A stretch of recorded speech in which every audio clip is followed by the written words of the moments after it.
not actually starting my audio setup. But now I should be able to hear. Oh, I turned my power off. So I have a little bit of a problem now. My overlay reset and I can't turn it back. So now I'm gonna have to update the code.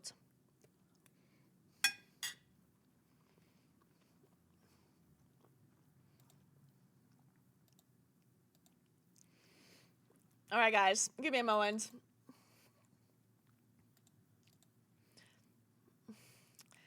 I'm gonna have to ask ChatGPT to update my code.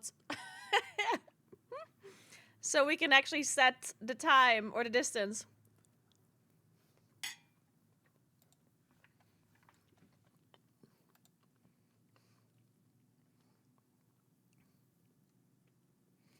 Because otherwise, the whole tracking thing is not gonna work. So let me fix this.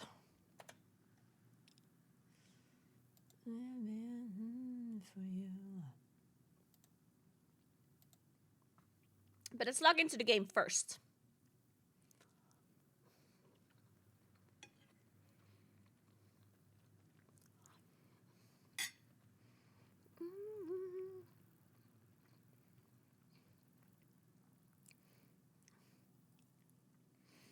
Yeah, the issue is not that we don't remember the distance, it's that we can't set it.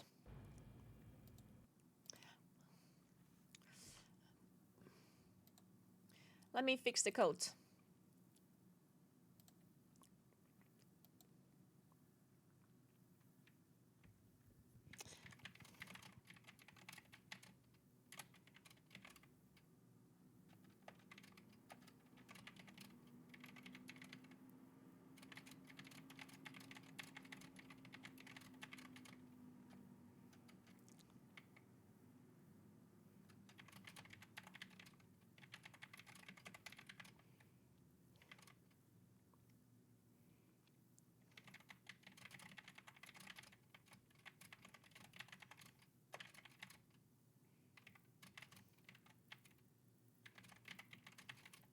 What is the command usually called, Kuros? Or what was it called? Set distance?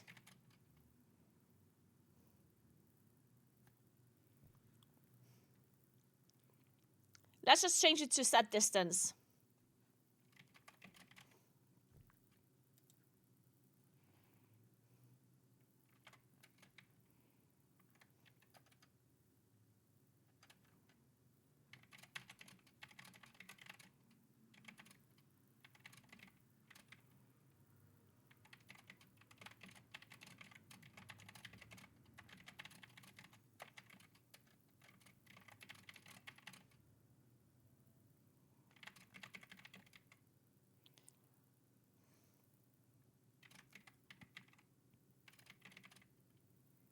The time is going to be a bit unfortunate. I guess we also have to set the time.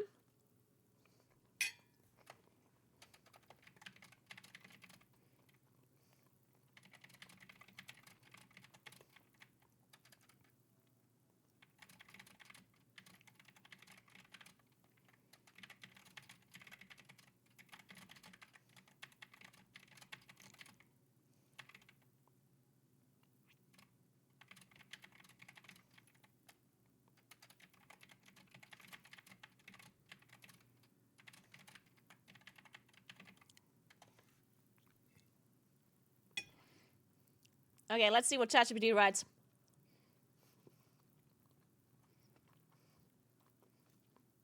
Hey Gibson, what's up? How are you doing? Of course, also I think it's 1-6 here from Bountiful, if that's what I believe.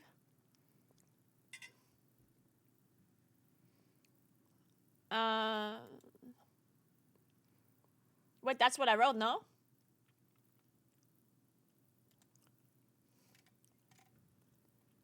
Didn't I write that?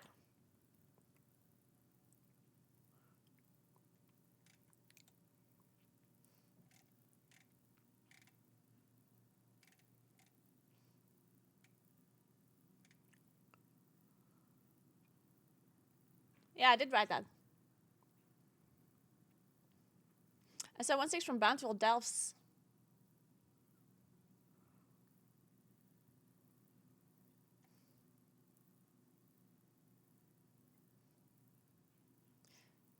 No, I said from bountiful chests is what I wrote.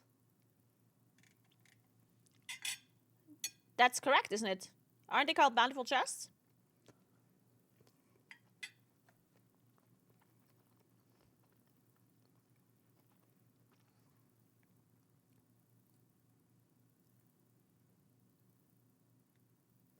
I just did a mix here. It looks like it's a daily lockout.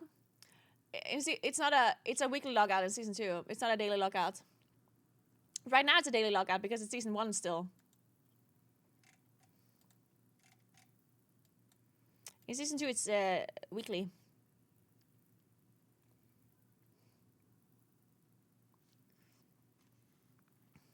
Okay, let me see if this worked. To see if we can set this overlay.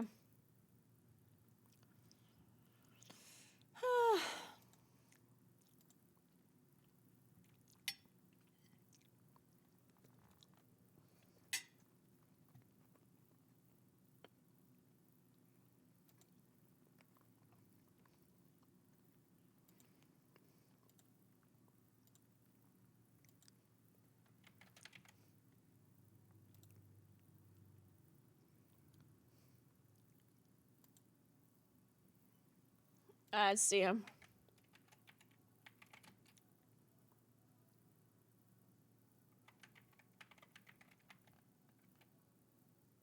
Oh yeah, it works. Alright, you should be able to set time now. So you can do exclamation mark set time, exclamation mark set distance, and exclamation mark set speed, right? So let's, if you remember, because I certainly don't, we can fix it now.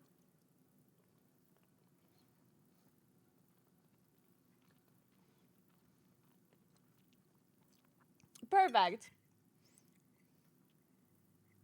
Perfect. All right.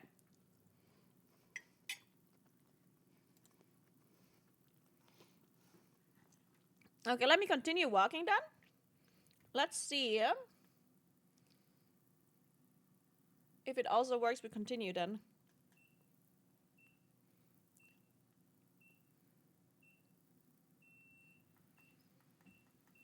No, it doesn't work, right?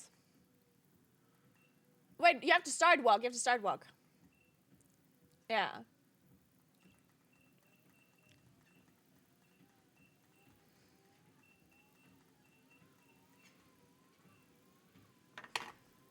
Yeah, now it works. Good. Fixed. Okay, let me finish my food and then we're gonna finish the guide as well.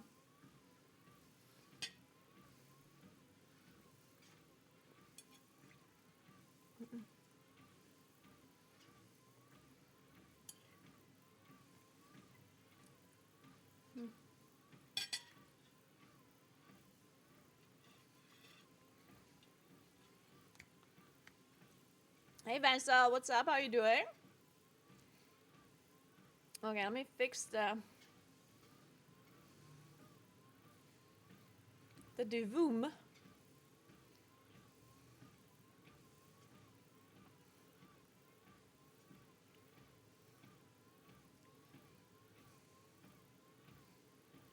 There we go.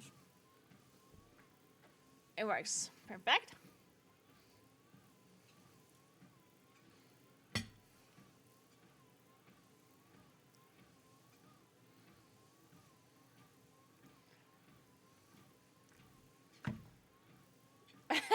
Started the day eating leftover pizza and I regret nothing. Good. I hope you enjoyed it. I had a pizza yesterday. It was delicious.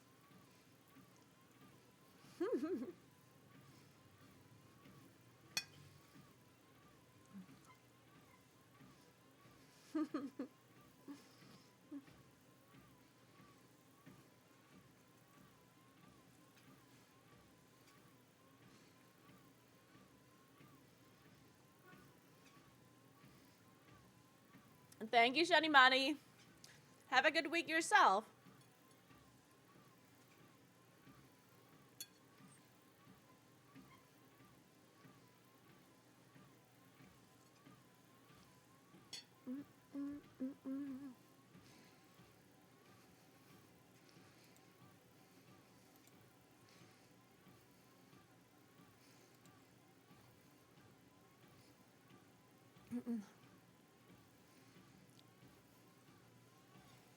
One sec.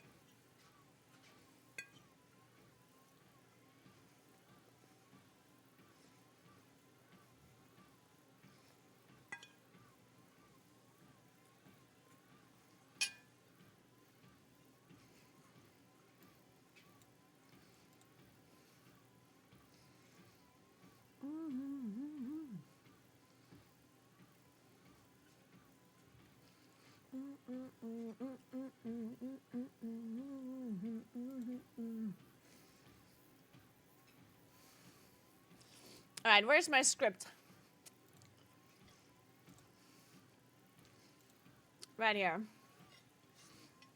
So do you think if I say bountiful chest, that's misleading? What should I say?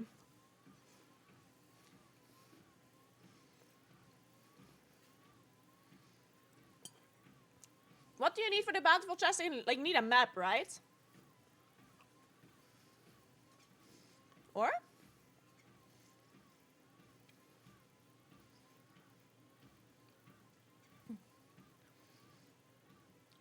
Breakfast or snack? This is actually my lunch.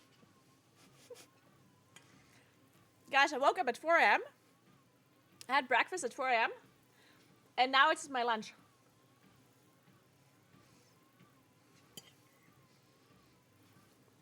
Yeah, I woke up at 4, guys. This is my lunch.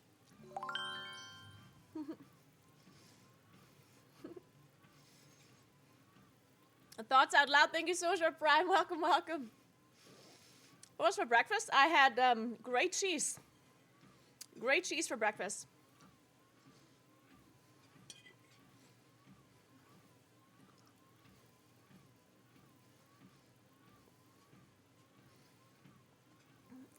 I went to bed at like 10 p.m. Guys, I have to adjust my schedule for Friday. Guys, on Friday, I'm going to walk 100 kilometers starting at midnight, yeah? How do you think I'm going to be able to walk for 24 hours from midnight onwards? I need to adjust my sleeping schedule, yeah? Today, I'm going to go to bed at 6 p.m. and I'm going to wake up at 2 a.m. Tomorrow, I'm going to go to sleep at 4 p.m. and I'm going to wake up at midnight, maybe. And then on Friday, or on Thursday, I'll go to sleep at 2 p.m. and I'll wake up at 10 p.m. or something.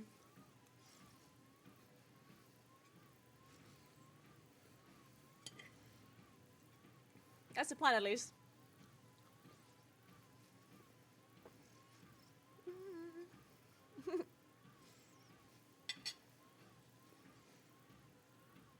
How could that plan possibly fail, guys?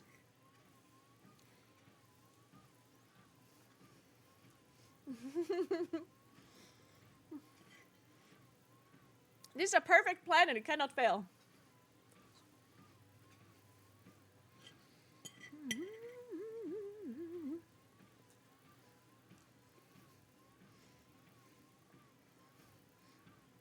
Admire your ability to just fall asleep at whatever time you want. I mean, I can't fall asleep at whatever time I want. That's why I have to slowly adjust my schedule until Friday, yeah?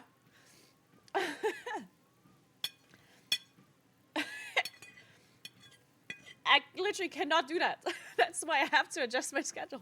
That's why I woke up at 4 a.m. today.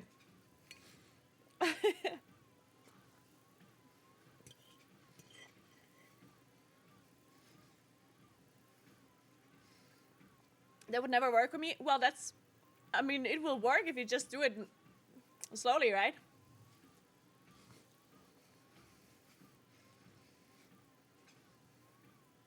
Yesterday, I went to bed at 10 p.m., which honestly was a bit late. I still went to bed earlier. And then I woke up at 4, so only sleeping 6 hours, to make sure that I'm awake all day today and exhausted because I'm going to be walking as well for 50 kilometers, right? Which means I'm going to be very tired. And then hopefully I can sleep at 6, which, I mean, it's not guaranteed I can sleep at 6. But since I woke up at 4 and I walked all day, it is likely that I'm able to sleep at 6. Or I hope I can. And then I'll just wake up at 2.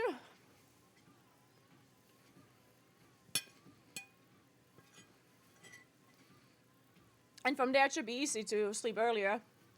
Because once you're awake at 2 a.m., you'll be tired eventually in the afternoon.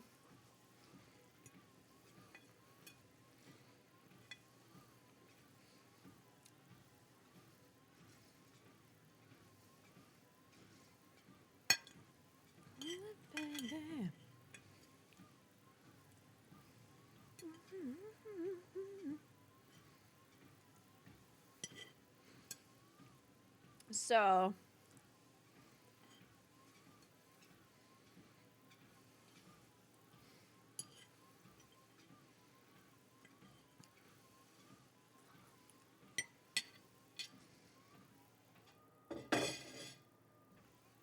Okay. I'm not casting the race wheel first, but I will be watching the race wheel first, and maybe I'll be doing some news about the race wheel first. Maybe this will be a news station for race wheel first news.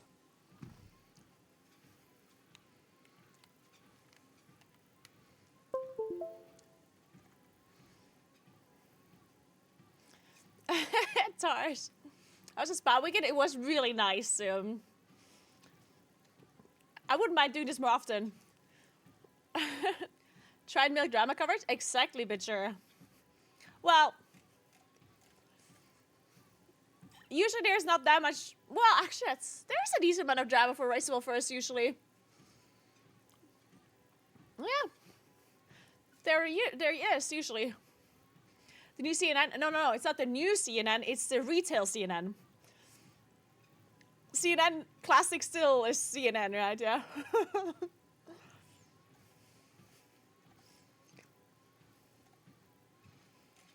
Anyway, let's go back to our guide. So we can finish this real quick. So, the cover case will reset from delves. Item rewards can go up to 2 out of 8 champion in normal chests. Here are 1 out of 6 in Battlefield chests. And here 1 out of 6 in the Great Vault. So, should I not call it Battlefield chests? Can somebody explain this to me again? So, I forgot how delves work, honestly. So, there's a normal delve, there's a Bountiful delve, and then there's the maps. What do the maps do again?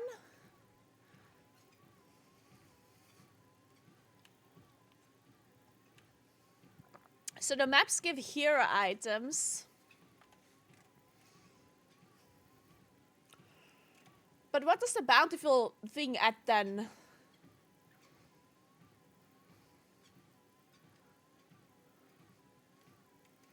What does the Bountiful thing do?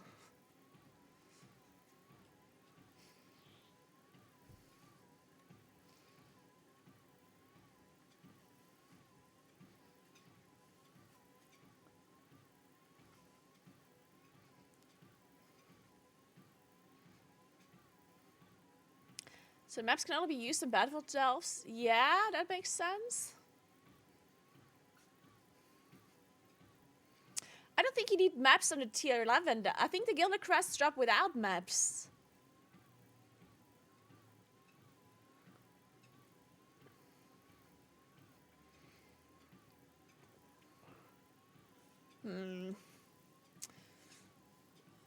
Give me a sec.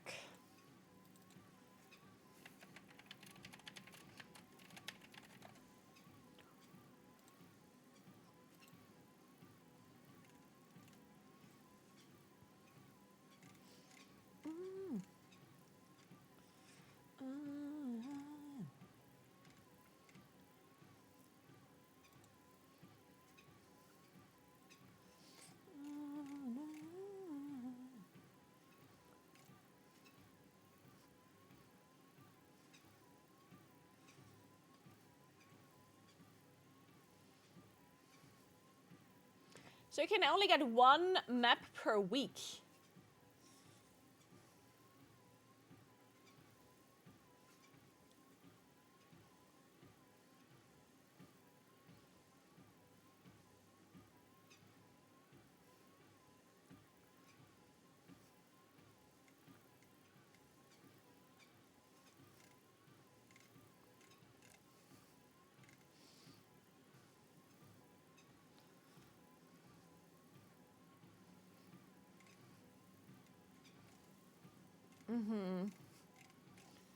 Okay.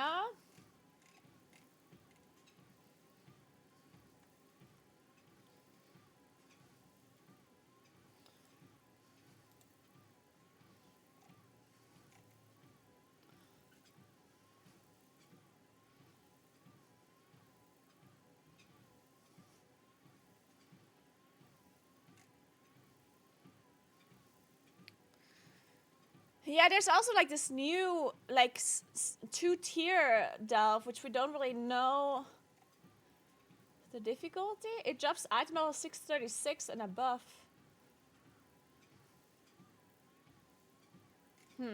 Interesting. Okay.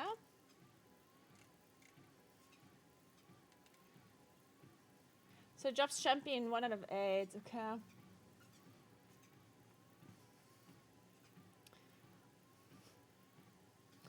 Okay, so understand now. So let me write this that way. Okay.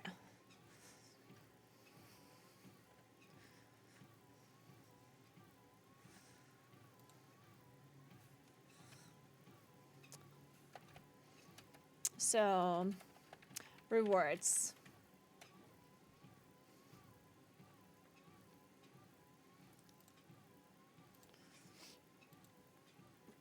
So okay.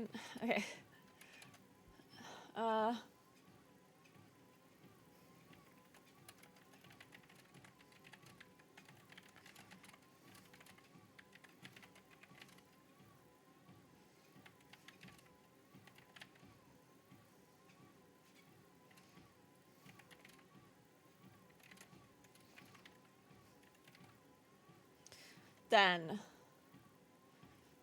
Delver's bounty. Words. Go to hero track from level 8 onwards. Requires a map. Maps are limited to 1 per week.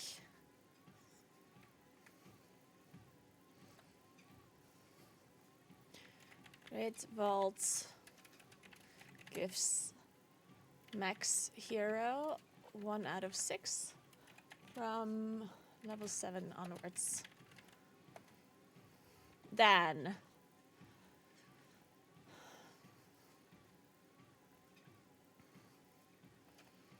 let's change this to item rewards. And then we have currency rewards. Currency rewards.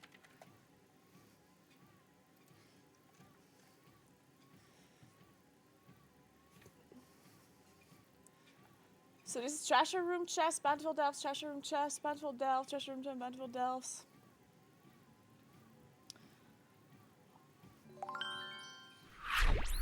Hey Tiger, thank you so much for 3 months. Appreciate that so much. Thank you, thank you, thank you.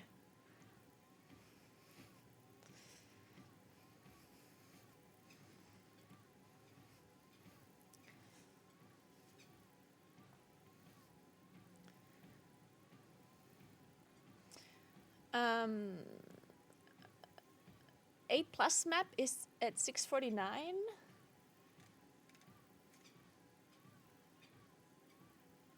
Yes, 8+ bountiful reward.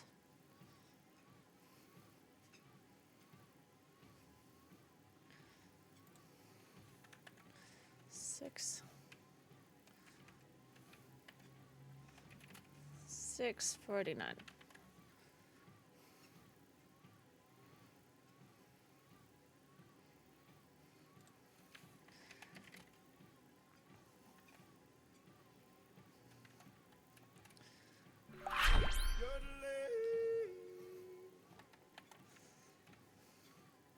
Hey Dantos, thank you so much for 17 months. Appreciate that. Good luck in the 100 kilometers on Friday. Thank you. I will need it.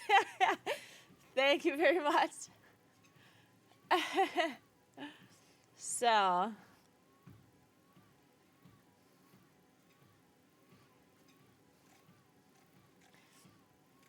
Okay, then let's also link the map.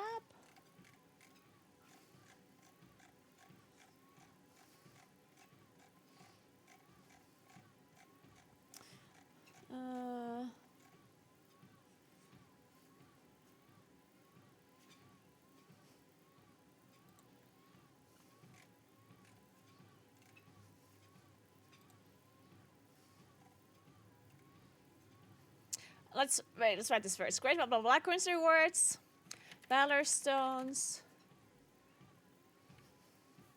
resonance crystals, undercoin,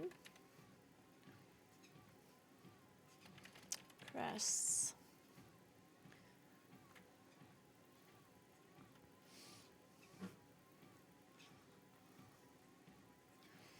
I don't think I will say which crest you can get, but I'm gonna say you can maximum get gilded crests.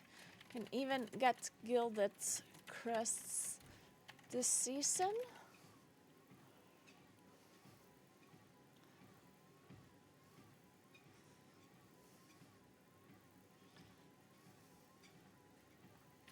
For a total of 21 crests per week.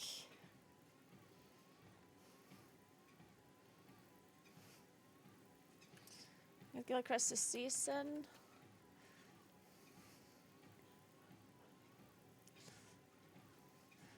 By opening a gilded stash.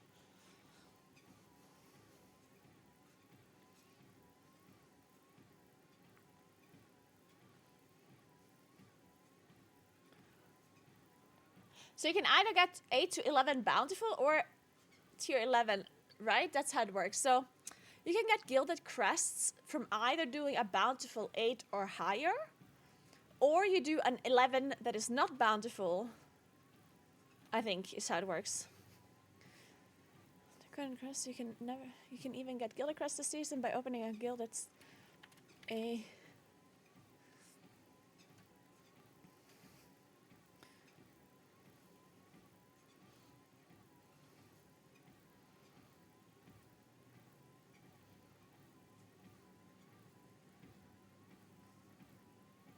I'm not sure I understand this properly.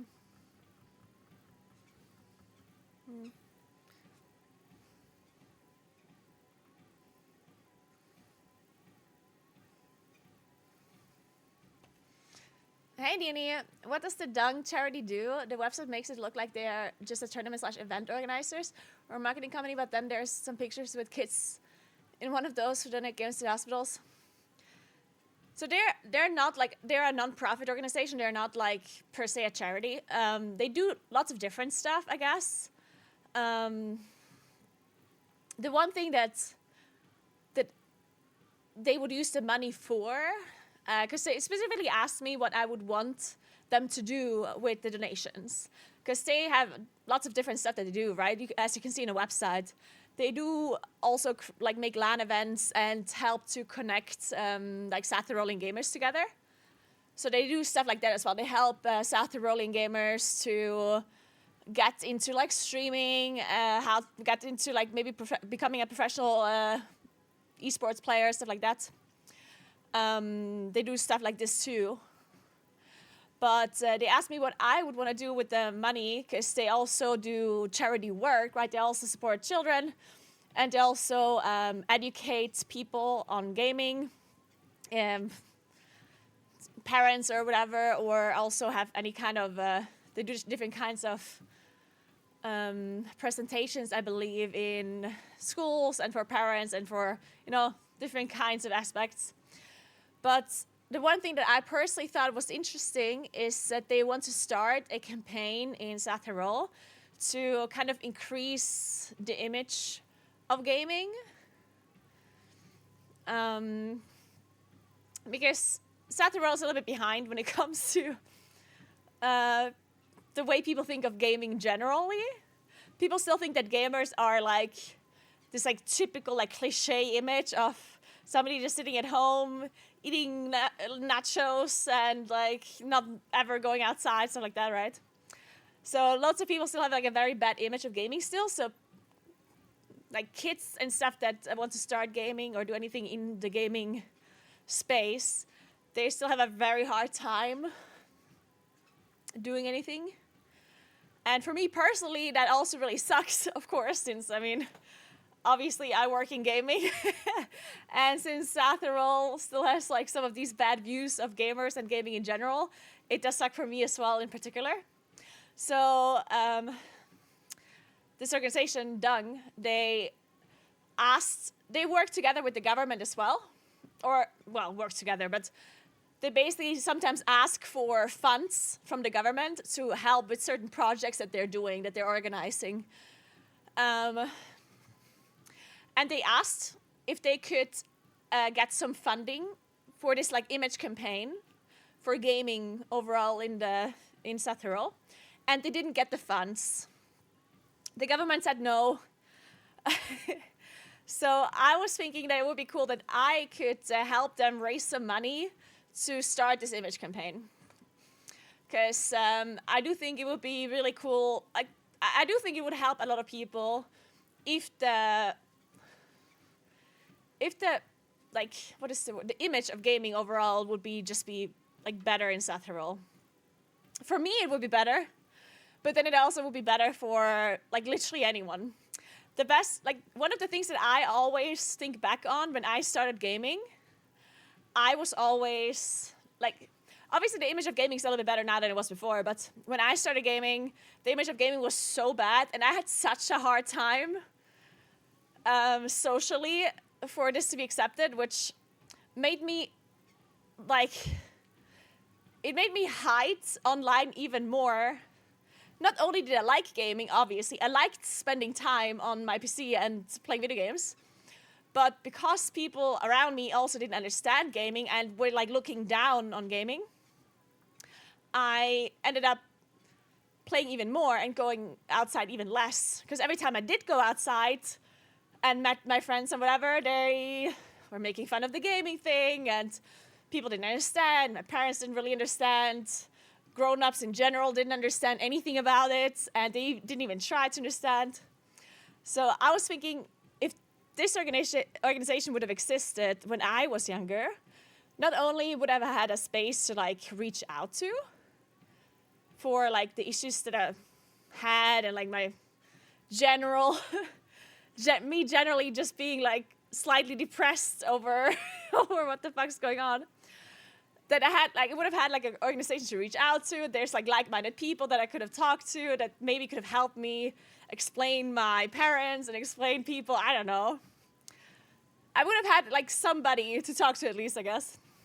Because I did try to find people to talk to, but didn't really like help. Because no one really understood what the fuck is going on. So I do think like this organization is a really cool thing for gamers of all kinds of ages, especially like younger people. Obviously nowadays it's not that I need something like this anymore, but when I was younger, it definitely would have helped. So I'm really glad that they exist now, and I'm really glad that they're doing this and they're trying to help children and gamers of all ages, but especially like younger gamers. And that's why I really like this image campaign, because I honestly think, don't get me wrong, like, I think charities overall obviously like a great cause usually, but one thing that I always think is a little bit of an issue with charities is that they and this is not always true, but a lot of charities are kind of, they're not helping the like bigger picture. They're helping the consequences, which is needed as well. No, well, the majority of profits as well. That's a different kind of story, LS, but yeah, that too. So some of the charities take a big profit, but what I mean is, like, for example, I'm going to give you like a drastic example, right? Like there's people in the world that live in poor like areas, poor economies, and they need basic stuff, right? Like they need food, they need medicine, like they need this stuff, right? They do need it. The thing though is, giving them the things that they need is not solving the bigger problem, right? Of course, you need to help them out, and giving them food and stuff obviously is a requirement, and you have to do it, right? And it's a good thing to do. But in the end, I personally always like supporting charities that try to solve the background issue, rather than trying to solve the immediate problem. And I understand, like, I'm not saying you shouldn't solve the immediate problem, like, I hope you understand what I'm trying to say here. Because I do, of course, also think that immediate problem needs to be looked at. But overall, I think it's always better to deal with the cause rather than the symptoms, exactly, but sure. And I think when it comes to, obviously, like the issue with gaming or whatever is not as drastic of an issue as something like starving people, right? I can understand that. But this is a charity that has something to do with me and with gaming and issues that I've faced when I was younger. And I do think that like an image campaign that like they suggested would help like the greater picture rather than like the immediate issues that people have nowadays. But by helping the image of gaming overall, if it actually is a good campaign, if people that don't have anything to do with gaming see this campaign, this image campaign, and if it actually changes the way they think of gaming a little bit, that would already be so much better for like all kind of gamers, right? It would be better for children, it would be better for anyone, right? So I do think that that's a very, very cool idea, and I would love to support that cause. So that's why I decided to support this particular nonprofit organization, because it really is something that is like, that would have helped me when I was younger.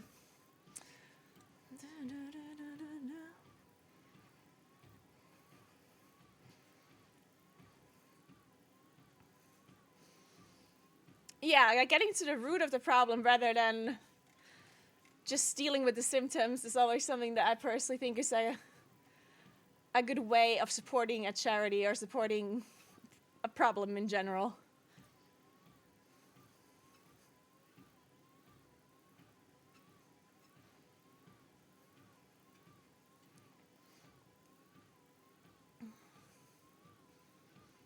It's actually proven to not be great for your development at all. You mean gaming in general?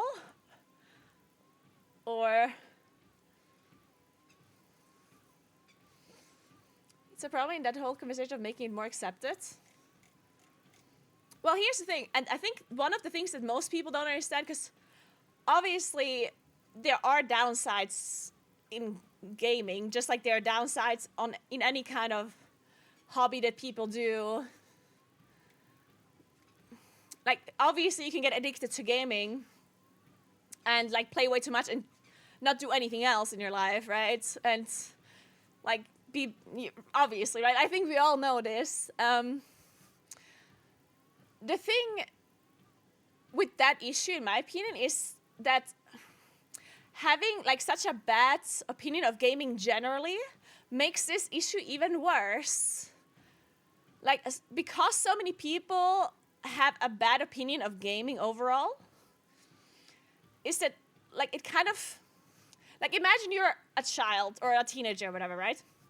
And you start playing video games, and I don't know why, like maybe you're just like introverted, or you're being bullied at school or whatever, and when you're online, these like social issues, you can forget about them, right? So you feel better when you're playing video games, or you feel better when you're like interacting with your online friends rather than your real life friends, right? Now, if people, especially like grown-ups that are supposed to like help you out with your issues, but if people in general look down at gaming and like, if they just like don't respect gaming, and if they like make fun of you for gaming, when it's the thing that is helping you, then you feel like you have to like go even, like, it feels like you have to retreat even more and spend even more time online, right? So I do think that this issue of gaming being bad for you, which is true if you like do it too much, is emphasized if the image of gaming is worse generally by society, right? Because the worse people think of gaming, the less understood gamers think they are, and therefore they spend even more time online, and they feel even less inclined to engage socially and to do other things, right? So gaming in general is not a bad thing, obviously, because anyone can have a healthy hobby that is gaming, right? But because people think of it in such a bad way, it feels like you're even less understood by these other people. So improving the image of gaming overall also would help this kind of like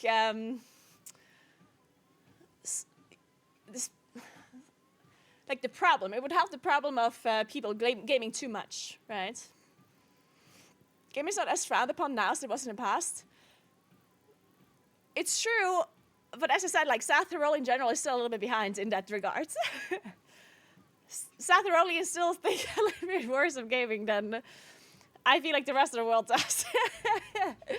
Or maybe the rest of the Western world, at least.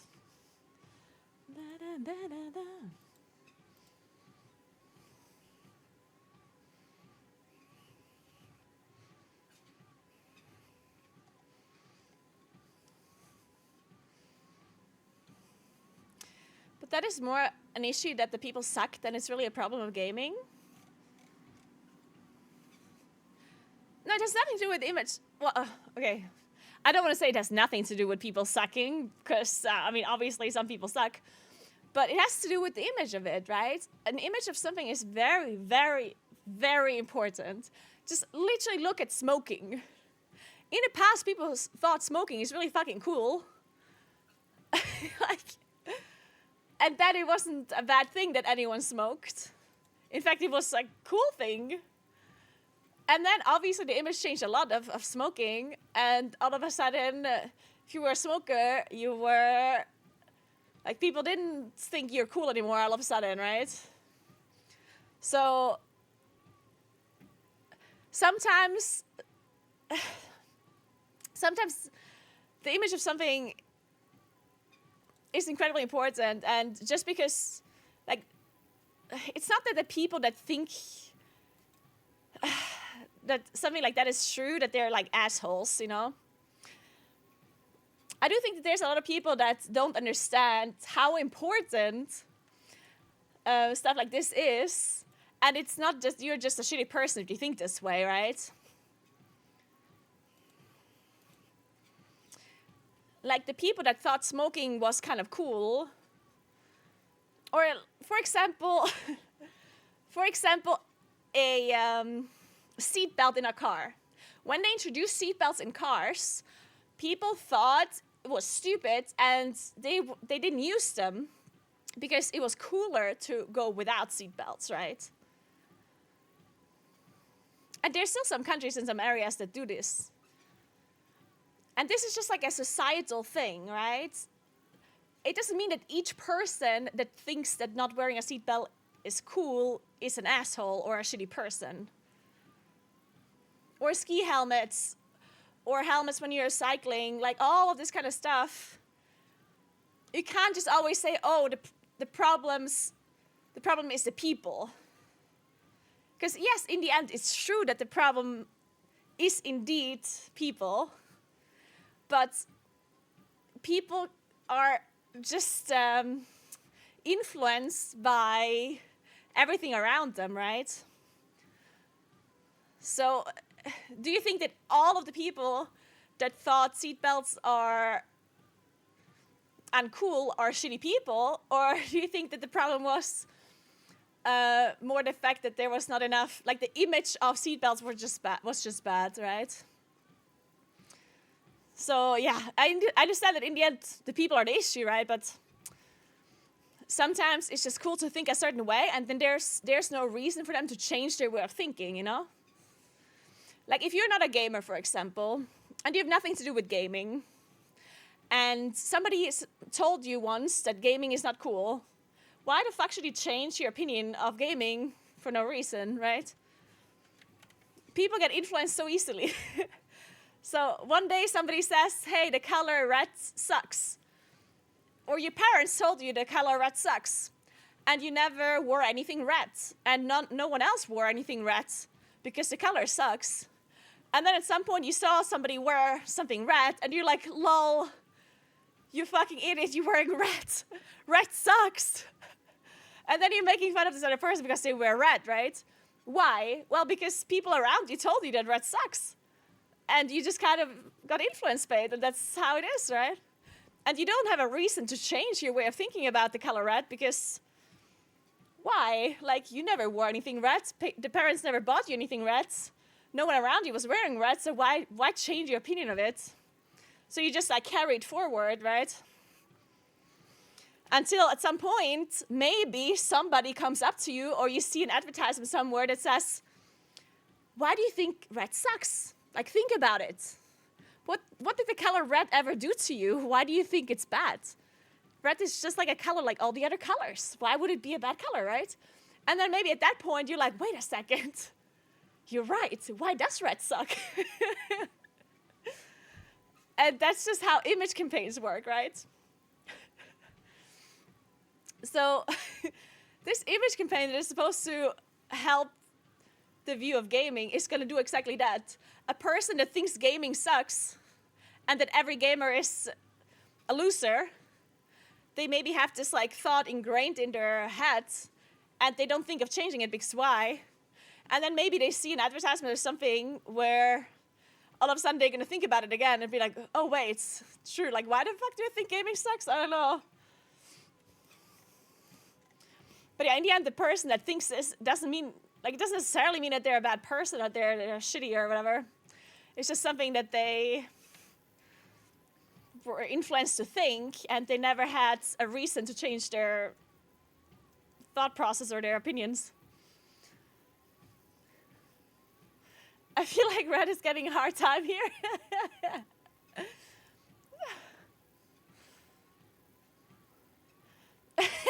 Fenrir, nice.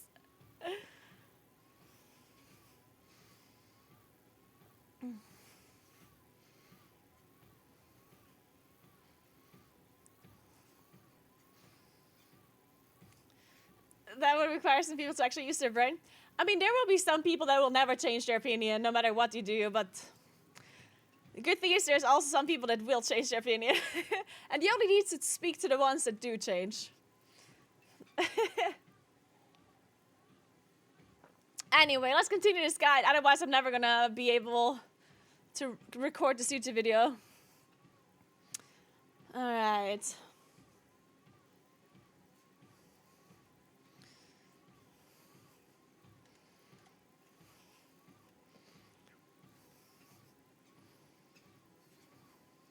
Let's increase the Unicorn and Crest. You can even get Gilded Crest in this season but I still don't 100% understand how the Gilded Crests work. Maximum 21 crests. Tier 11 bountiful. Yeah. So this is like, Wowhead is explaining this a little bit weirdly. They say that Gilded Undermine Crest rewards drop from Delves Tier 8 to 11 bountiful Delves.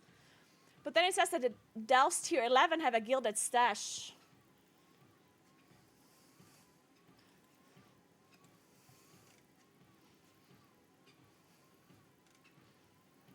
So I'm not sure I understand.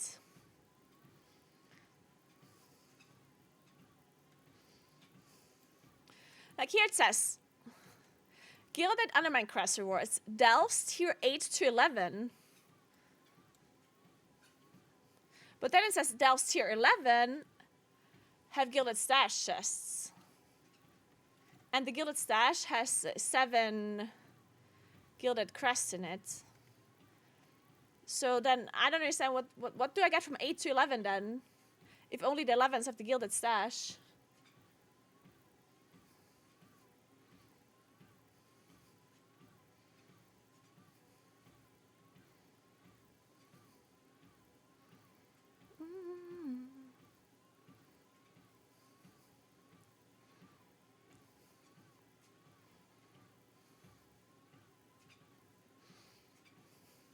No, see, it doesn't need... There's no Delver's Bounty. 8 to 11 is only bountiful. Is Delves... But does an 8 to 11 bountiful Delve also give a gilded stash? Or are they... Oh, so maybe they're separate chests then.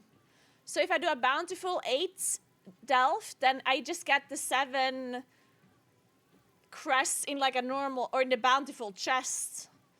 While if I do an 11 non-bountiful, then I get a gilded stash separately where they're in it. Nice, bitcher. I'm glad I inspired you. Have a great workout.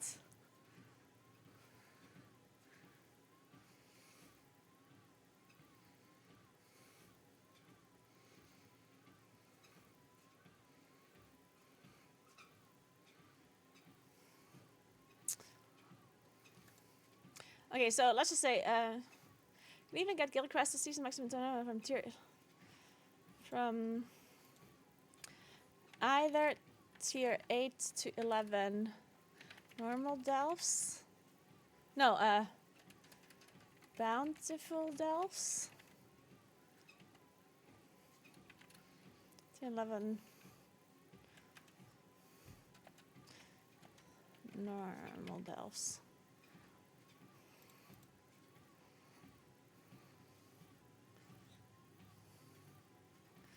And I guess for the bountiful delves, you will need a key, right?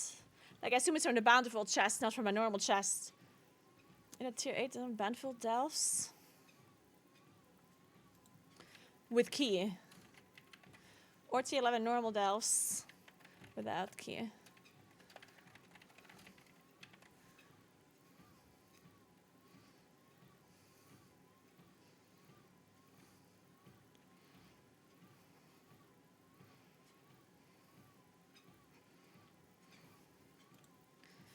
Per week.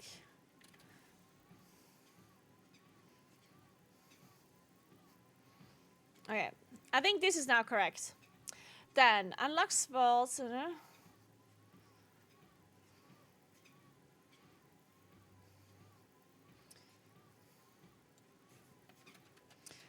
And then there's also this new delve that only has 2 tiers. And I'm gonna give 636, but I guess I'm not gonna write that. Or should I? Maybe I should. So if you do a 7 or higher in the new delve, you get 636.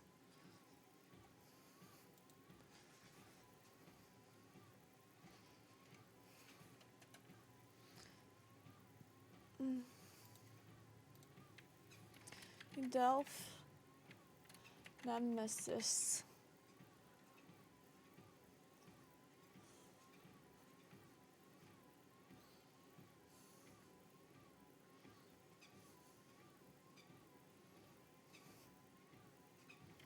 This delve only has 2.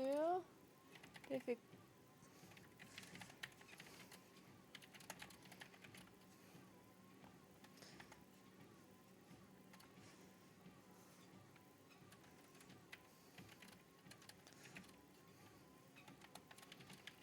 and a buff is what it says. I guess we don't really know exactly what it drops.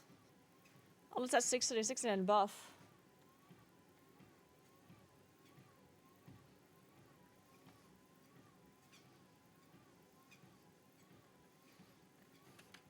You unlock it by doing...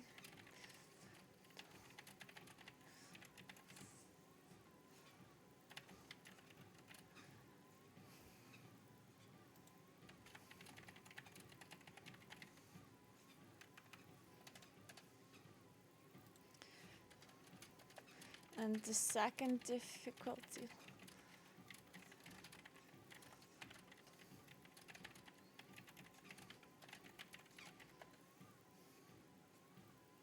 So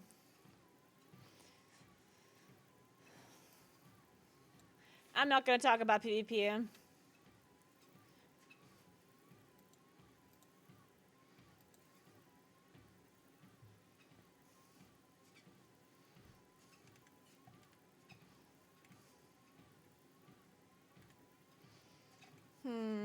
Alright, 1 sec. Oh.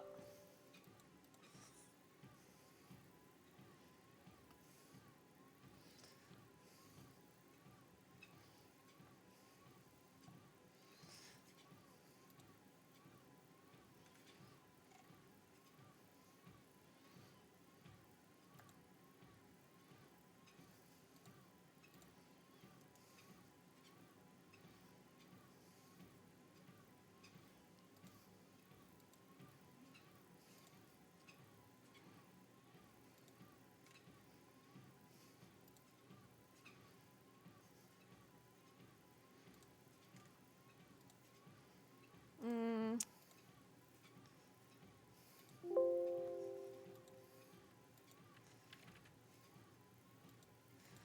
1 sec.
One sec, 1 sec, 1 sec, 1 sec.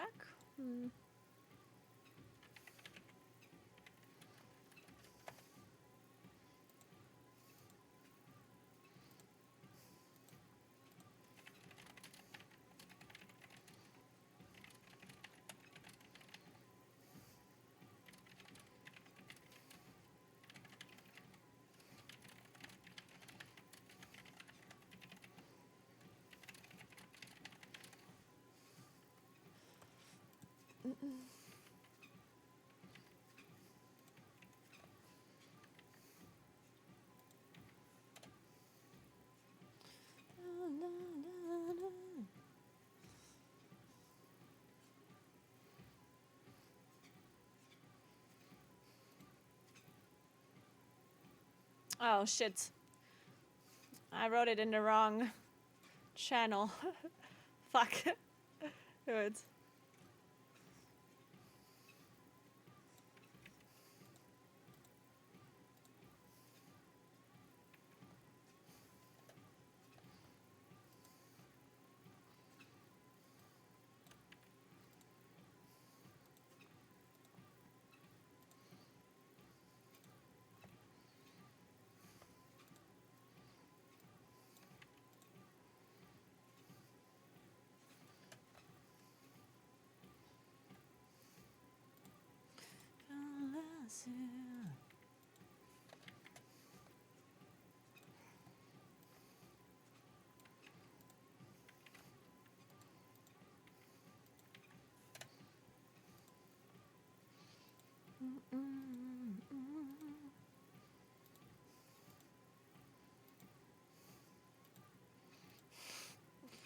so.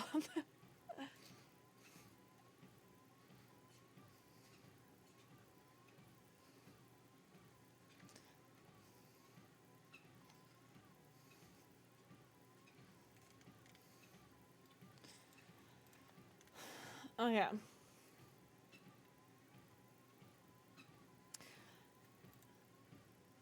What item level does the world boss drop? It's weekly reset wide.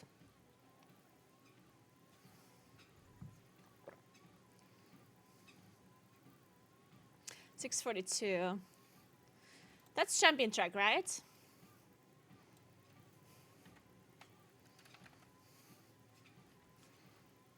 Oh yeah. Then vault unlocks. Oh, the achievement. True. We can do achievement as well. Let me find that too.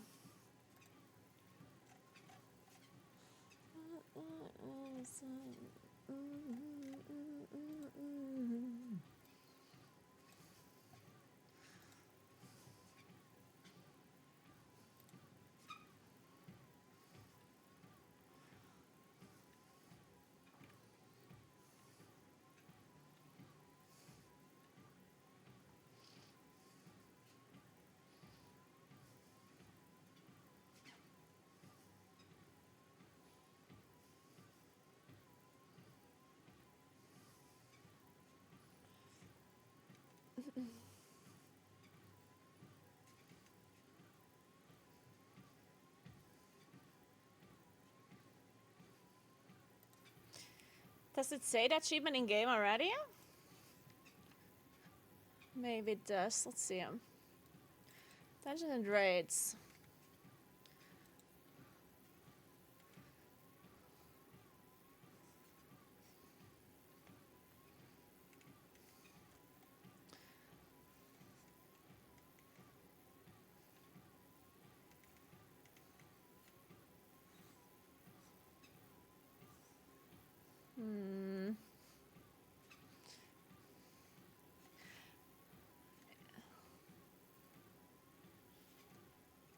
Is it somewhere else, maybe?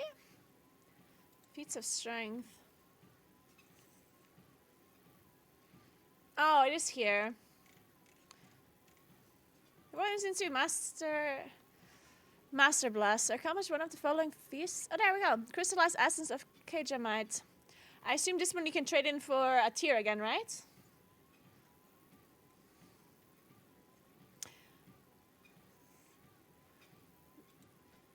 Didn't they change the tier piece reward from achievement over to be a catalyst charge? Is this a catalyst charge? The crystallized essence of Kajamite? Doesn't sound like a catalyst charge to me, but maybe? I'm googling it. Crystallized essence of Kaja. Grants one essence of Kajamite, capable of imbuing armor with incredible power at the catalyst in Dornagal. Oh yeah! So that is what it is. Yeah, so it gives a catalyst charge. I don't like that. That is much worse. Right? Because at the start you're not gonna have a... Well, it's not much worse, but I actually prefer getting the item. Because you want to use the catalyst charge on like myth track items, but at the start you don't have many myth track items and stuff, so it's kind of eh. So what is it called? Achievement, the war within season 2, Master Blaster.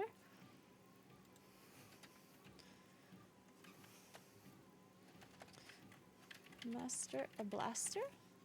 Remarkable. Crystallized essence of Kajamite. Words, oh whatever. One catalyst charge. I'm just gonna call it a catalyst charge. So 1.6k rating, Galaxy Heroic or Mythic, 2k plus rating. Lyrics.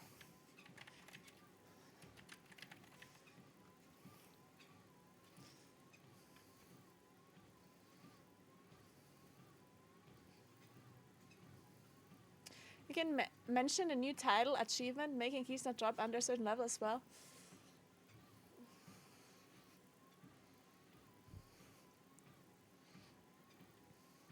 Yeah, I guess I could mention that. I don't think it's necessarily very important, and I feel like the impact that it's gonna have is also very small. But I mean, it's a new thing, so maybe I'll mention it. Where's the achievement?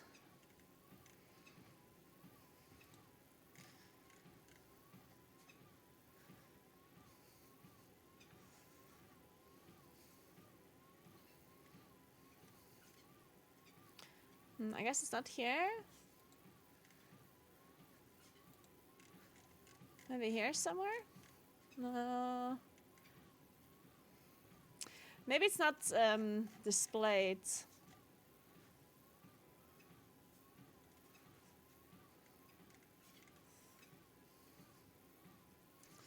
Yeah, I guess it's hidden.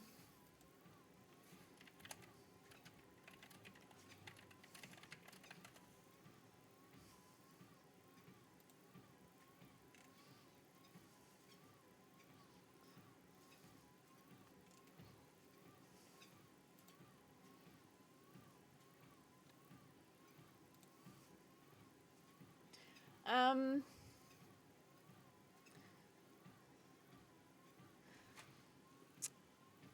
what rating do you need to have to unlock it? Is it 3K?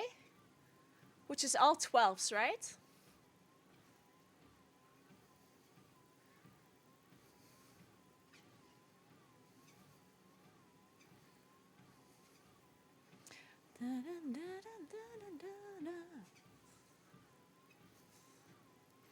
Yeah, 3K rating, and then what it says is that once you have the 3K rating, then your key does not drop below a level if you have done all dungeons on that level, right? So if I have done all 12s, then my key does not drop below 12 if I deplete the key. But if I have done, like if I have done 7 dungeons on 13, but 1 on 12, then it will still deplete down to 12, right? Which means that this is not going to be a super useful thing most of the time. Your key's still going to be depleting.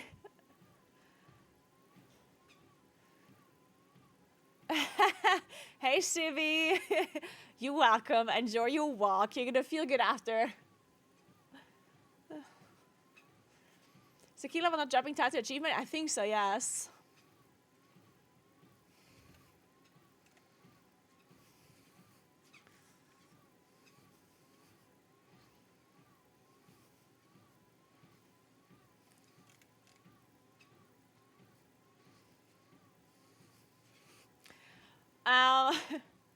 Whatever, let's write this down just so. Let's see, I'm gonna write it under M+.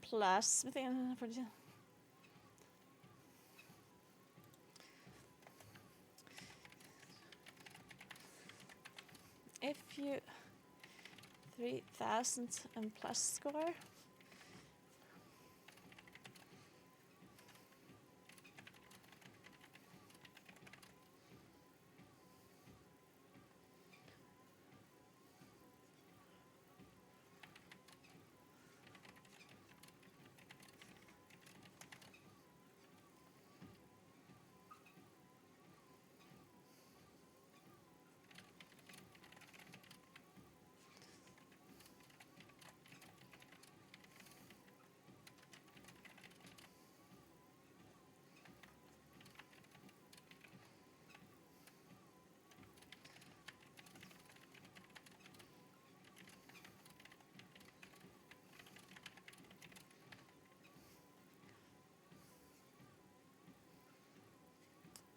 Key simply got decoupled from the 3K. Oh, it is decoupled now. They changed it when you complete all dungeons and 12. Not to play below 12. Oh. Yeah. To all dungeons.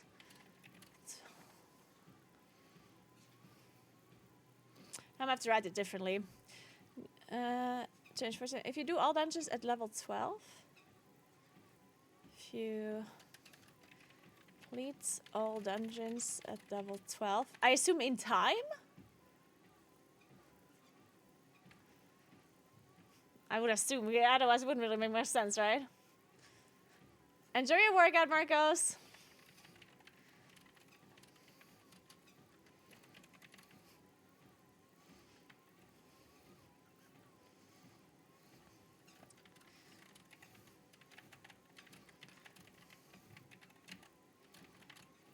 your keystones won't below.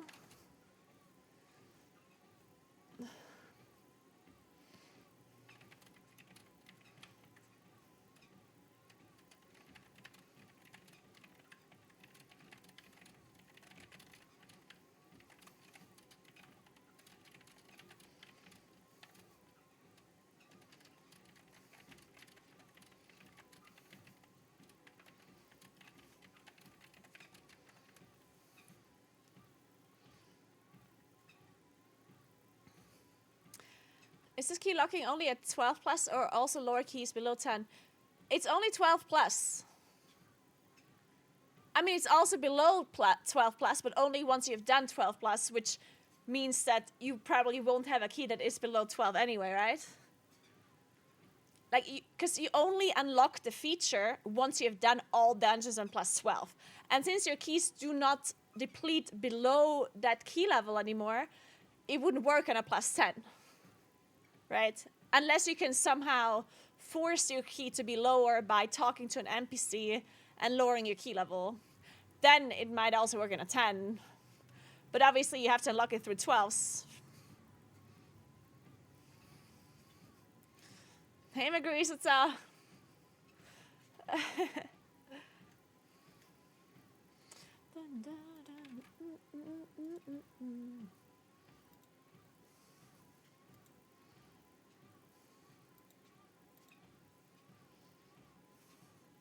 All right. I think now we have most of, and when I say most, I think we have all the info. Is there anything else new that we haven't really spoken about? Like anything that is like maybe specific to season 2 that I maybe haven't mentioned? So I talked about the raid and then what item level it drops in the raid, what crest, whatever, and the new raid renown. Then Mythic Plus, the new achievement with Mythic Plus, the catalyst charges, the weekly, like the new quest that gives you the token thingy, the tier sets. I guess I haven't really mentioned profession stuff. Should I mention profession stuff? I think that might be useful. Yeah, maybe I do that as well. But not like in detail.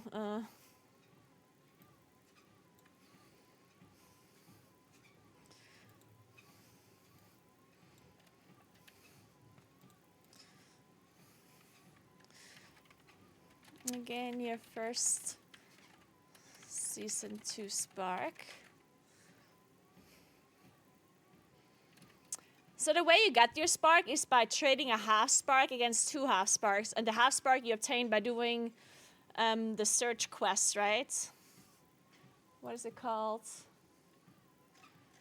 The urge to search.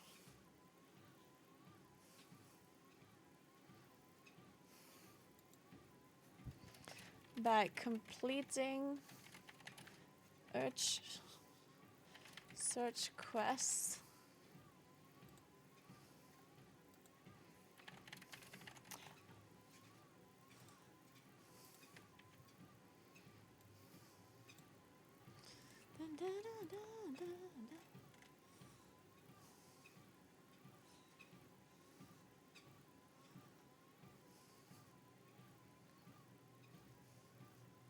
Or is it even... Do you get it from the urge to search quest, or do you get it from something else? I'm actually not even sure.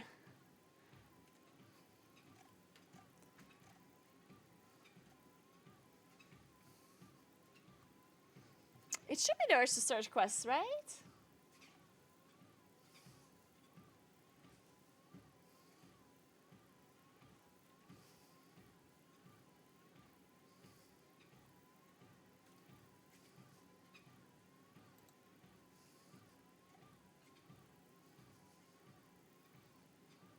Maybe not.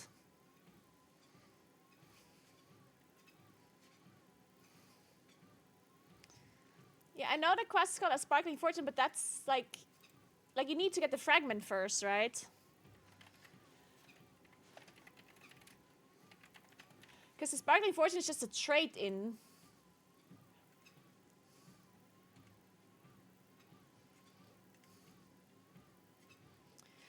Because the first spark you receive by giving them a half spark, which then turns into a full spark. But you need to get the half spark somewhere first, which is the actual quest that is important. This turn-in quest is not... Like, it's just, you don't have to think about it. Right? The question is where you get the half spark from. Where do you get the fractured spark of fortunes from? Let me figure it out.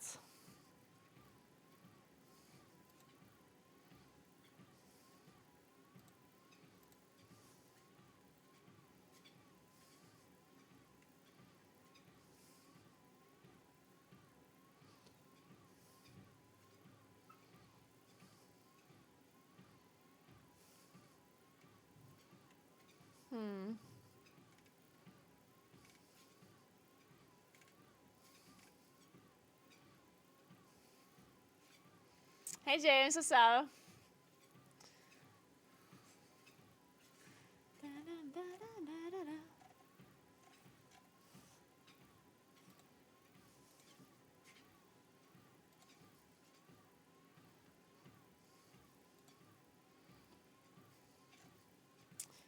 It doesn't really say anywhere.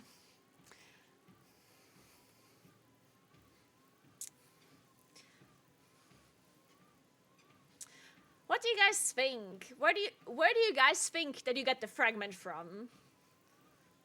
The half fragment. Because it definitely is a weekly quest, right?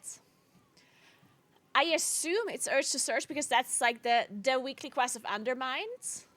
But I guess it's also possible that it's just the normal weekly quest from the War Within.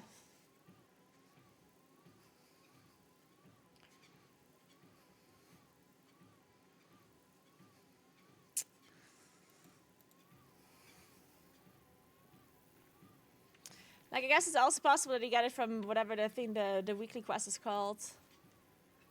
Keep in mind, this fragment you can't get this week. Like, this would be a next week thing. No one has a fragment yet because you can't get it this week. Fragment would most likely be a weekly quest in Undermine. Yes, I'm just wondering which one it is. I got a fragment this week from a quest I handed it. No, you didn't get a fragment. No one has a Season 2 fragment yet. We're talking about Season 2 fragments.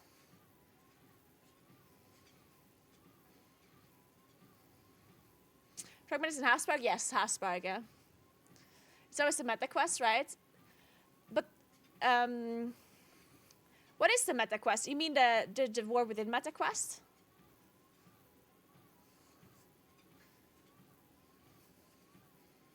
Because usually it changes to the new stone, right? Should be the old one? Yeah, I'm not so sure. I'm pretty sure when we got a patch with a new zone, usually the fragment was actually obtained from a quest from new zone. If you guys remember. Like, if you remember in Dragonflight... where's Dragonflight? In Dragonflight, when we got the new zone, what is it called? See, what was the new zone called? The weird down... The Sarah-like Caverns. Remember, we did a weekly quest there to get the half spark. It wasn't the Dragonfly quest that gave you the half spark. It was the Cavern quest that gave you the half spark, right? And same for Emerald Dream, yeah. So I guess it's Urge to Search. I'm just gonna, even if it doesn't say anywhere, I'm just gonna make it up, guys. I'm so certain that you get the half spark from Urge to Search that I will just make it up. I'm like 90% sure that this is going to be the case, so I'll just make it up, okay? I'll write it in this guide. And if I write it in here, then it's going to be true. Thanks for 5 months, Pacha. What's up? Thank you so much. You get your first Season 2 spark. 2. And by completing the Urge to Search quest, you can then... in this event for you can then trade in the fragment for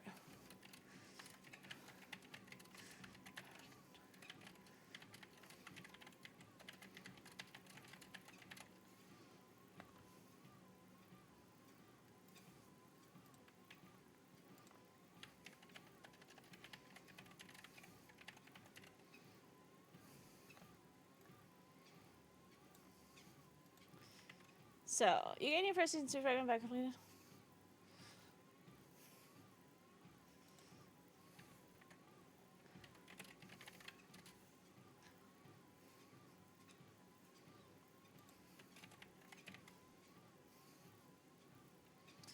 You can then trade in the fragment for 2 fragments in Dornigal at the Tillus with the quest Spark and Fortune.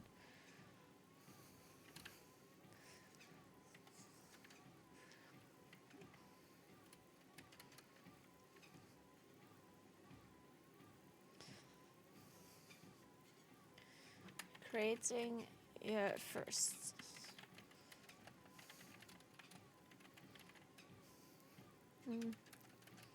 This is your first season 2 spark.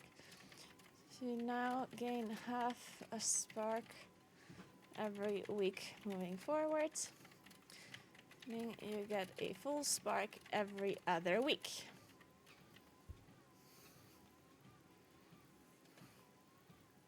What else is there to tell about crafting? We make the rules here, yeah. Gaming bar. Yeah, we'll probably also cost Valor Stones, yeah.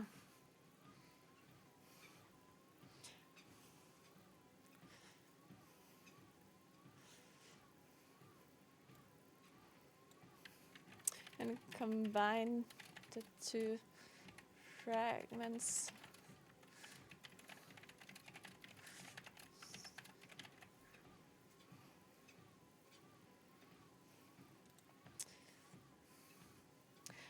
I haven't looked at all into any like crafting stuff. Shit. I just now realized that I don't know anything like about embellished items and stuff. Oh god. What embellishments do we even want? Oh no, I didn't look up any of the crafting stuff. I hate crafting stuff. I mean, it's not that I hate it, I hate the... Because I'm that person, somebody that cares about crafting. I don't mind that a crafting item is like best in slot. I don't really mind that. The biggest issue that I always have with it is that it's not super clear what items are the best. Like, just the complexity of the effects is something that kind of annoys me. Because I don't really want to, like, look into it, you know? I understand some people have fun with this stuff. But for me, it's like, just tell me what the best item is. I just want to craft this stupid item and be done with it. You know? I don't want to be sitting here theory crafting saying, so this effect is the best for Mythic Plus, but only if it's like level 12 and above. And this is the best item for a raid, but only if it's single target. But if there's 2 targets, and this is like, oh. We already have enough to think about with our talents and with our trinkets and with our enchants and with our food buff and our potions. We don't need this stupid crafting items to also be complex.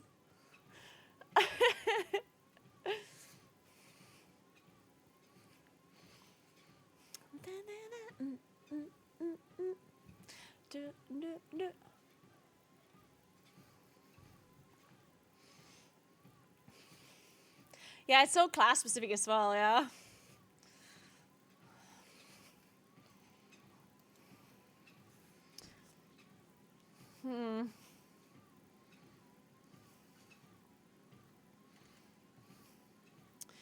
Okay, let's make a weekly checklist so far. So, weekly, clear heroic, clear mythic.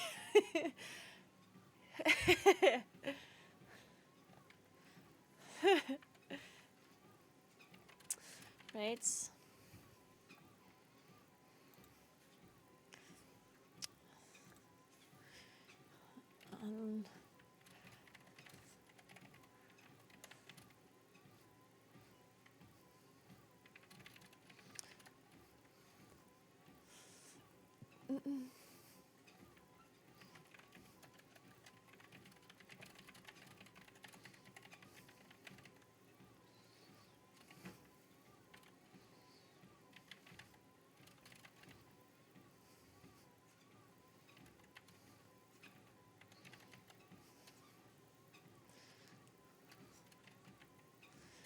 I guess people have to keep in mind, look up your spec.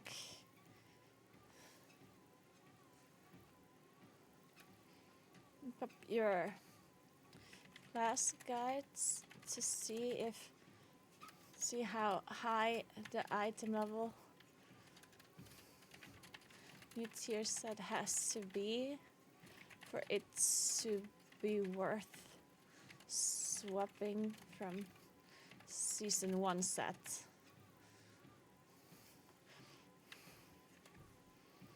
I guess I could mention the one for Moonkin in particular.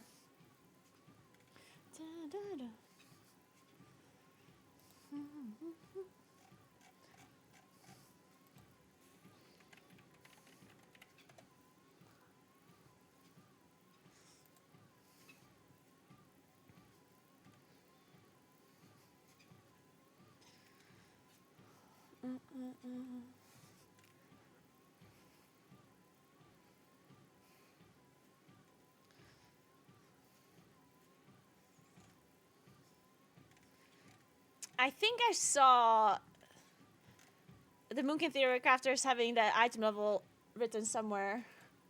I don't know where that was. Oh, there. It is worth using 2-piece and 2-piece until you can get new 4-piece at heroic item level.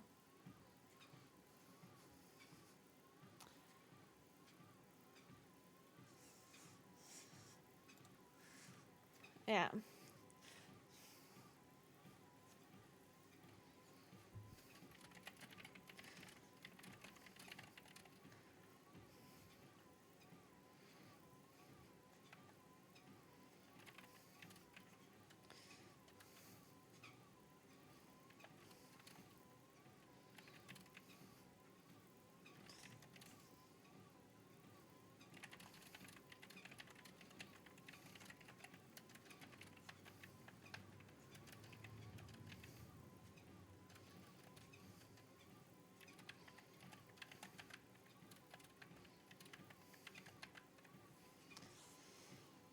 So keep ulti until hair attack on new sets. For Moonkin, yes.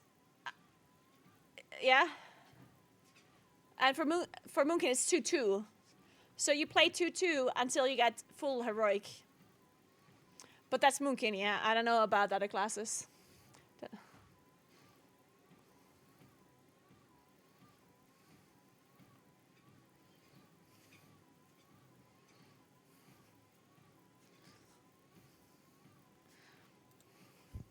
Or sim your character on raid bots. Look up my...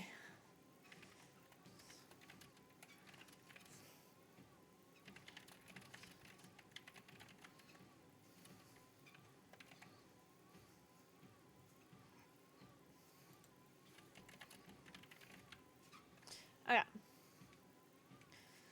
Then, do the raid on the highest difficulty you can do. Should also do the lower difficulties for chances on tier set.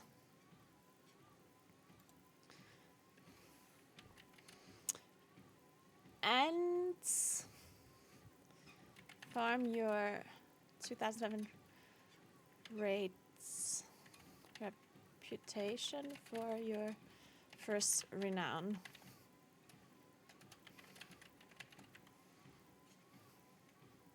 Weekly meta World Soul Quest for Half Spark. Weekly meta urge to search.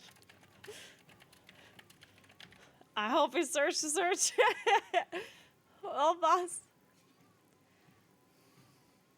Well, boss for champion loot. Let's just say well, boss. 4 weekly quest special units for coffer key chests. And you also get a veteran check item for 2 weeklies, right? So the first 2 weekly activities give you a veteran item, and the first 4 weekly activities give you a coffer key, right? If I'm not mistaken.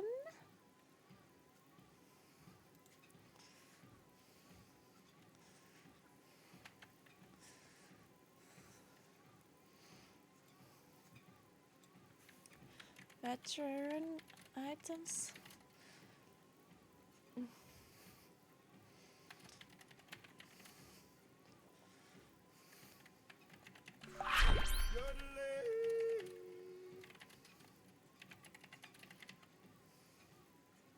Hey Stormy, thank you stars for 91 months. What's up? I'm so ready for season 2 start. Me too.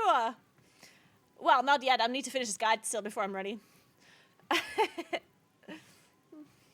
Then 8 times elves on tier 8 or higher for vault.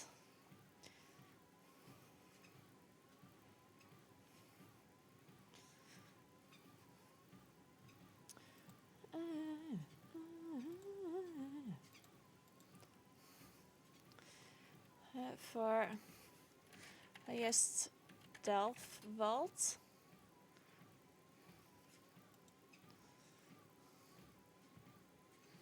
Which is hero track 2 out of 8. Hero 2 out of 8. 2 out of 6.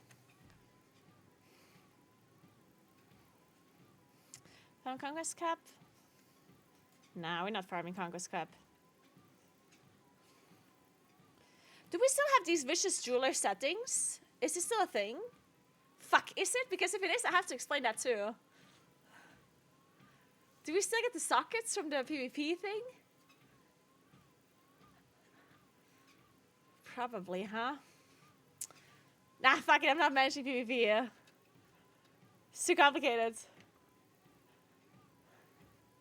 You get 5th cover key from new faction at Renown 9. Yeah, but I'm not mentioning this because this is supposed to be a weekly guide. The Renown thing, that's something you can always get, right?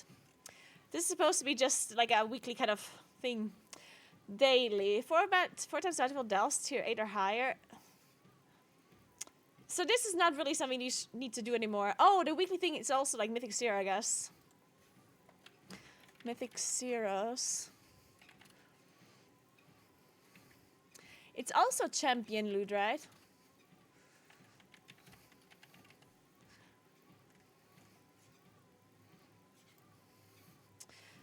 Yeah, the daily thing with the bountiful delves, is that really important? I mean, I guess you need coffer keys. If you have the coffer keys, you get hero track loot. Oh no, I mean with the chest, you can only get 1 chest. You don't get hero. I guess you get champion loot.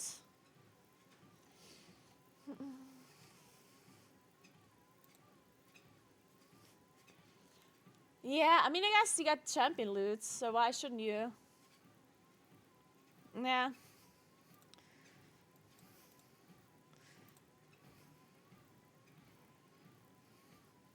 I should have a disclaimer here before I say this because people always complain. Disclaimer. None of these I mentioned.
Okay, I hope this is clear now, because like, every time I do this video, people are like, what? I have to do all these things. This is like a job. And I'm like, I mean, just don't do it if you don't want to do it, you know? I'm just helping you out by listing the rewards. You don't actually have to do any of these things. People do get offended by lists very easily. Yeah, if you make a list, people get so offended. Yeah, it's like, what? I don't have to do all of these things. It's like, yeah, I'm not. You don't have to. This is a game. You can do whatever the fuck you want. You get 1 spark on Wednesday, not 2. 1 spark.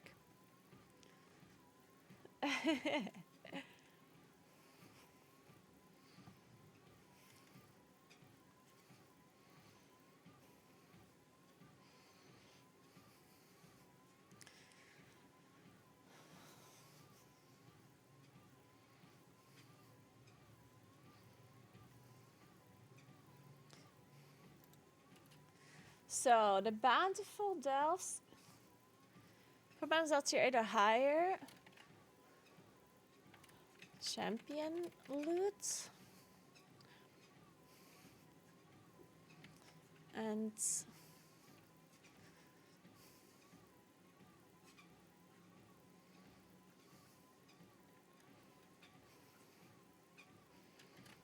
you have coffee.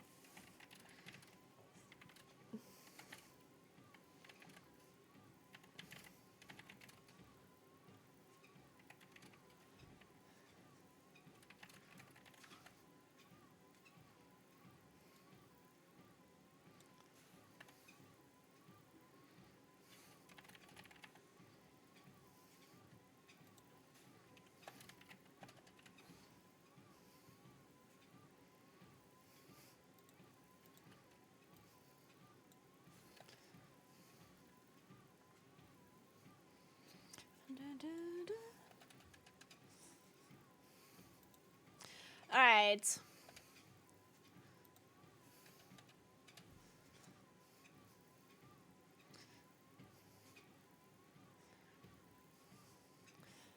So the vaults.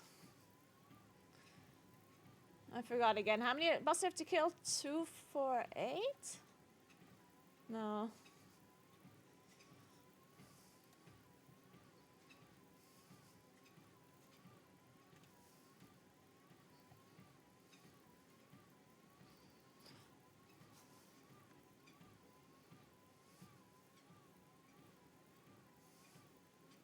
Two for 6.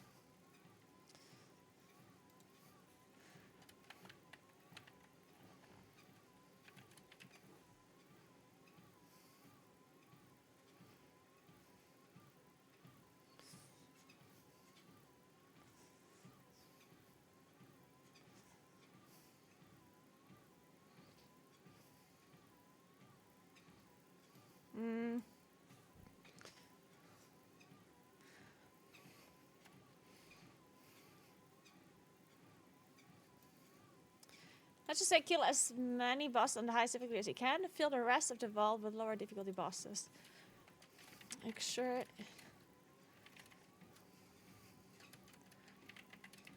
you have at least in total to unlock 3 vault slots.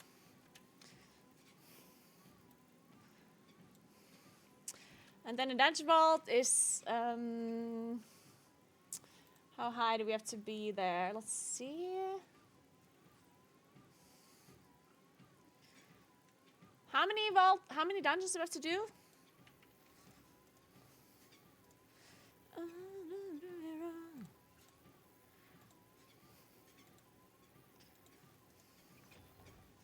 Eight.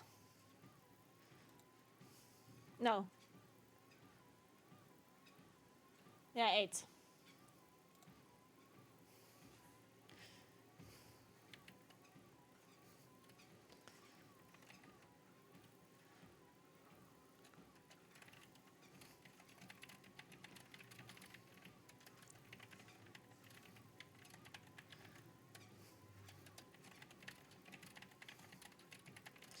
The highest reward is... Let me see. The highest reward is 10, right? Plus 10.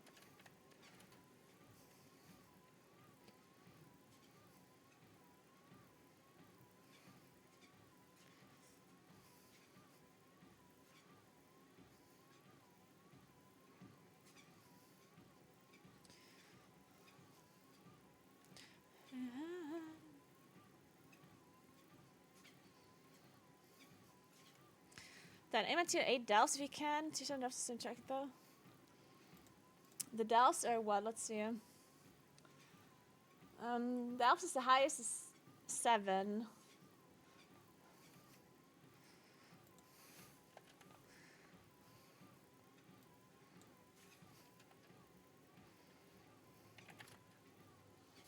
Hero 106.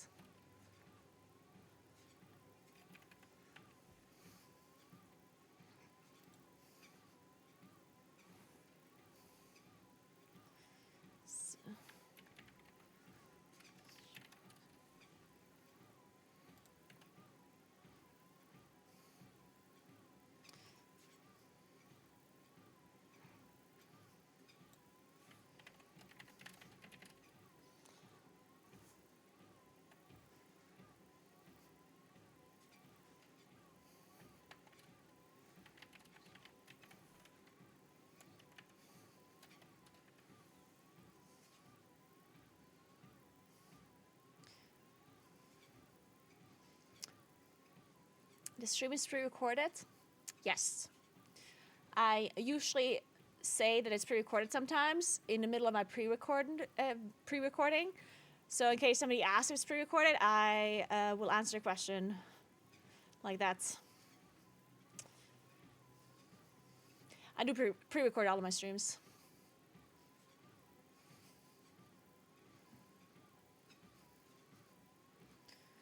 I'm using Brooks shoes. Brooks Ghost. I think they're Ghost 6 or something.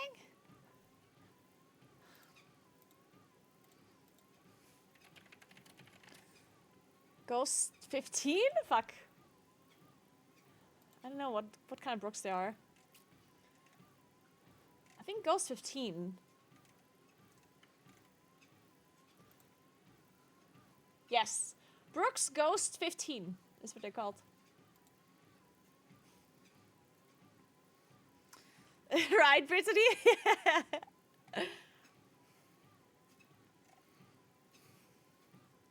Okay, the delve thing I'm gonna delete. Okay, I think this is good. Oh shit, this is gonna be a long video, huh?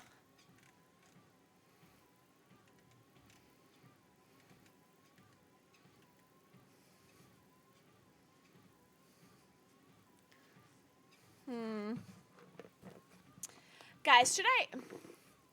Okay, so I need to record this now. The problem is... I cannot stop walking because I need to be done at some point because I need to sleep really early. How many more hours do I need to walk for 50 kilometers? Can somebody do the math real quick? If I walk at 5.6 kilometers per hour, how many hours do I still need to walk? How much time do I still need to walk to reach 50?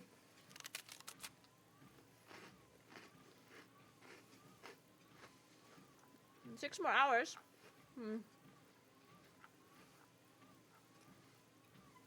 Yeah, I need to sleep at 6 p.m. I can't stop walking anymore. I need to continue walking.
Okay, let me think of an intro real quick.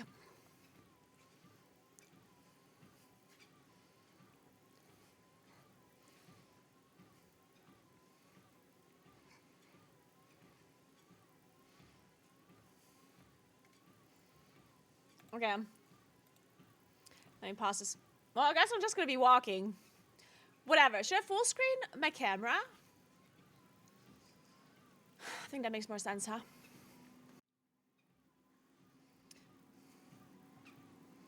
Okay. I mean, it's definitely gonna be slightly weird that I'm walking in this guide, but that's just what I have to do, guys. I can already see the comments. It's like, why is she walking? Why doesn't she just go to the gym? People always get so angry when I walk. It's like, why the fuck is she just not going to the gym? Why is she not walking outside?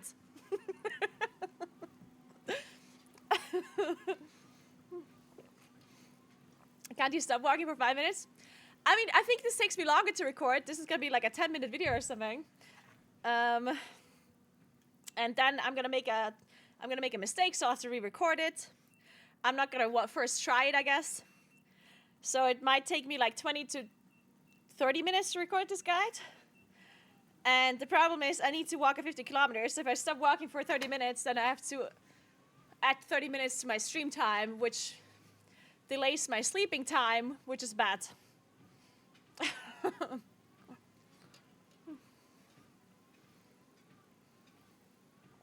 Sanglatus chef becomes hilarious whenever she drinks something carbonated.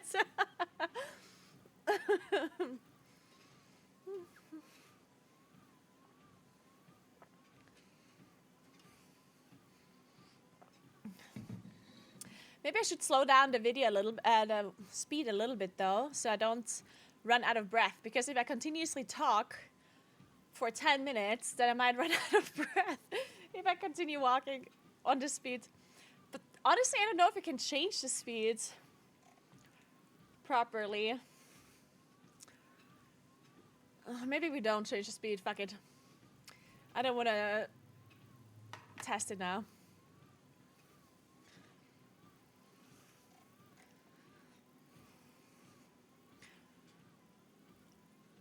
Okay, wait, let me record this video. Shh, everybody shut up. I know my camera's glitching, don't worry about it. Okay, everybody, shh, shut up. Shh, shh.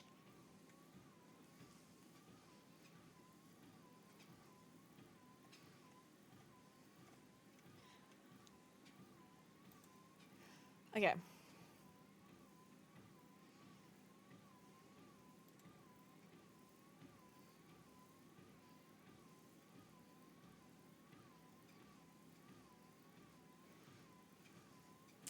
Hey everyone, my name is Naguura, and today I'll be telling you what's going to be new in Season 2 and what you should be focusing on completing in the first week of Season 2. Alright, first of all, let me explain why I'm walking, because I already know there's going to be a million comments. I am currently doing a challenge that I want to walk a certain distance within my stream, so just ignore the walking, okay? I'm on a walking pad, yes. Anyway, moving on. So, this week we unlock the new raid. It's going to be LFR, the first wing. We have normal mode, and we have heroic and mythic that unlocks. LFR drops veteran check. We have normal drops. Wait, fuck. I just realized that I have a prompter, and I should be moving it over there so I can actually look into the camera. Okay, go again. Wait. Why the fuck do I have a prompter if I'm not going to use it? Wait. Shh, don't laugh. No. Cut.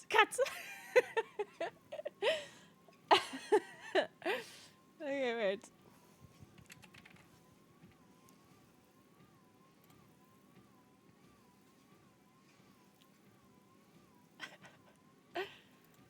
So.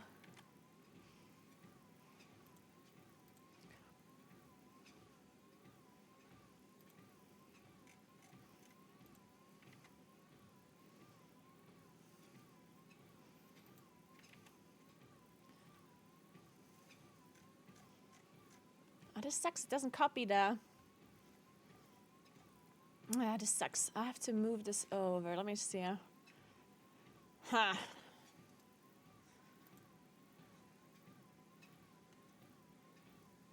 Okay, this totally didn't work. Shit.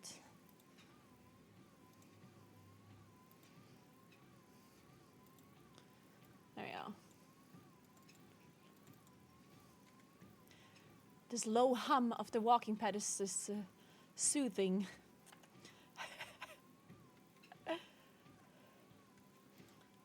Okay, now should work.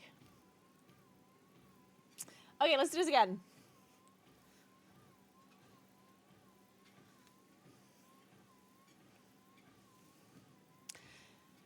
I would like to see some gameplay soon, Caro. If you want to see some gameplay, then log on and play yourself. I'm recording a video. So.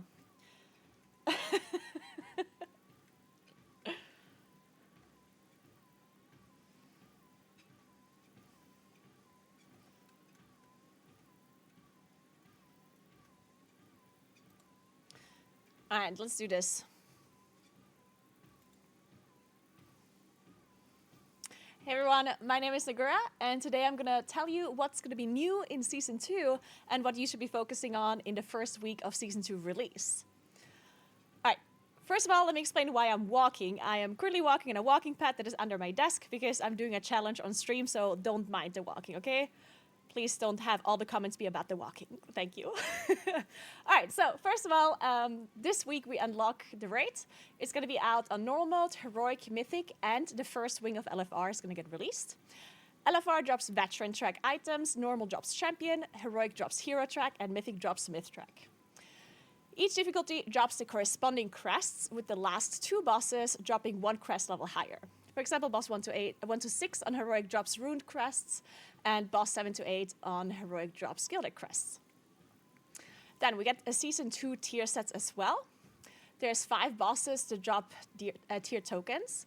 We have the one-armed bandit that drops the helmet. We have Rick Reverb that drops shoulders. We have Sprocket Monger Lock-and-Step that drops chest. Then we have Cauldron of Carnage that drops hands. We have Styx Bug Jumper that drops legs, and then we also have the last boss, Gallivix, that does drop an Omni token that you can then trade in for any kind of set piece that you want.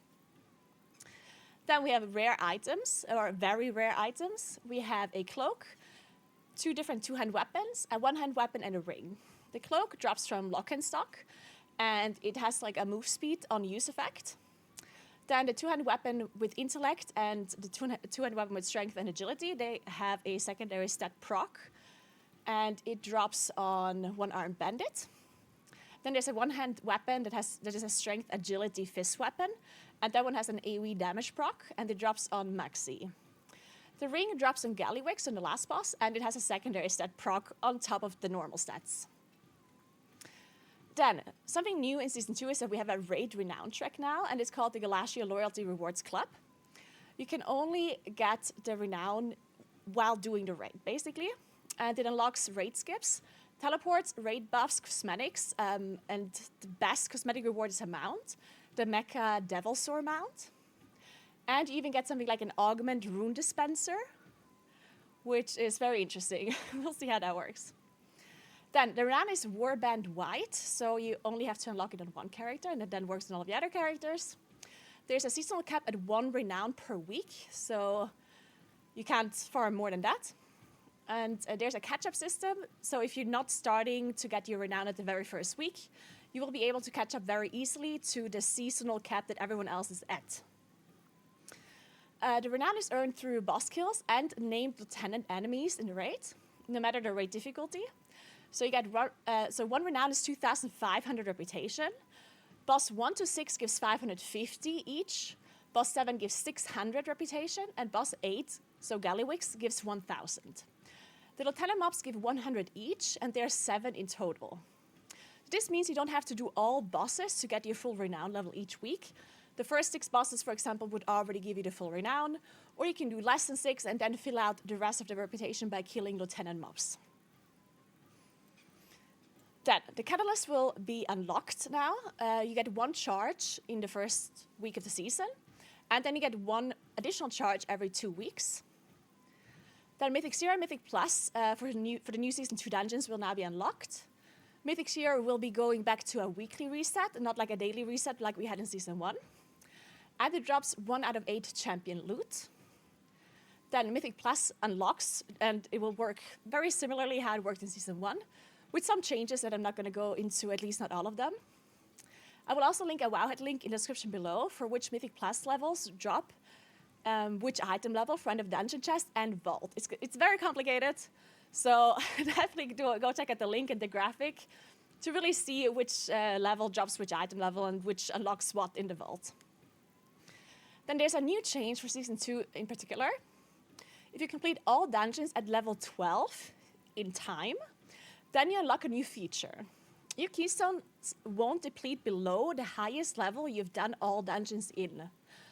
So let me explain. If you've done all dungeons on level 15, and then you do a level 15 key, if you deplete that 15 key, it will not turn into 14 key, it will stay 15. This only works on key levels that you've done all dungeons on that key level on, right? So if you've done 7 dungeons on a 16, but 1 on a 15 only, then that means that your keys will still deplete below 16 until 15, but they won't go below 15. All right, then let's talk about delves. So the cover keys will reset, you will go back to 0. And let's talk about the item rewards from delves. So the bountiful delves go up to champion track gear from level 7 and onwards. So item level 636 to 639. Then the Delver's Bounty rewards can go to 1 out of 6 hero track, which is item level 649, which is actually really good. You have to do level 8 or onwards in those bountiful delves, and you need a map. And the maps are limited to 1 per week, so that means you can only get this hero track item once per week. The Great Vault gives also 1 out of 6 hero track, which you can already get from 7 and onwards. Then, the currency rewards from delves are Valor Stones, Resonance Crystals, Undercoin, and Crests. You can even get Gilded Crests this season, maximum 21 crests per week, from either Tier 8 to 11 Bountiful Delves with a key, or Tier 11 normal delves without a key. Okay, I need to breathe for a second. Dude, talking this much while walking, it's exhausting.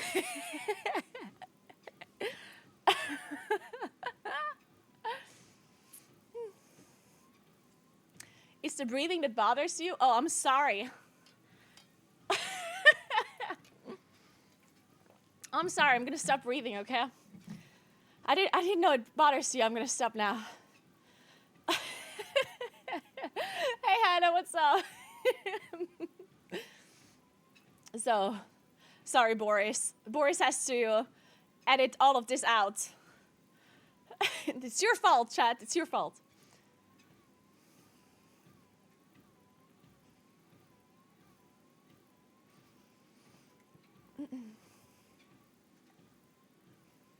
Right, then there's also a new delve. It's called Nemesis, and this delve only has 2 difficulty settings, and it drops item level 636 and above. You unlock the first difficulty by doing a tier 7 delve with revives remaining, and the second difficulty is unlocked by doing a plus tier 10 delve with revives remaining. Then the World Bus will be available now, and it drops champion track item level 642. Then we will have a new kind of like meta achievement that is called the War Within Season 2 Master Blaster. And it gives you 1 catalyst charge this time. So instead of getting a token and you can then turn in for a tier set, you just get a free catalyst charge. And you complete the achievement by either gaining 1,600 PvP rating, by killing Gallywix on Heroic or Mythic, or by getting 2,000 and plus rating. All right.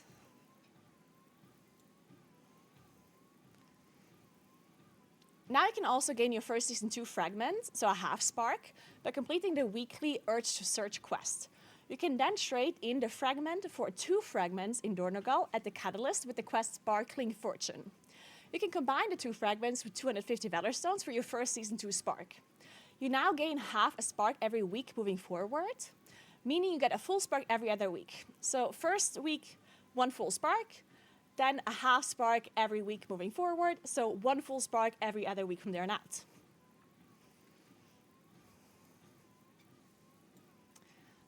All right, so I'm now going to give you a weekly to-do list and a daily to-do list. I do want to first give you a disclaimer that these are things that you don't actually have to do. These are not mandatory. I'm just listing out things that will give you rewards that you can do. But of course, some of these rewards are maybe something that you don't need. So really listen to the rewards and look at the rewards that I'm listing. If you can, for example, farm high and plus keys that drops hero track loot, then you don't have to do weekly or daily things that give you champion track loot, of course, right? So definitely just keep that in mind and be smart about this to-do list. Don't think you have to do all of these things. How far have you walked already? I'll show you in a moment. There's an overlay that I have. I just currently had to turn it off because I'm recording this video. So, all right, number one, do the raid on the highest difficulty you can do.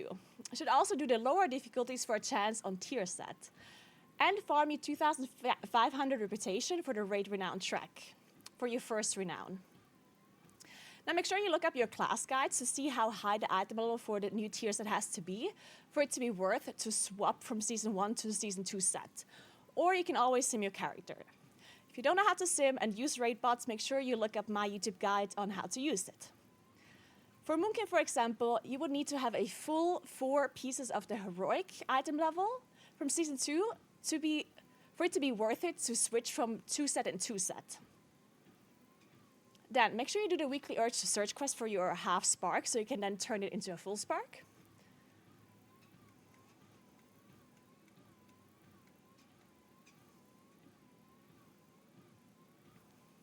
Make sure you do the world boss for champion track loot if you need it. Then you can do 2 weekly quest/activities in the world for veteran items, and an additional 2 quests or activities that are weekly for 4 coffer keys if you need to do delves. Then you can do 8 delves on tier 8 or higher for the highest delve vault, which is Hero Twit of 6. And you can do Mythic Zeros for champion track items, which is a weekly reset. For daily activities, you can do 4 times Bountiful Delves, tier 7 or higher, for champion loot. And if you have coffer keys, you get a hero track items from 8 or higher as well. Now, to unlock your vault, you want to make sure that for the raid vault, you kill as many bosses on the highest difficulty as you can, obviously. But make sure that if, let's say you can only kill 4 on normal mode, make sure you fill out the rest of your vault by killing mobs on LFR to make sure you unlock your 3 slots on the raid vault to increase your chances on tier set. For the dungeon vault, you want to make sure you do 8 dungeons to unlock the full vault. And of course, you also want to make sure you do the highest dungeon level you can complete. The highest item level reward is Myth Track from +10s.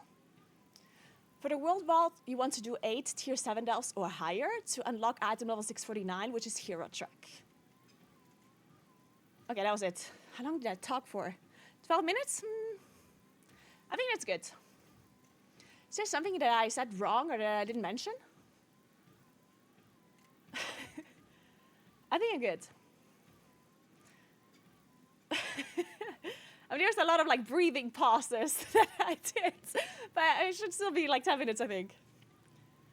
Okay.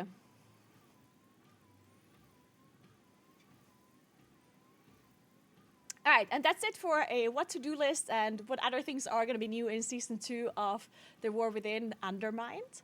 So I hope this list helped you out, and if you have any more questions, make sure you ask in the comments below, and make sure you check out the description below for more detailed links about certain rewards in delves and in M+ dungeons. And if you have additional questions, you can always come over to my stream at twitch.tv/Naguura for any questions. Thank you so much for watching, and have a nice rest of your day. Bye. So, I'm not actually leaving the stream, by the way. This was just my YouTube outro, yeah? And before I was like, okay, she's leaving, I guess.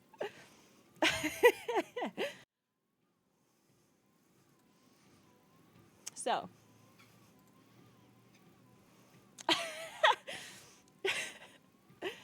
So. Let me see if I have this recording now. In before my microphone didn't work or something.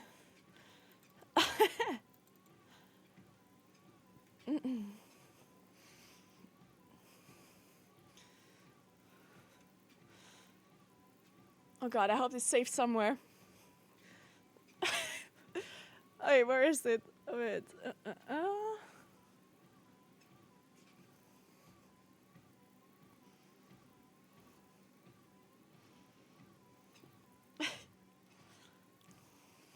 Yeah, we can always pull it from Twitch in case it didn't work for the local recording.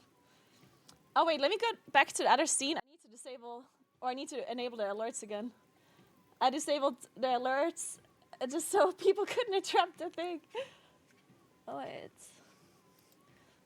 There we go. I didn't trust you guys to not spam stuff.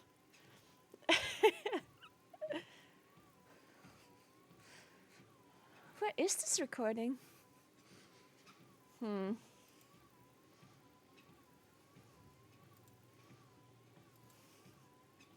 Oh.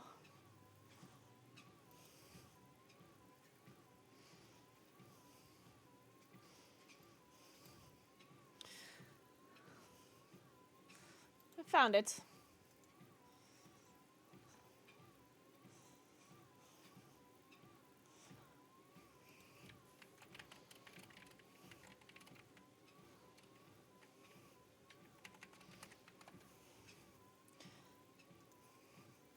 Let me see if it record everything properly. Hey everyone, my name is Naguura, and today I'm gonna... Looks good. God, I hate my voice. Okay.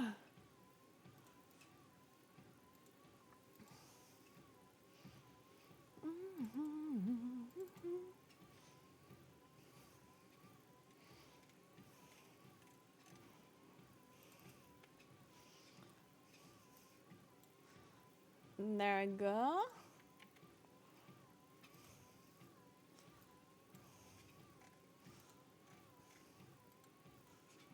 Not a summer with you.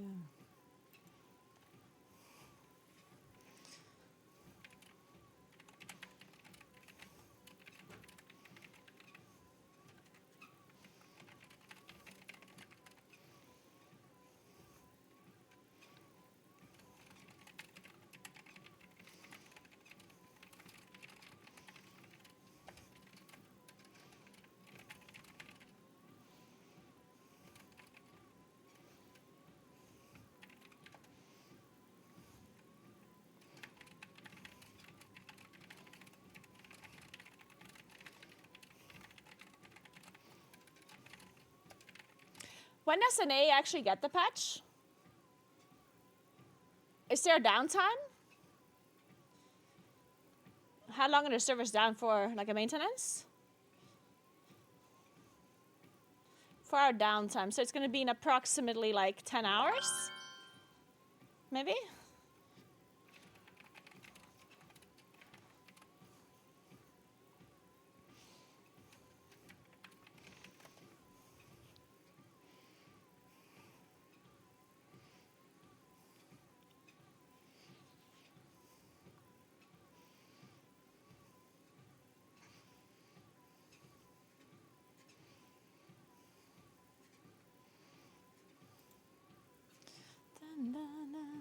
Hey Oni, thank you so much for Prime. What's up? Thank you, welcome.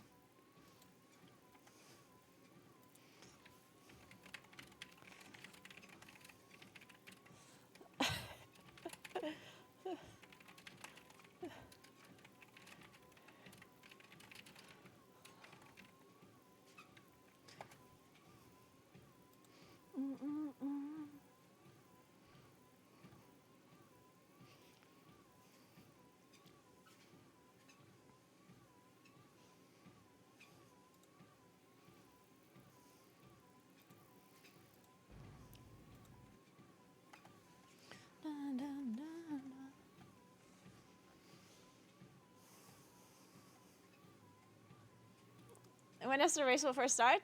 When the servers come up for an A.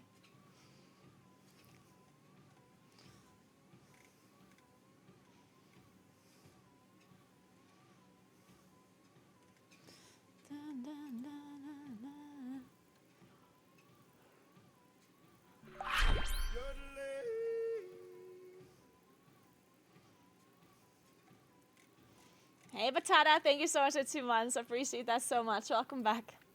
Thank you, thank you, thank you. All right, well, now I've done the guide.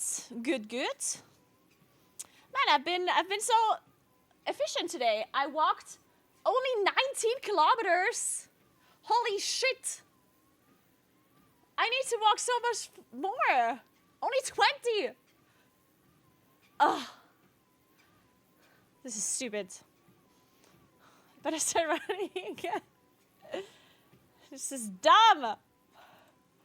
It never ends.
You look very fit. You're doing a lot of sports recently. It's just the walking that makes people believe I look fit. Honestly, if you want to fake look fit, just walk or like do sports or just wear sporty outfits. Honestly, if you just buy sports outfits, then people are just gonna assume you're fit, because why else would you wear a sport outfit? But then just wear it and sit on your couch, you know?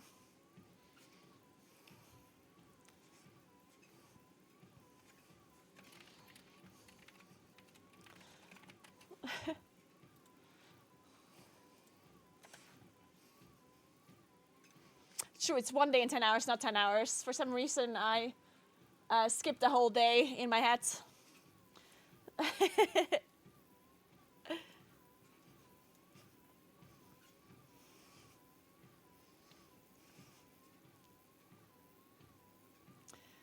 Your treadmill is not counting correctly. My treadmill is not counting anything. It's a script that is counting. Also, no way are you walking 5.6 kilometers right now. I am 100% walking 5.6 kilometers per hour right now. The steps are not counted by the treadmill though. It's a script that is calculating it. You would almost have to be running for that speed. It's not correct.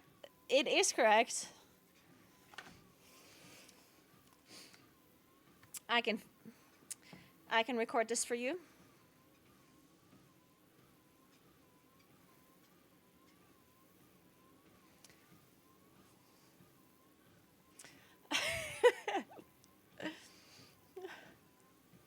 It's not that fast, 5.6, by the way, yeah? It's not running speed. I don't know why people think this is so fast. It's not. I also, I don't really understand why people think, why people just, don't believe it. Why would I lie? It's like, what do I gain? It's like, look. There. Speed, 3.5 miles per hour. You see it? It's right there.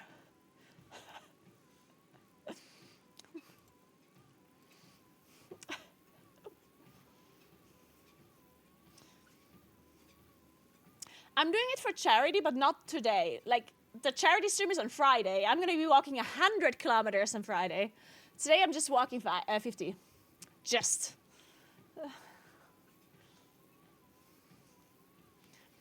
She's at a desk using a keyboard and mouse. She can't be walking 5.6.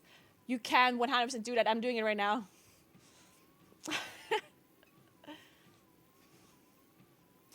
But honestly, I'm glad you believe it's so unfathomable, because that makes me feel better about myself.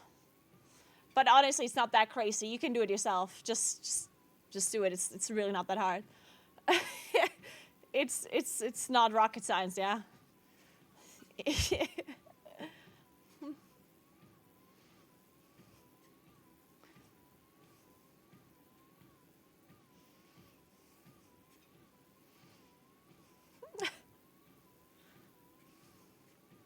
It looks too slow. Yeah, but you guys can't even see me walk. Like, like you're like, it looks slow, but you can't even see my legs. How could you determine how fast I'm walking by looking at my upper body?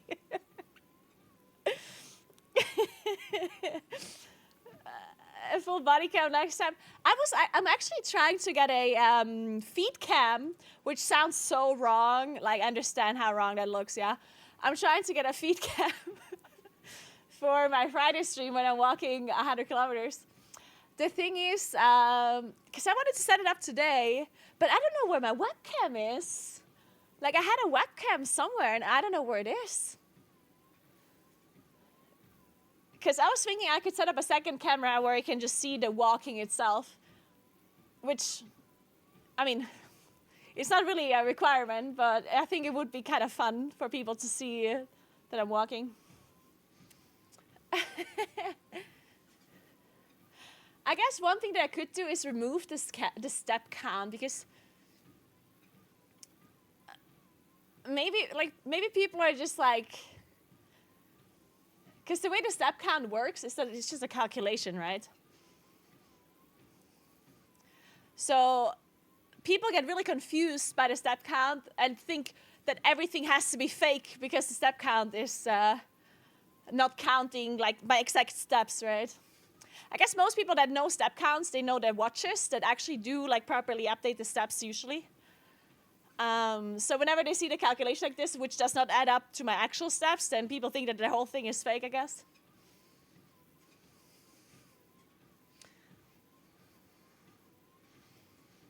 The step counter seems slightly faster than actual steps, but not by much. Yeah, the way the step counter works is that it calculates, like it basically takes the average stride of somebody with my height. Like, I am 1 meter and 64 centimeters tall, and the average stride length of a person with my height is, I don't know, 64 or something, 64 centimeters. And it will take that and calculate it by the distance that I covered and the speed. So it's not going to be 100% accurate, because obviously I might sometimes like take smaller steps, sometimes I take bigger steps. It's just an average, right? Yeah, a lot of people think I'm really tall. I'm not, though. I'm 164.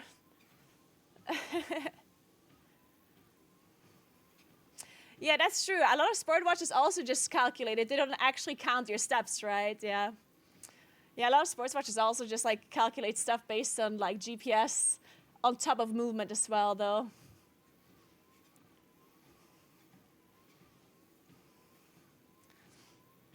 It sounds like you should just remove the step counter for your sanity's sake. Maybe I should, just because it's going to be annoying to justify how fast I'm walking. Because people are like, oh, but the step counter is wrong.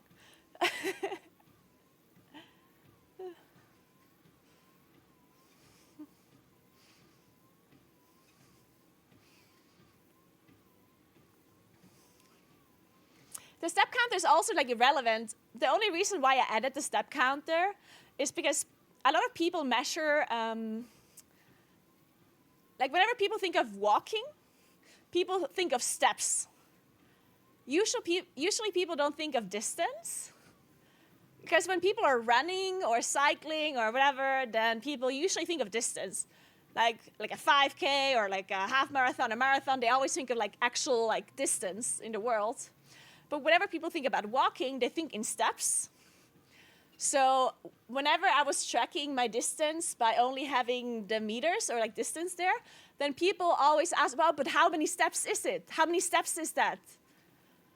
And I never had the answer for them because I wasn't tracking my steps. I was only tracking the distance, right?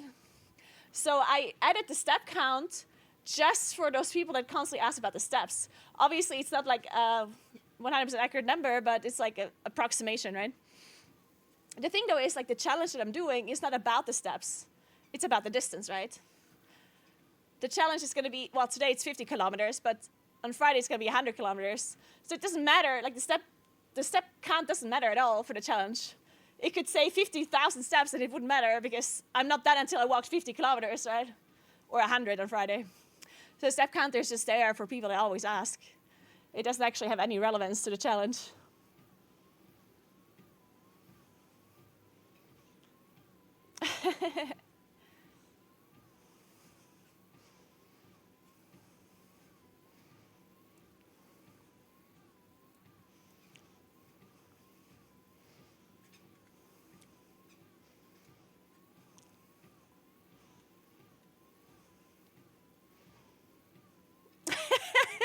I don't want to ruin your day, but the speedometer on those walking treadmills are notoriously off. Mine is off by 69%.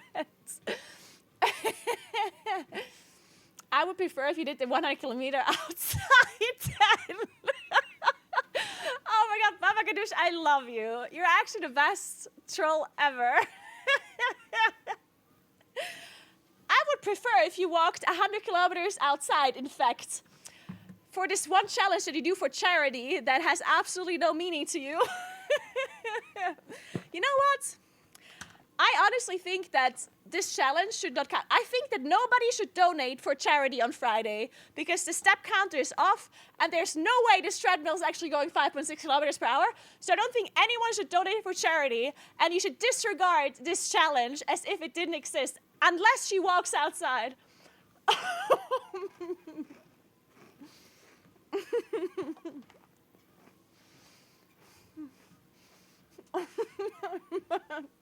With a GPS tracker. I should share my exact location on the internet so everyone can prove that it's for real.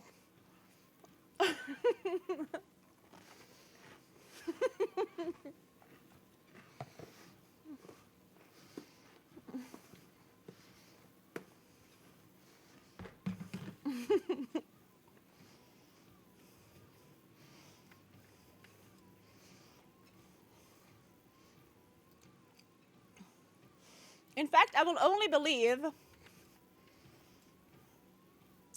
believe this challenge is real if you hire a speedologist that comes here in real life and counts each step personally. Would you imagine? Could you imagine there's a person like literally just standing here for 24 hours, be like 1, 2.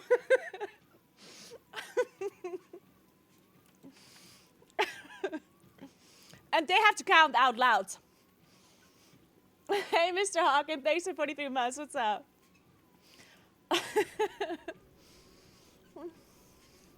I lost count. You need to start again. Holy crap, is speedology a profession? Of course it is, bitcher. Yeah. You want the job, you're hired. You can come here and count my steps. I'll pay you 1 cent per step.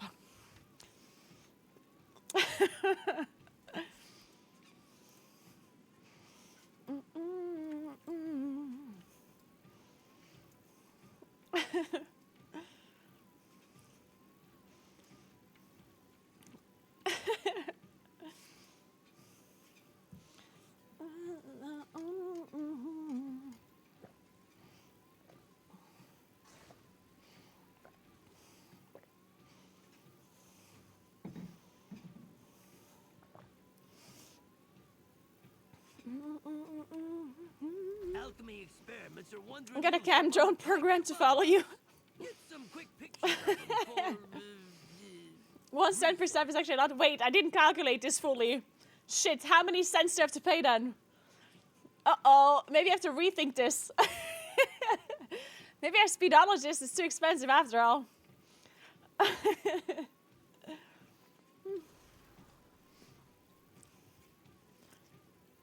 The bro is actually asking for stride length.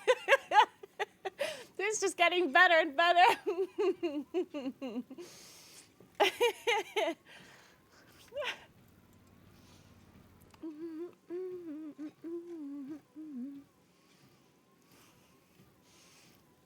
This is cinema. I can't write because of laughing. I'm having a good time, Baba Ganoush. I appreciate that a lot. Thank you. This is indeed gold. Alright, anyway, guys. Enough about speedometers and speedologists. Let me try to get level 7 renown for the quest next week. Ooh. Oh, this is season 1. And let me get Valor Stone Cap. Oh my god, I already have 1.8k? That's sick! Incredible. And then I'm basically done.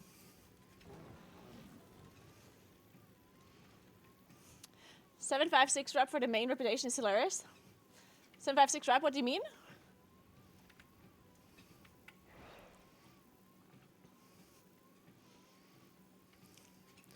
Okay, what do we have to do here?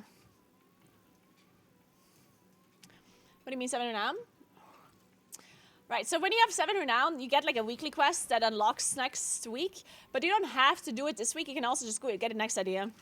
So as soon as you have 7 renown, you get like another like weekly quest that it unlocks. Honestly, I don't even know what it gives you. I think it's Valor Stones. But yeah, you don't have to do it this ID. You can also just do it next ID. I'm just doing it this ID because next ID I don't have time to find reputation. I need to play in Plus all day.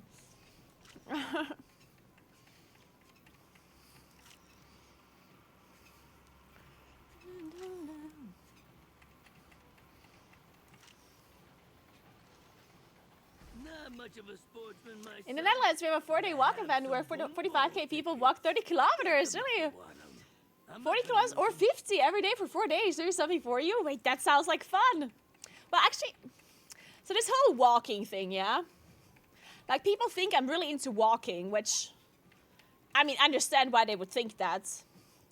But, but when I'm outside and I can actually do other activities where I'm not bound to a table where my PC is standing on, I actually prefer other activities like cycling or skiing or hiking. To be fair, hiking is also kind of like walking, so...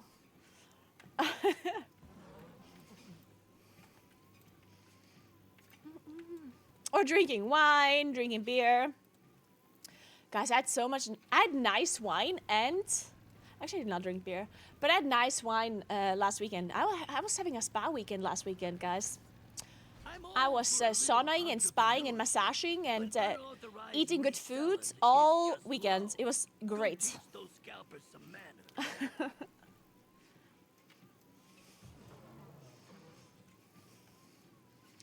Yeah. Oh, you were in Silata. Nice. I hope you enjoyed your skiing vacation. Yeah, we had nice weather. This week is also going to be amazing weather. The problem is that it's way too warm, so there's absolutely no snow anywhere other than like on top of the mountains, right? So right now it's a little bit sad when it comes to the actual snow coverage. But outside of that, for like actually sitting outside and enjoying the warmth, it is nice because it's not that cold. So you can actually sit outside, drink your beer outside and your wine and whatever it is you want to drink. And really chill outside, which is really cool. Hey, Banana Dude, thank you so much for 3 months. Found a pride for you. Thank you so much. Appreciate that, Banana Dude. Can you tell us your stride length while skiing, Naguura?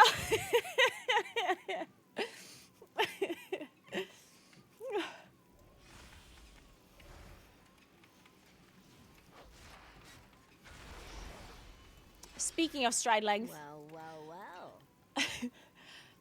As I was taking a walk yesterday with David, we were like walking around like the area that we were in for the spa weekend around Chenna, and we were going like a little bit up, a little bit down. It wasn't like a hike or anything, but But going downwards, I sometimes do this weird thing where instead of stepping onto my heel, I step on my front foot when I go downwards. I don't know why. And it just looks the dumbest way. It almost as if I'm like walking on like, what is it called? Eggshells. Or as if I'm wearing heels or something. But then I was thinking about like, how do other people walk downstairs and downwards? And I feel like most people just look weird when they walk down. What's the news? I think humans are just not made to walk downwards. Humans are only made to walk up. Could you imagine that you just... Could you imagine if we were just not able to walk down? Like, imagine we could only walk up. And if we have to go back down, we have to, like, drive down or, like, use some other way of transportation. Or sled down or ski down or whatever. So whatever you do, can't walk down. Turtleim, thank you so much for 4 months. What's up? Lie down and roll, yeah. Good point. You can always roll down, yeah. Hey, reseller.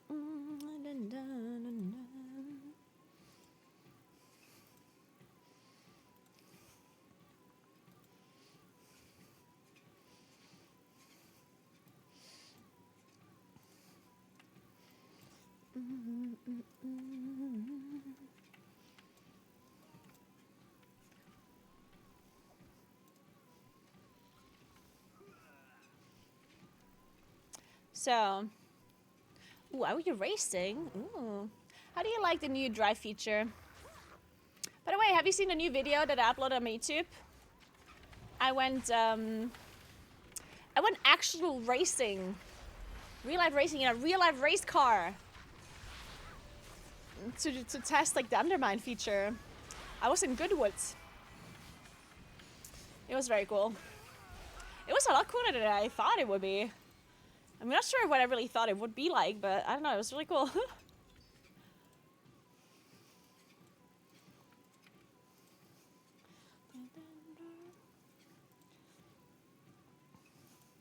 Also met Asfent and Fendi and Taliesin and Evitel and Mr. GM and loads of cool people.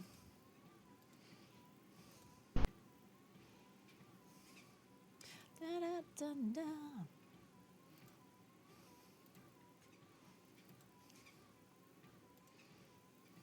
Oh?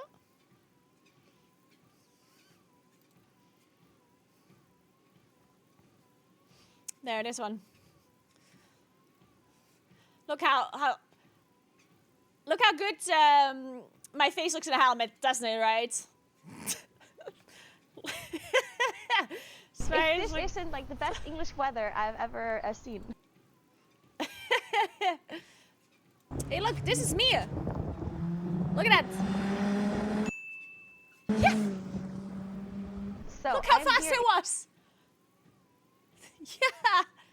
It was very cool. I'm so ready.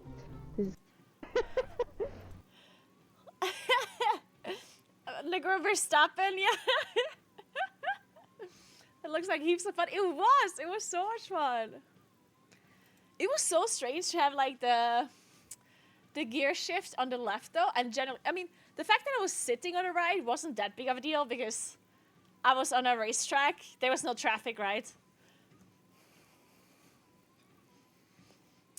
I was going like 120 miles per hour, of course. Yeah, I think it was 120. But maybe we need Baba something to actually verify that. What's the stride? Can you measure the stride of this car?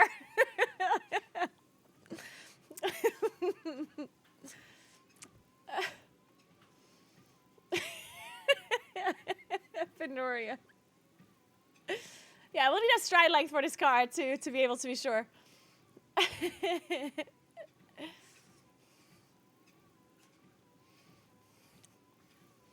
But Yeah, this was cool as fuck.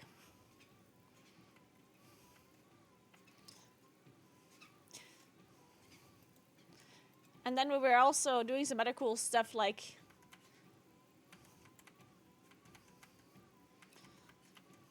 Also got famous people to sign my jacket. Look, it's Fandy. Brian. Fandy's so nice. I love her. And Aspen's also really cool.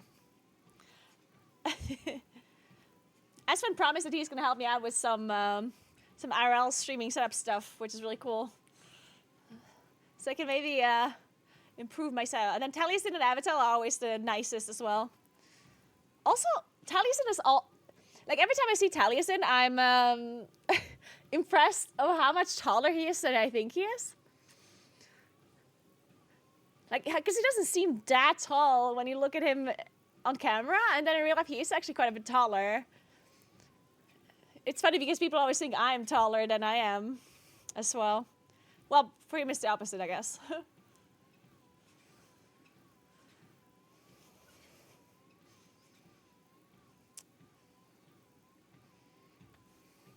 Anyway, go check out the video if you haven't seen it yet, if you're interested.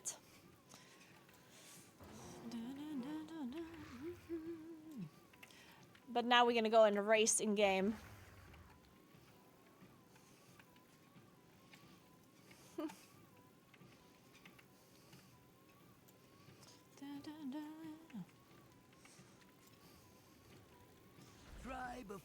When are we able to upgrade our car, by the way? I want a better car. Then they'll come running for more. Ah, this is the sky thing. Oh, that's boring. I want to do the normal race. Not this weird race.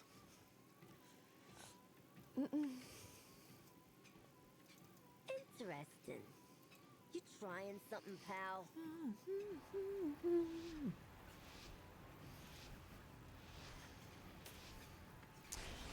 Alright, guys. So who do you think is gonna win the race first this time around? I'm gonna tell you that I already know who's gonna win.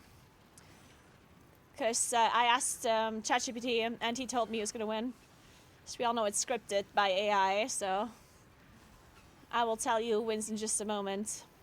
Fuck. I was too fast.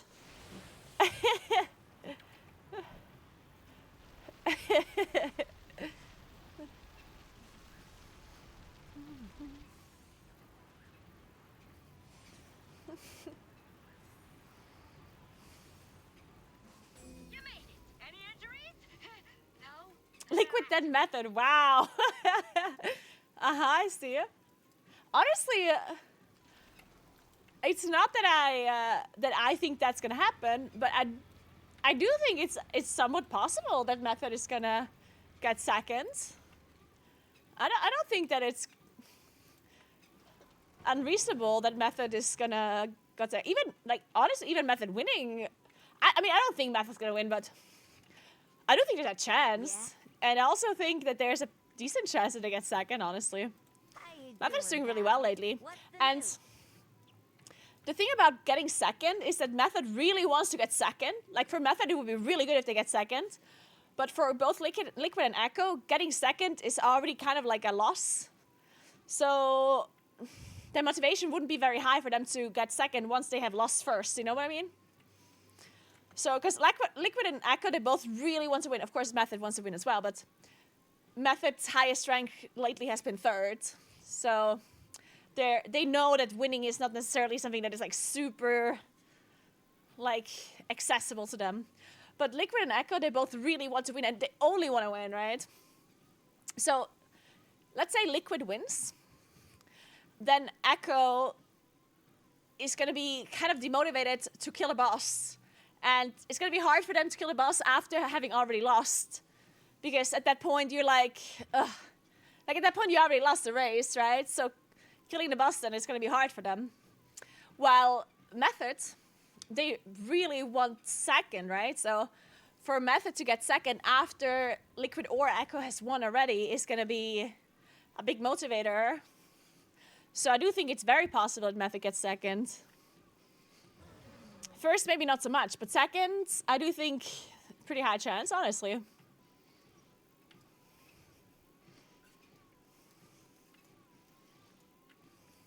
Welcome. Regardless of who wins, I think it's a slaughtering. Oh, you think it's gonna be really one-sided? I hope not. Yeah. That's the one thing.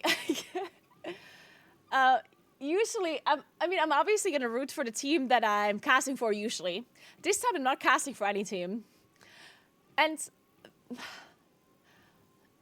I still kind of root for Echo because I mean, EU and such, you know. But the one thing that I always root the most for is having a close race. I honestly care more about the race being close than who wins. Because for us as viewers, it's just so much more interesting if it's close, right? So I just want it to be close for my own enjoyment. I care about my enjoyment more than I care for like rooting for a specific team. Because honestly, I like people on both teams, you know. I've casted for Liquid before. I've casted for Akka before. I know players in Liquid. I know the caster team and the production in Liquid, and I know the people in Echo. So it's like I like people on both sides. Thank you so much for Prime P, Mike. I appreciate that. Thank you so much. Now that Mythic starts on the same day as normal and Heroic, do you think it can benefit Liquid more than for Echo? No, it's the same. If anything, I think it probably benefits Echo more. Here's my thought process. So I think the shorter the race is, the more of an advantage it is to get the raid earlier, right? The longer the boss is, so the longer away from the reset the boss lives, the more equalized the race is, or the less it matters when you get the raid first. And if you get Mythic and Heroic at the same time, that by default means that the chance of the boss dying within the first part of the reset is incredibly low. Right? Because you have to do split raids first, which take a decent amount of time. When you get Heroic and Normal mode first and then Mythic afterwards, you have to spend less time in your split raids in the second week, which theoretically could mean that the bosses have a higher, or the race has a higher chance to be done earlier in the split, early in the ID, because you've already done so many splits in the first week that you don't have to spend a lot of time doing splits in the second week, meaning you're able to do Mythic faster, meaning you're technically able to kill the last boss quicker within the reset. Now, in reality, the difficulty of the raid is going to be adjusted according to how much gear they have anyway. So in reality, as long as Blizzard does a good job tuning the bosses, it doesn't really matter when you get Mythic or when you get Heroic or if you have a normal split or not. Because usually the boss is supposed to die within 10 days or so of Mythic releasing. So if that is true, if the boss dies 10 days after Mythic was released, at that point, neither of the guilds have a bigger advantage than the other, really.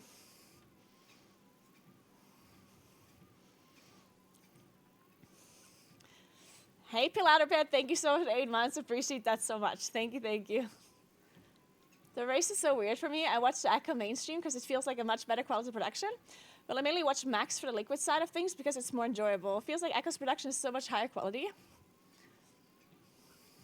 You think so? But why? Like, what is it that makes you think it's higher quality?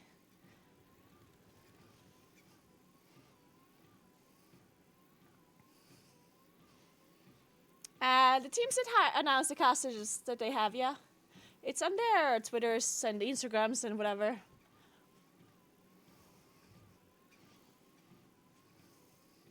I'm not sure. I think the Echo casters are more entertaining. Okay, well, that's totally valid. If you think that the casters are more entertaining, that's good to say. But then, just be a little bit wary of which words you're using, because you just said Echo's production is higher quality. And just because you thinking that the Echo casters are doing a better job doesn't mean that the production is higher quality, right? Production and casters are two different things. And obviously you can still think that one team has a better production than the other, like that would be your opinion to have, right? But just because you enjoy watching a stream more does not mean they have the better production, right? Or that they have higher quality production, I guess.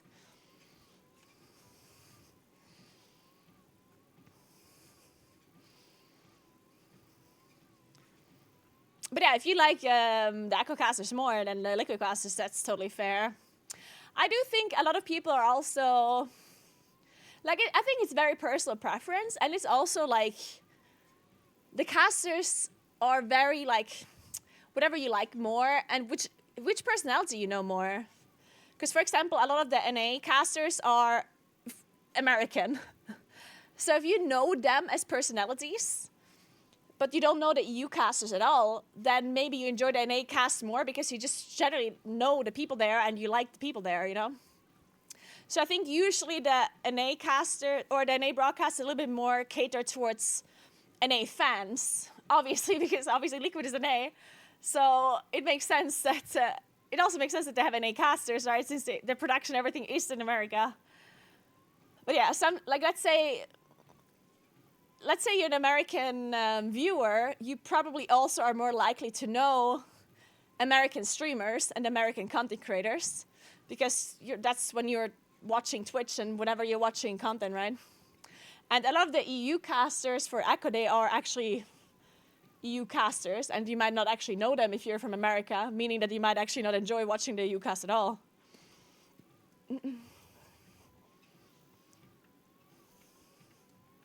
And also depends what kind of, because I think the broadcasts are kind of focusing on different things too. For example, Liquid is known to have their comms always being streamed and not muting as much as Echo does. So if you're focused on strategy, if you want to know more about how they're approaching the boss fight, then you would usually watch Max's stream, right? Because you can really listen to their comms and you can kind of understand and hear what they're doing.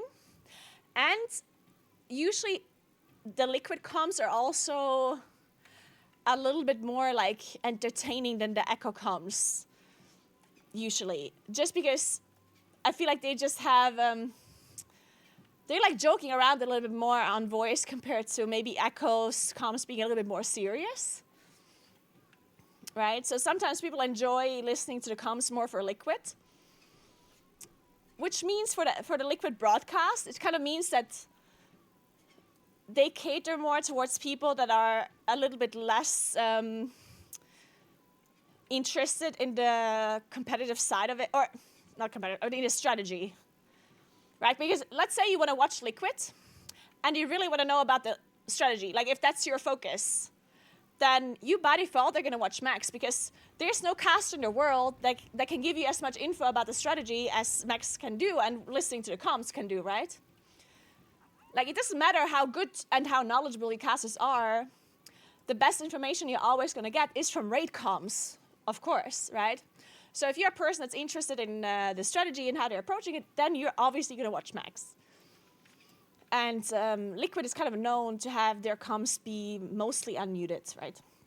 So it makes sense for the Liquid production team to tell their casters to be a little bit more laid back and focus a little bit more on like the entertainment part rather than the competitive part or the strategy talk, because that's their target audience, right? That's the people that watch the Liquid broadcast, the ones that are not super interested in the strategy talk. But for Echo, it might actually be the opposite, because the Echo streamers usually have their comms muted if they're ahead, and they're not going to be sharing any kind of strategy talk with the viewers. So a lot of people that want to actually know more about the strategy, they might actually watch the Echo main broadcast in hopes of the casters actually explaining a little bit what they're doing, right? So I do think that the focus of the broadcast is just a bit different, which like each broadcast is just catering more towards their target audience, at least what they think their target audience is. So I think it's totally valid to enjoy one broadcast more than the other. But I do think that both of the orgs are just focusing on what they think their viewer base is, right? And if you're not the target viewer base, then that's fine. And I agree, like when I watch Liquid, I always, or almost always watch Max as well. Because I want to know what they're doing, and I can only hear that when from the raid comes, right?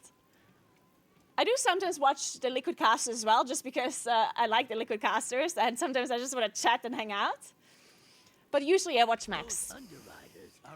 And when I watch the Echo broadcast, I do also usually watch a player. Unless their comms are muted, then I watch the Echo broadcast, which is almost all the time. So,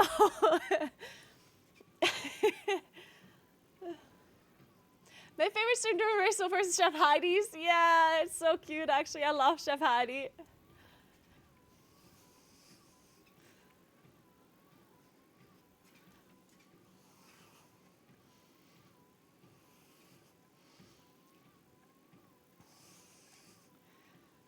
Mira's ASMR pulls are the best. Yes, that's true. Mira's raid leading is so calm.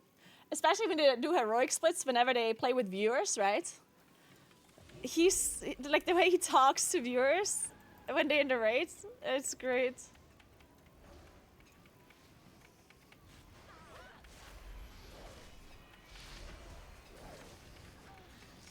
Hey, Stagelchen.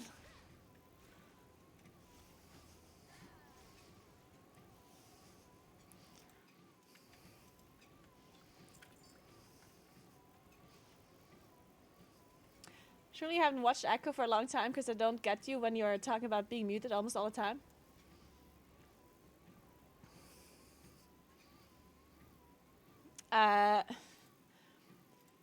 Well, they're not muted when they're ahead, when they're behind. But at that point, I'm also not very interested in strategy talk, you know what I mean? Because obviously at the start, like, Echo has comms not muted at all whenever they are behind. Because why would they mute their comms when there's nothing for Liquid to steal because they already have killed the boss, right? So they have their comms not muted at the start, which is also the time where I don't necessarily want to hear their comms because at that point I already know how the boss works because Liquid has already killed it. So the strategy is not going to be as interesting at that point anymore for me. But when this strategy would be interesting, that's when they have their comms muted, right? Like when they're ahead.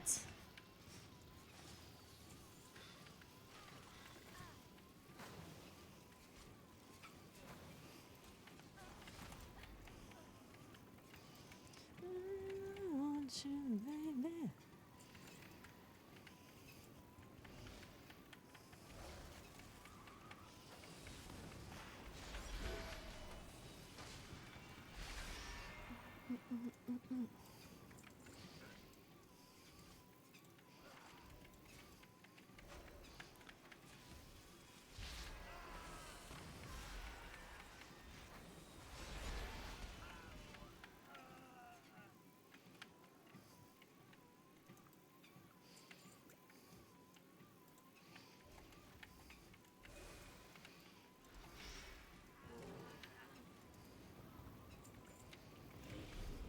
Is there anything else? Oh no. I'm actually getting Valorstones from World Quest? No, right? Wait. Wait, do you get Valorstones from World Quests?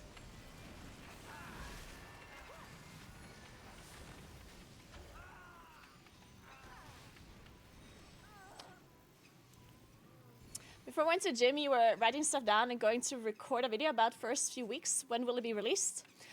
I will release that video either tomorrow or on Wednesday. It's gonna be on my YouTube channel. Just make sure you subscribe to the channel and click the bell thingy so you get a notification whenever I post a video.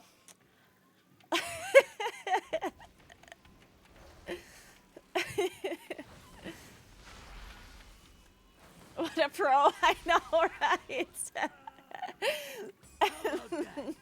I don't even know. Is it even a bell? A little People always say bell icon. Does it look like a bell? Maybe, I don't know. Also, I hope you had a nice gym session, Perry. I'm sad because I can't go to the gym this week because I need to do the 100-kilometer walk and I don't think I should be going to the gym that week. You know, I don't think I necessarily want to like be sore. I guess I could do an upper body thing, like that should be fine. Maybe I go to the gym, do like an upper body thing once. Maybe I do.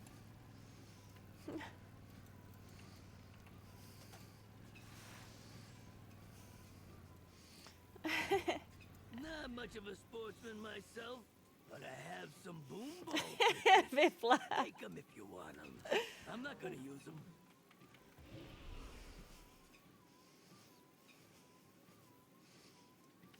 Today quiet, but was randomly a lot more people than usual. Oh, I hate when there's a million people at the gym. It's just the worst when you go to the gym and then you just can't do the thing that you want to do because there's a million people. Oh, it's the worst. Okay, what are we doing? We have to... Oh, we have to aim there?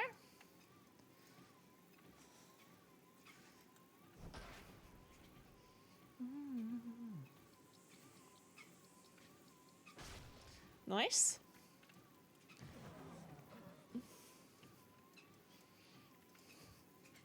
Wait for you.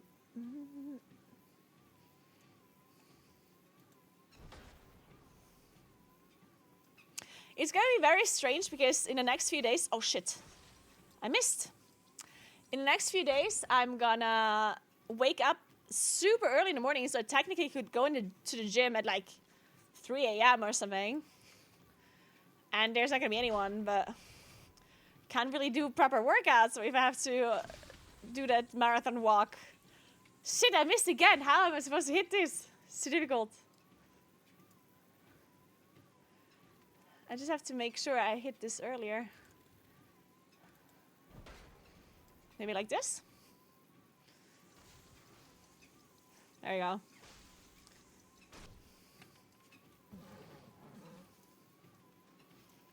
No, this week there's not really a lot to do. Next week there's going to be a decent amount to do. I recorded a video earlier where I'm giving you a TLDR of what you're supposed to focus on. Hopefully I can upload that video either tomorrow or on Wednesday, latest.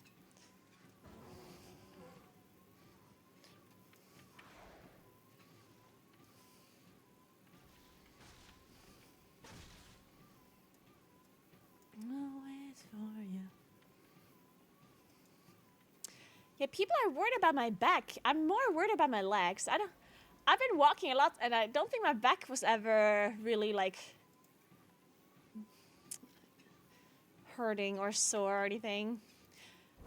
Maybe my back is just used to walking, that I'm fine. Not that interested. Fingers That crossed. blast-proof grass is. Maybe my back is strong enough Example. to not worry about the walking.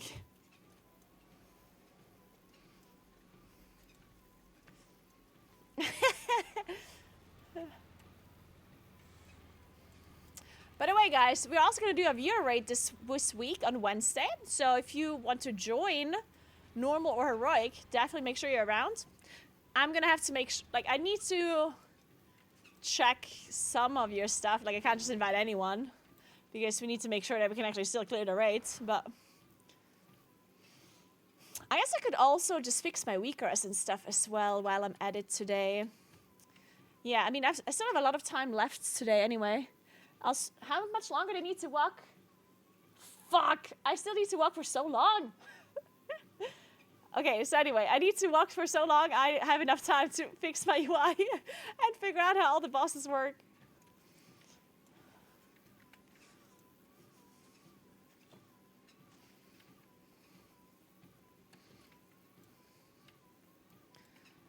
How do you get up there? Oh, wait, this is not up, this is down. Ah!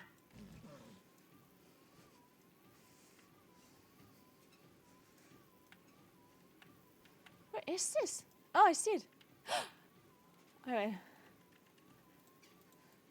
Oh god. Okay, got it. Oh, we're doing ley lines again. Okay.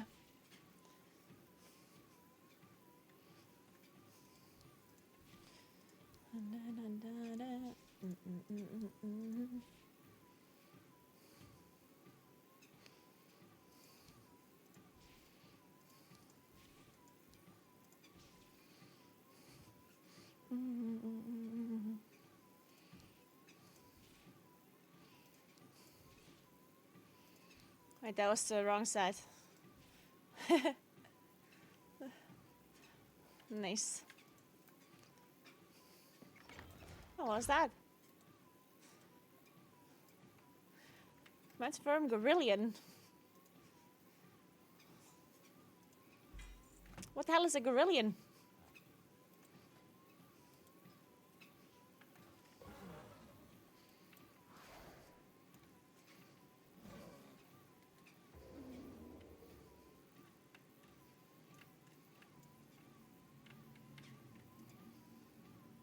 Ooh, shiny trash can. Business, pal.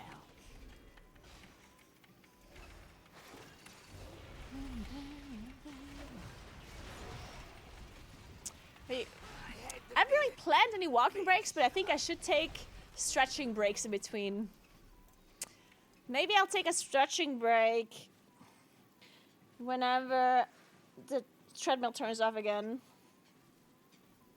Let's see how much more minutes it's gonna go.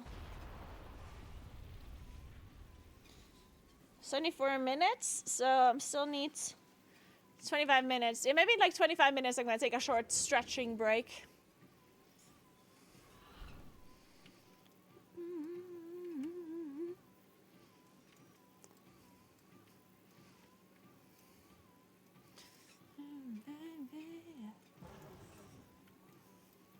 Ah, it's a pet requires all 5 pieces. I see. I think there's one more race to do. Oh wait, there's one more quest over there. Where am I? Ah. Is this a... no. Holy shit, that guy just really gave me a headshot, huh?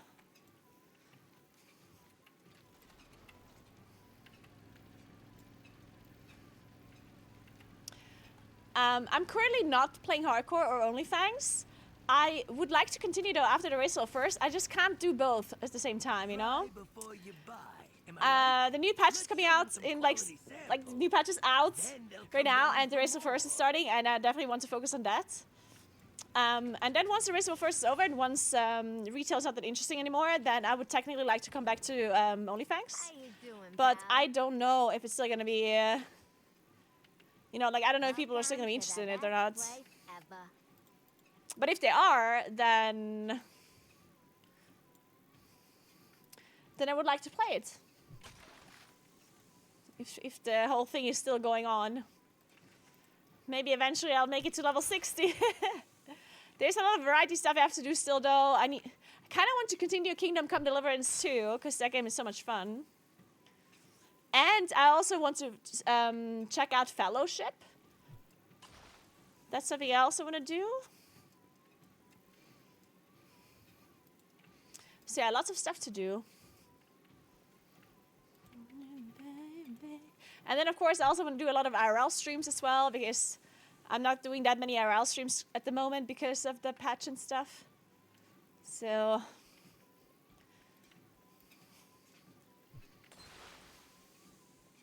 still need to go skiing a few times before the season is over. Winter season is going to be over soon. Then we need to go back to cycling content. To be fair, cycling content is also really fun. I still don't have a bike, but just wait when I get a proper bike, then we're gonna do the best cycling Now to streams. sit back and wait for the orders to roll in. Wait, Fellowship demo is ending today? Oh shit, really? When is the game getting properly released then?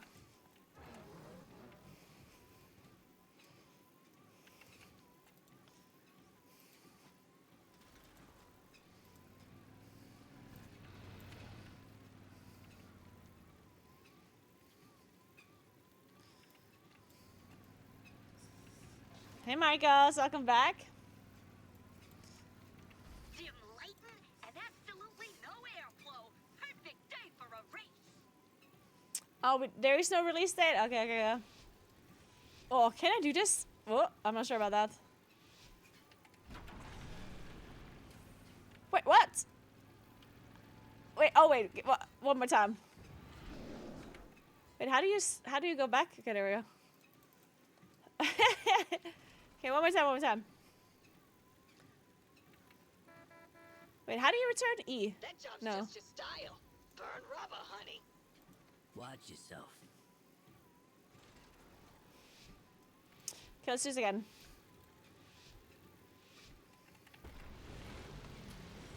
Why didn't I drift? Why did I jump there? I don't understand. Why does it sometimes... Like, I understand sometimes it jumps when you're too slow. Or does it jump when you're not properly stirring as well? Not sure. Wait, that's so messed up. Whoa, this is messed up.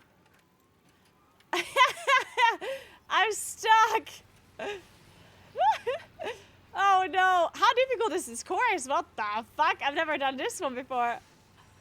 That one is so messed up. Holy Jesus. Okay, I need to do this one again. This one is so hard. I never did this one before. And where's it? What's the damage? Time's a wasting. This one's kind of hard.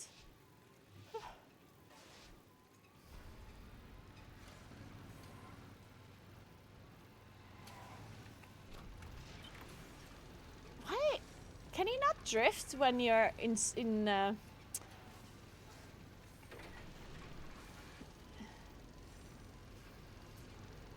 when you're like ultra speeding? Like when you're have your boost on? Ah, fuck. I missed it. You can.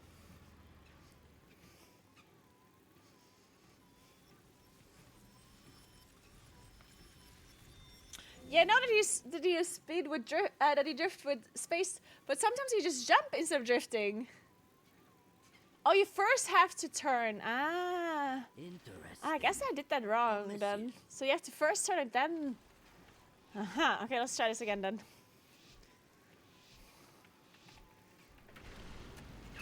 Ah. Okay, I understand now.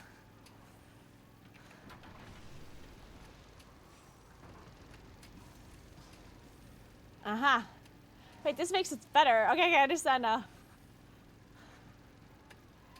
Okay, I got it. Okay, that was just a test. Okay. Okay, cool.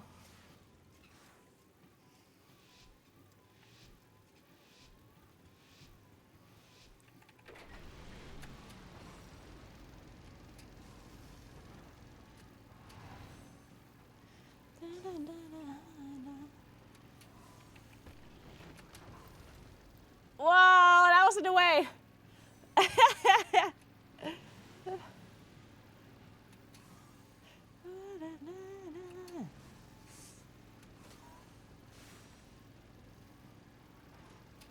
Fuck, I missed it.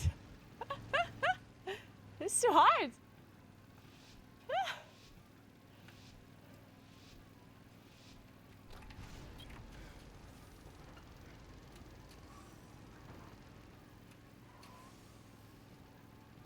Come on, I need speed.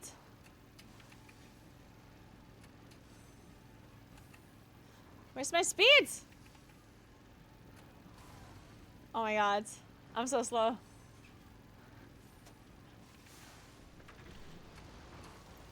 Fuck! Okay, give up. This is too hard, I can't do it. Did I do all the world quests now? I think I did.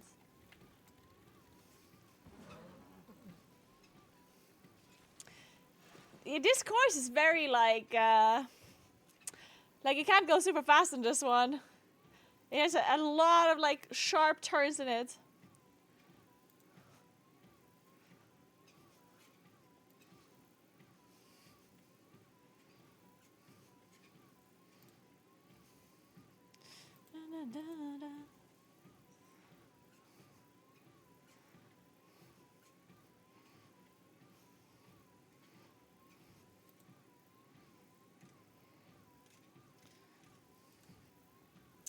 Okay, guys, I still have like one yogurt that I have here, and then I have some of these cookies that I still can eat. How much more hours do I have left? Wait, let me move this over again.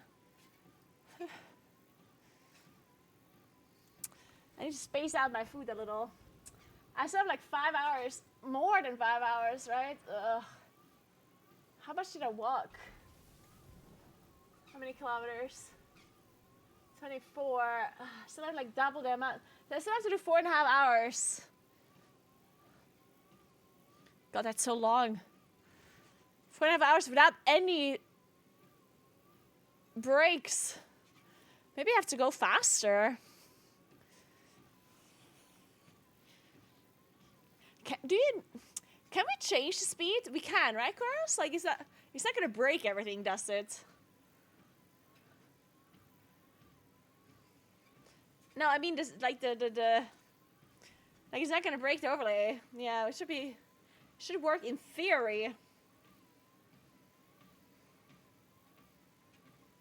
Oh, the webcam is at home. That's why I couldn't find it. That makes sense.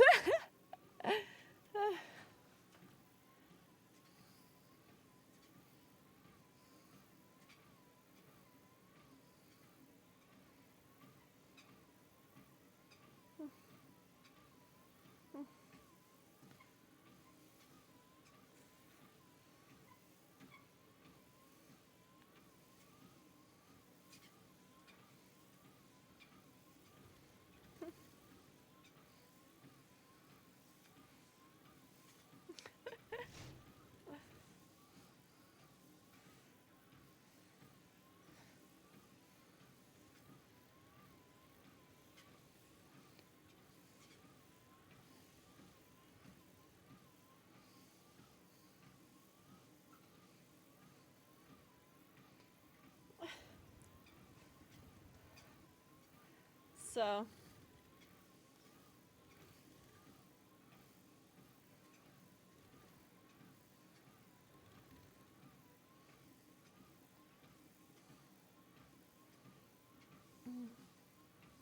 One sec.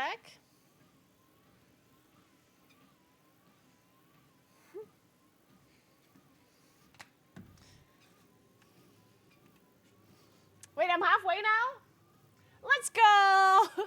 So, how much do you want? 4 hours, 30 minutes. Halfway. Oh, this is taking forever. It never ends. Hey, Marito, what's up? How are you doing? Hey, so what's up? How are you doing today? Aw, don't make me blush. You're the queen. Hey, how you doing? Right now, I'm just focusing on mastering the controls without using the boost at all. Maybe one day I'm worthy. Yeah, honestly, the driving is actually somewhat difficult. It's super hard.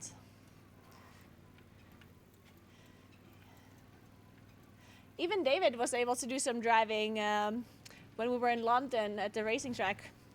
Right.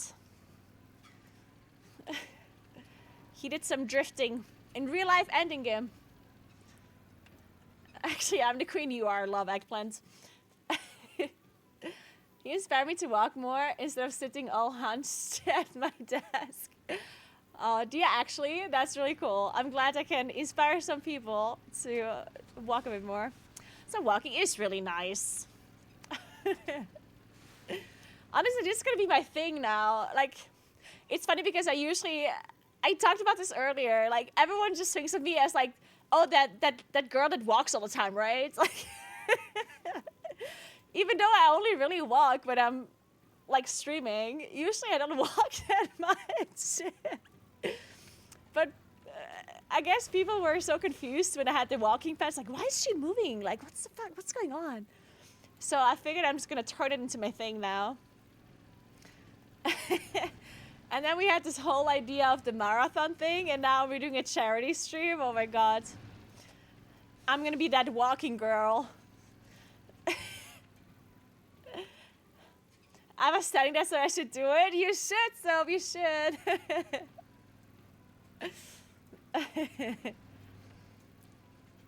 It is nice though, like if you walk a little bit, obviously you don't have to exaggerate it and walk like 1,000,000 kilometers like I do. But if you just walk like a little bit, honestly, I do think it makes you feel a little bit better about spending all day playing video games. I don't necessarily need anything to make me feel better about playing video games all day, because playing video games all day is amazing and there's nothing else I need in my life, but...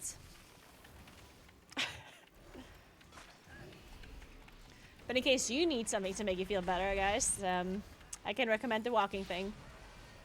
How's your retail, how's your retail adventure going, Soap? I saw you were playing a little bit of Undermined. Do you actually like it, or are you just confused? I guess there's not really that much to do anyway to start right now, so... Get all my chores done, nice. Now I need to farm some rap, nice. So you're actually doing the grind, I see, yeah. Honestly, one thing that classic players know how to do it is grinding. Nothing is gonna discourage a classic player. Oh, 100 hours of grinding this one thing? Oh, sign me up.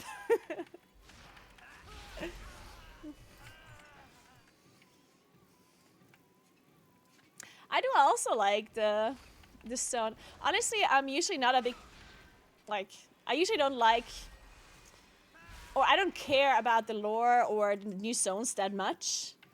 I mainly always played World of Warcraft for like PvE high-end content, you know, like I was always doing like mythic raiding and Plus stuff. And that's what I was interested in. So all of the other things that were released, I didn't really care for it that much. So usually when this patch gets released, where when the raid is not open yet and when Mythic Plus is not accessible yet, then I'm usually just kind of logging in, doing some of the chores and then logging out again, and it's kind of boring. But this time around, I actually do kind of enjoy the new area. Like obviously it's not super interesting, like it's not like a lot of things going on for like a high-end PvE player. But I kind of like the theme that is going on and like the cute little design things. Like the whole theme really makes sense. It's like I don't know. I think it's kind of cute. Like it's so much better if you compare it to something like Korthia or you know, like Shadowlands zones, or even the Siren Isles or something. Like this one has like a much stronger theme going on. And even the design and everything is just so fitting everywhere. Like there's like a bunch of like small things. If you go into small like buildings like this, looking at all of these tiny little like design bits, it's just all very fitting. It all kind of cute. Like the posters everywhere and stuff. It's very nice. Korthia was good. You take that back right now. Maria, you take that back, or I ban you forever.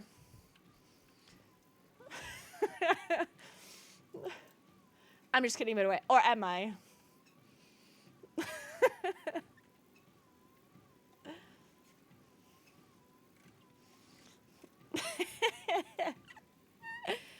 Korthia's goated. Wow, I think I have to ban my whole Twitch chat. Wow, I can't believe it. I think I don't like the people that watch my stream. Oh my god, I just realized this right now. I think we might be completely different people, guys. I think our interests are just different. I think we have to break up. No, what a disaster. Oh, and I thought I liked you. Oh. How unfortunate. That's fucked up. Nashatar was cool. I hated Nashatar, but in fact, I hated Nashatar so much, I stopped raiding that patch. Got the whole Pearl farm. God, it was horrible. But to be fair, the Nashatar patch was also like it was like a really weird time because I was on holiday with my friends in Japan, and then I had to like leave my holiday earlier to fly to London to cast a Racewell first. And then I just arrived like the same day or something as the race started. And I had no idea about the patch because I was on holiday for 2 weeks. So I wasn't like on PTR or reading anything about the patch. And then Nashatar came out and I was like, what the fuck's going on? What are pearls? And then I had to cast a race. And then it was, for some reason, it was incredibly hot during that time in London too. It was like a heat wave. And they didn't have proper ACs. So we were just sitting there sweating all day talking about fucking Nashatar farm. God, it was horrible.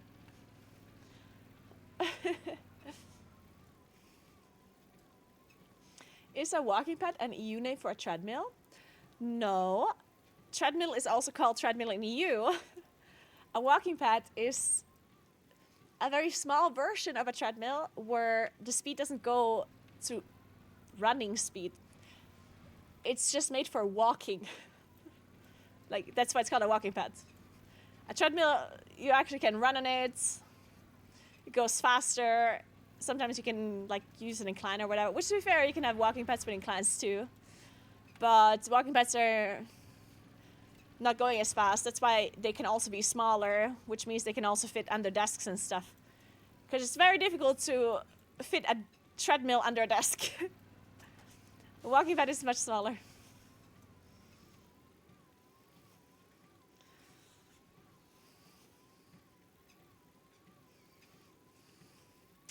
Do you need to eat during these long walks? I mean, I don't need to eat.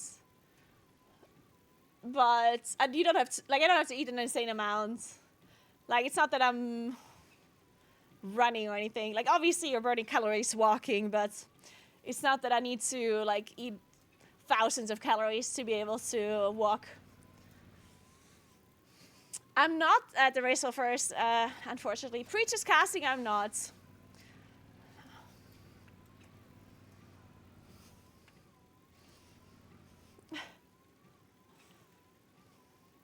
How difficult is it to coordinate playing and walking at the same time? It's not really difficult at all.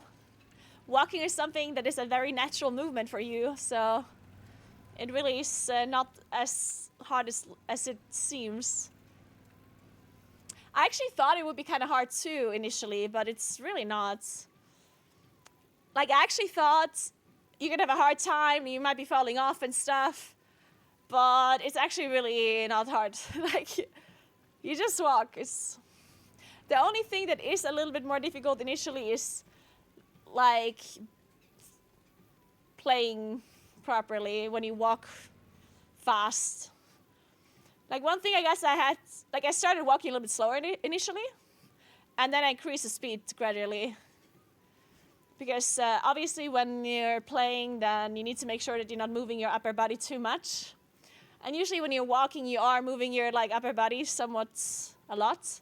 So I kind of had to learn to not move my upper body that much, especially when I have to do something with my mouse, like where I have to like aim or like be more precise with my mouse movement.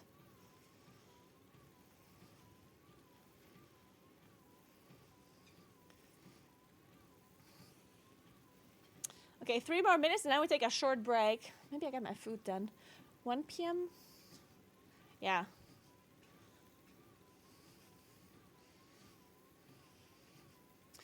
Do you know if the VODs gives season 2 or season 1 items? It gives season 1 items.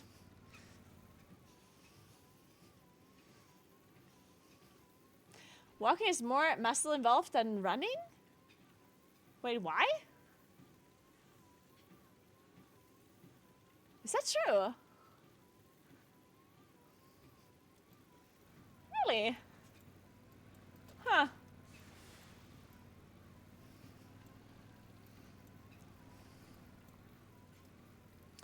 I guess when you're running, you're not doing the full movement of when you walk. Maybe that's why. Because you're kind of like using momentum. Well, if you walk, you have to like you do the full movement, I guess. Yeah, maybe that makes sense.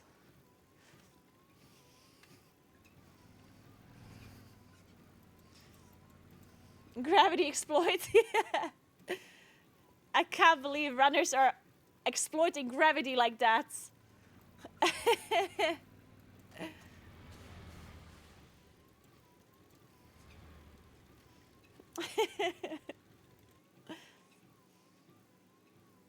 Okay, let's listen to the Discovery Weekly and see what songs are new. Holy shit, what is that? Listen to Oprah now, okay. Damn. Okay, what's my renown? How do people get level 7 renown? What am I missing? Maybe I should do the Bountiful Delve, I guess.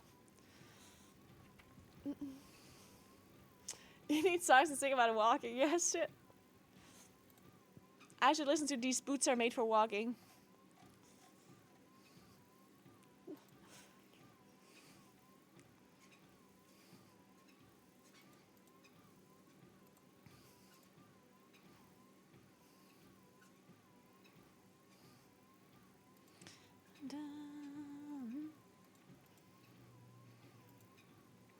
One sec.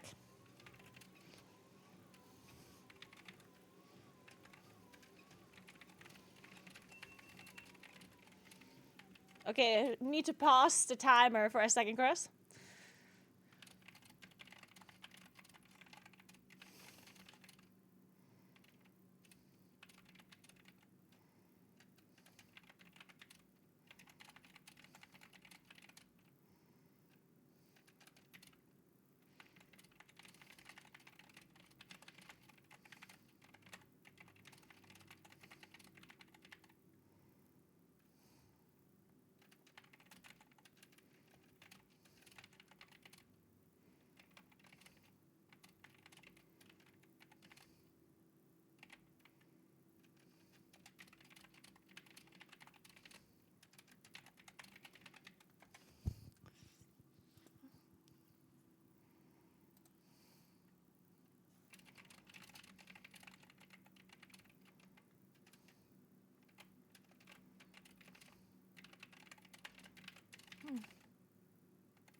Hey, Icy, thank you so much for 26 months. How are you doing? Thank you, thank you. All right, I'm gonna bear back 1 second. I'm gonna get some food, and then I might actually increase the speed of this treadmill a little bit to make sure that I can reach the 50 kilometers a little bit faster. And then we'll play some Mythic Plus, and then we'll learn about the raids. We'll learn how the raid bosses work, and we're gonna set up our weakers as well. So if you guys haven't set up your UI yet for the raids, then maybe you can join me on setting up the UI in the weakers. And if you're really bored and you don't want to like set up your UI yourself, then you can just get my UI once I'm done setting it up. My UI is of course still on my Discord. Like if you're subbed, then you get my UI as well. So if you want a proper setup, once I'm done, then you can get it there. But you can also just join me when I create it and create it yourself, right? But yeah, give me a second. I'll be right back a little bit.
So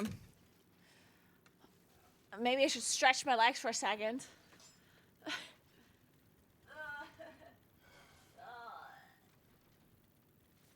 Dude, my legs are not even feeling that bad just yet. This is good, I think.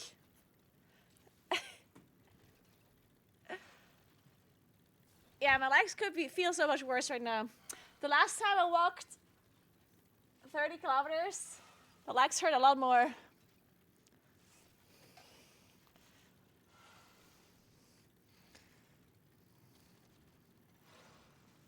I think the spa weekend was good. It really helped my legs recover from whatever I was doing, I guess. Famous last words. Yeah, maybe I'm jinxing it right now. Oh God.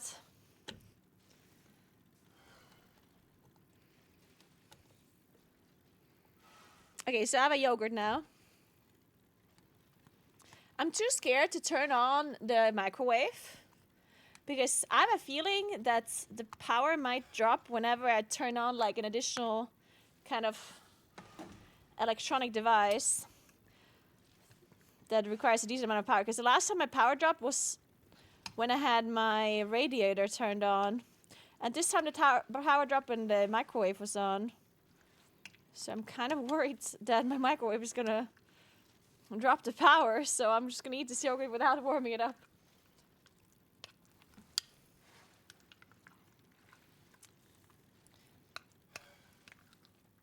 I'm gonna just stir it properly then.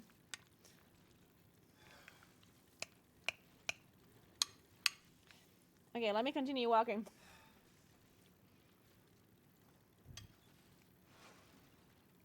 Oh well. So, I'm gonna walk on 3.5, and after I'm done eating, I'm gonna walk a little faster. At least I'm gonna give it a try.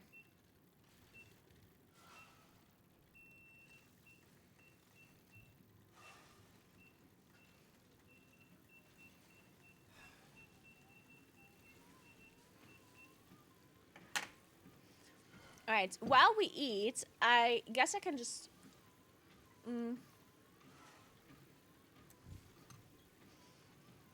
I guess I can watch a boss guide while I'm eating.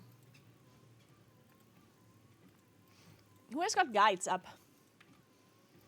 Just, Ooh, what about, what's the Swedish guy's name?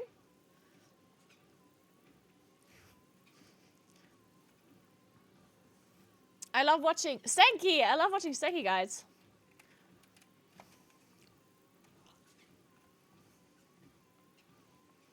Oh, he's doing plus guides now. Does he not have rate guides?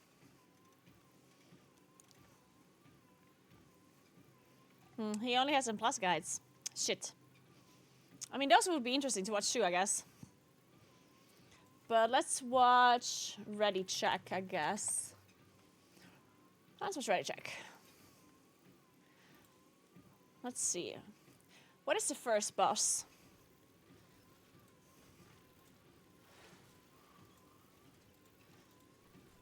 Vexy and the Gear Grinders, okay. And here's our guide to Vexy and the Gear Grinders, the first boss in the new raid, Liberation of Undermine. This guide is brought to you by Wowhead and their raid cheat sheets, which we'll tell you more about right after the boss. Also, big thank you to our supporters on Patreon. Hope you'll enjoy all the Patreon exclusive content we've got coming out this tier, like extended heroic guides and more. Alright, so the boss you fight is this big tank, the Gear Grinder, and Vexy is just riding on top of it, yelling stuff the whole fight. She doesn't actually do anything. The fight has 2 alternating phases. There's a decent amount of AoE to do in both phases, and you'll want to Bloodlust in phase 2. In phase 1, the boss starts out with these plating stacks, and the goal of the phase is to remove all the stacks before the boss reaches full energy and starts doing crazy raid damage. And you do that by killing some biker ads that spawn in waves throughout the fight, and then once they're dead, jumping in their bikes and launching them at the boss. So here's a good way to do all that. Everybody stack up near this wall beside the boss to bait the biker ads. They always spawn far away from the boss, and the only thing they do is charge toward a random player. So if you're all stacked up, all the bikers end up in the same spot on the wall, making them super easy to AoE down. Dodge these lines on the ground that show you. Alright, guys. Secret tip for Mugen players. So, if you play this boss fight, and your raid leader tells you to stack on the boss to make sure that the bikers all stack up, you don't listen to your raid leader, yeah? You make sure you go far away and try to convince as many other people to also spread out. So when the bikers charge in, they'll be spread out and no one else can AoE them other than your Starfall. You're welcome, guys.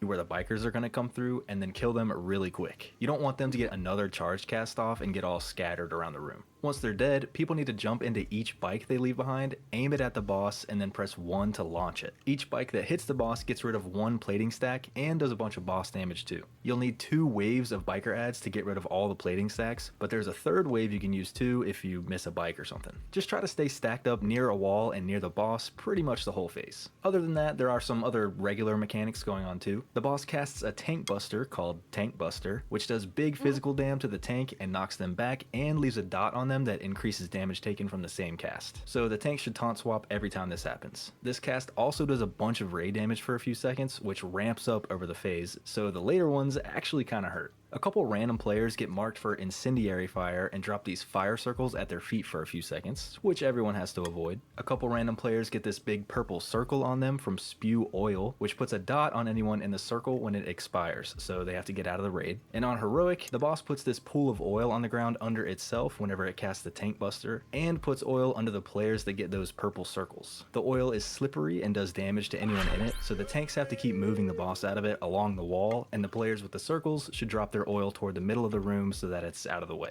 The oil also stuns any bikers that go through it, which is nice. And if you get the incendiary fire circles to hit some Hey, oil, Storm it Patrol, thank burns you the so much for pools 50 away, months. which Good can help morning. to free up some Hey, space Daddy, if you thank need you so it. much for Once the 4 last years. plating Thank you stack is so off the much. boss, it starts phase 2, Thank you, where it kind of welcome goes back. AFK and starts a long channel to repair the plating. This takes about 45 seconds, and the boss takes Yo, I double dropped my- damage the whole time, which is why you want to save Bloodlust. While this is going on, a bunch of these little mechanic ads spawn around the room and walk to the boss and try to cast Repair on it to speed up the channel. So everyone needs to help interrupt and CC and cleave these things down to get as much double damage time as possible. The boss also cranks a bunch of raid damage in this phase for the healers to deal with, but once the channel is done, it's back to phase 1, rinse and repeat. And that's pretty much it. For our recaps this tier, check out the new and improved Alright, seems simple enough.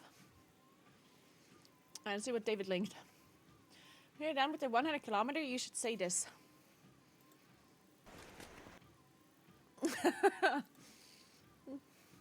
God, I love Forrest Gump. I should watch that movie again. I haven't seen that one in a while.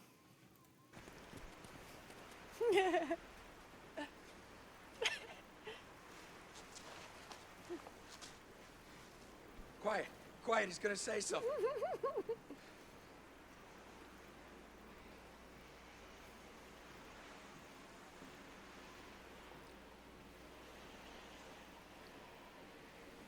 I'm pretty tired. Think I'll go home now.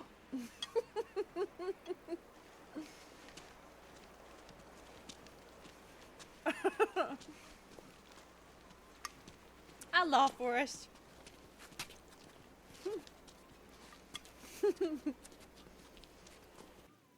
I should say this when I'm done walking.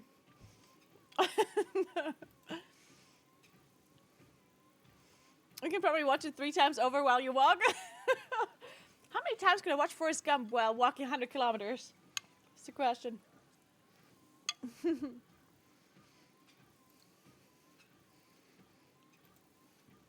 Okay, so Vexy, easy fight. What's the second boss then? Second boss is Cauldron of Carnage.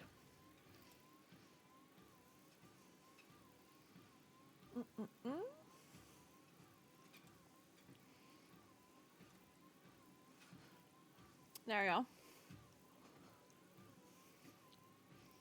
Hey, we pulling?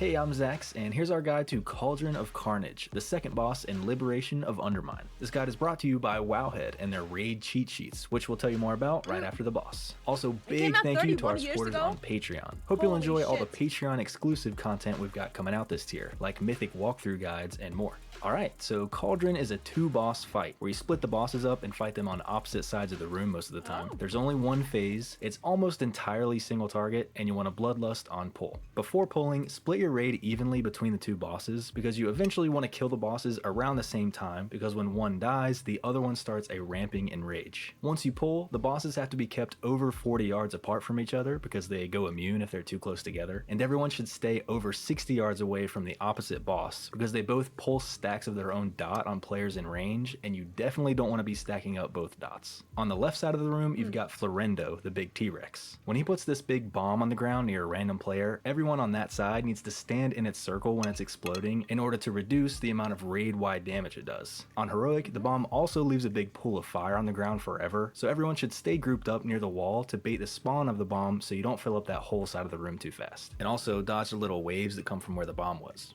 When the boss starts aiming this beam at a random player, that player needs to point the beam away from the other boss's side of the room so they don't have to deal with it, and then everyone needs to dodge the beam. When the boss casts Eruption Stomp, the tank should use a defensive, because it does a lot of damage and knocks them up into the air, and everyone else should dodge the lava waves that come from where the tank was. And on Heroic, everyone should spread out after each bomb soak, because you all get this fire circle around you that pulses AoE damage for a few seconds. Just try to stay toward the wall during this to bait the next bomb spawn. On the right side of the room, you've got Torque, the big gorilla. Everyone on this side gets this resource bar that goes up when you move around and goes down when you stand still, and if you fill the bar all the way up, you get stunned for a few seconds. So you just have to try to limit your movement a little bit on this side. When everyone gets these marks on their head, you all have to dodge the circles that get spam dropped at your feet for a few seconds, which forces you to fill up your movement bar a little bit, but you can stutter step around to keep it from filling too much. When the boss casts Lightning Bash, the tank should use a defensive because it just does a lot of damage to them. And on Heroic, when these voltaic image ads spawn and fixate random players and run toward them, everyone should avoid coming into contact with them because they explode in 10 yards and leave lightning on the ground if you do. And everyone should help CC them to keep them from running around until they expire after a few seconds and just despawn. So that's it for the mechanics of each side, but finally, every time the bosses reach full energy, they both charge to the middle of the room and clash with each other for 20 seconds. They're not immune during this, and none of their usual mechanics are going on, but they crank a ton of raid damage and spawn a bunch of circles and waves to dodge. So everyone on both sides should come toward the middle to be in range of all the healers. And then when the clash is over and the bosses slide back to their sides, everyone needs to be in range of all the Dragon Ball. healers. And then when the clash is over and the bosses slide back to their the hell? sides, everyone needs to That switch to the animation. opposite boss than the one they were just on and move over to it. This resets that dot from the previous boss that's been stacking up on you. And then it's rinse and repeat, and that's pretty much it. Yeah, got For our it. recaps this tier, check out the new and improved. Okay, very cool. Let me increase the speed. I've never walked faster than... Well, actually, I did a little. I'm going to go the fastest speed I can, I think. Let's try 4 miles per hour, which is how many kilometers per hour? I hope I'm not going to fall if I do that. Okay, let's try 4. Okay, honestly, still seems doable. It's a bit fast. I feel like I'm basically running.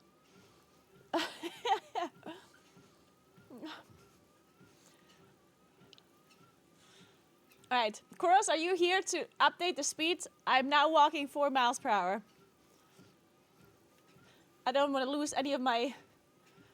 There we go, perfect. Probably close to 6.5. Wow, we're only doing 6.4 when it's close to 6.5? Okay, whatever. It's fine, let's leave it at 6.4.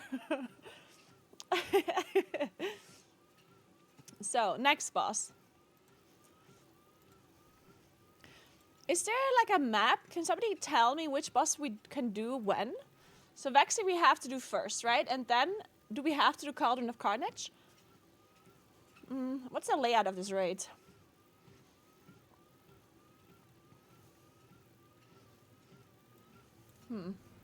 Wait, shit, I forgot my water. Fuck! Okay, you have to pause real quick. I need to get my water. I don't think I can do this without water. Okay, pausing.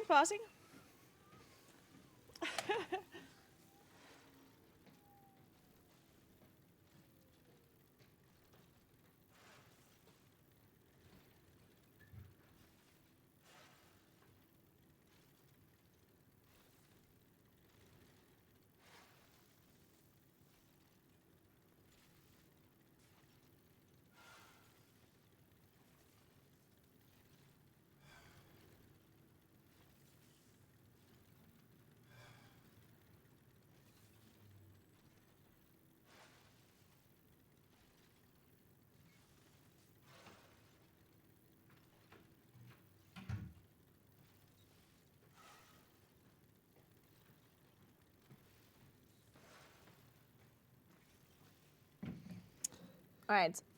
Continuing.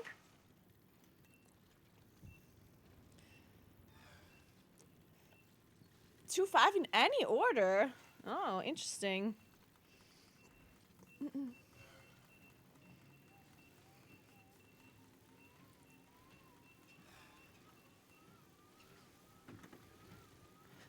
Two to five. Dude, I actually like if I if I don't put my arms on the desk, I feel like I'm like slowly falling backwards because I'm walking too slow. The desk is actually helping me out. So any order. So who drops here? It's Rick. Rick that drops here. Sprocket Monk. Lockenstock. That one as well. One armed bandit. And Maxi too, right? Oh no, Maxi doesn't. So it's Bank Junker, Weaver. Oh, is it just all of them? No, except Cauldron. No, Cauldron too.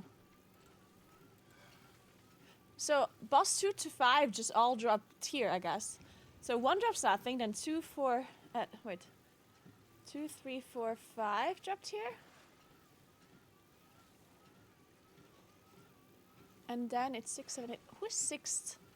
Is one armed bandit 6th? Okay, so 2, 3, 4, 5 drop. Plus 1 armed bandit, and then plus Gallywix. No, I'm not walking an incline. Are you crazy? Man, I would die probably if I would walk on an incline at this speed for 50 kilometers. Holy Jesus. I would probably die. Okay, so let's see. Let's just look at Rick Reverb. Or whatever boss, I guess. So it's one hand or one armed bandit that is a little bit difficult than all the other bosses, and then it's Muxie that is second to last, and then Gullywix. Hey Sirkin, thank you so much for 21 months. What's up? Why are we up so early? Dude, I've been streaming for since 7 a.m. or something. Maybe not, maybe 8 a.m. I don't know. I've been awake since 4 a.m. Can you imagine?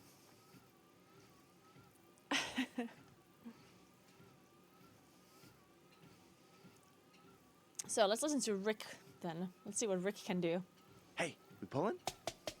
Hey, I'm Zax, and here's our guide to Rick Reverb, the third boss in Liberation of Undermine. This guide is brought to you by Wowhead and their raid cheat sheets, which we'll tell you more about right after the boss. Also, big... The reason I woke up at 4 is because I have to change my schedule for Friday, because on Friday I'm doing a 24-hour stream where I walk 100 kilometers for charity, and I need to make sure that I'm sleeping before midnight. But I can't just fall asleep whenever I want to without changing my schedule, so I'm gonna have to slowly wake up earlier and earlier and earlier and go to bed earlier and earlier so I can actually be awake or like wake up before midnight on Friday while being fully rested somehow. I don't know. We'll Big see how thank that you works. to our supporters on Patreon. Hope you'll enjoy all the Patreon exclusive content we've got coming out this tier, like our weekly Tomorrow podcast I wanna wake up and at more. 2 a.m. All right, so Rick Reverb has 2 And the next day I wanna alternating wake up at phases. midnight. The fight is entirely single target on normal, We'll but see how it heroic works. has a little bit of AoE, and you'll want a bloodlust on pull. In phase 1, the boss spawns these amplifiers on the ground over time, which slowly gain energy, and if they hit full energy, they start doing crazy raid damage. And the main goal of the phase is to prevent these things from ever reaching full energy by draining them every once in a while. So here's how that should go. Tank the boss where he spawns and have the ranged group together about 20 yards away from him toward the middle of the room. The amplifiers spawn under the boss and near a random ranged player. So the ranged things stacked together not too far from the boss helps to keep all the amplifiers closer together and in predictable spots, which is helpful for Hire later. someone to When the sleep for boss you? casts That'd be so amplification to nice. spawn the amps, Oh my everyone God, should I would- avoid the I would circle on the ground where they spawn. instantaneously do that. If you could hire someone to sleep for you, oh, that would be amazing. You can hire someone to sleep with you, but not for you, unfortunately. So, anyway. It's entirely single target on normal, but heroic reverb content we've got coming out this tier, like our weekly podcast and more. Alright, so Rick Reverb has 2 alternating phases. The fight is entirely single target on normal, but heroic has a little bit of AoE, and you'll want a bloodlust on pull. In phase 1, the boss spawns these amplifiers on the ground over time, which slowly gain energy, and if they hit full energy, they start doing crazy raid damage. And the main goal of the phase is to prevent these things from ever reaching full energy by draining them every once in a while. So here's how that should go. Tank the boss where he spawns and have the ranged group together about 20 yards away from him toward the middle of the room. The amplifiers spawn under the boss and near a random ranged player. So the ranged things stacked together not too far from the boss helps to keep all the amplifiers closer together and in predictable spots, which is helpful for later. When the boss casts amplification to spawn the amps, everyone should avoid the circle on the ground where they spawn, and the tank should instantly move the boss about 20 yards away from them because he gives extra energy to any that are too close to him. When one of the amplifiers starts getting close to full after about 25 seconds, an assigned player should run over to the amplifier and right-click it to start draining it. This does big dot damage to the player, so they're going to need some extra healing, but they can still cast and everything while the drain is happening, and if they get too low on health, they can just move out of the circle they see around the amplifier and the drain will stop. You end up with 5 amplifiers by the time phase 2 happens, and on normal, you only need like 1 or 2 ranged players to handle draining them all, but on heroic, draining an amplifier gives you stacks of a debuff that makes you take way more damage from draining for a while. This means you either have to rotate a bunch of players to be drainers, or what we recommend, which may be a little controversial, is to just 3 tank the fight and have the 3rd tank run around draining the amplifiers the whole phase. That tank is going to take a lot of damage from draining with the debuff, but this strategy is legit 10 times easier than the alternative. That's all for the amplifiers, but there are a few regular... Did they already fix this in some way, or is this still the best? I mean, even I guess if it's heroic, if this is a heroic strat, maybe it's fine. But I may think this shouldn't be a thing, right? Like, I guess they should make you just like get one shot at a certain stack amount or something.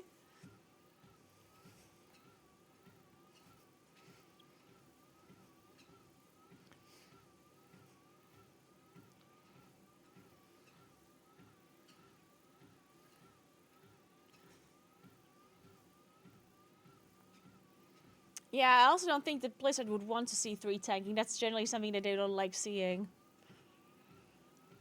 Huh. I don't know. They should delete the raid and just give us a set. Good point. They should just put the items in a... They should just put best in slot gear into a box. And when you log on, you can just open the box and you have the best slot gear. Yeah. Sounds like a great idea. That's how all MMOs should work, honestly.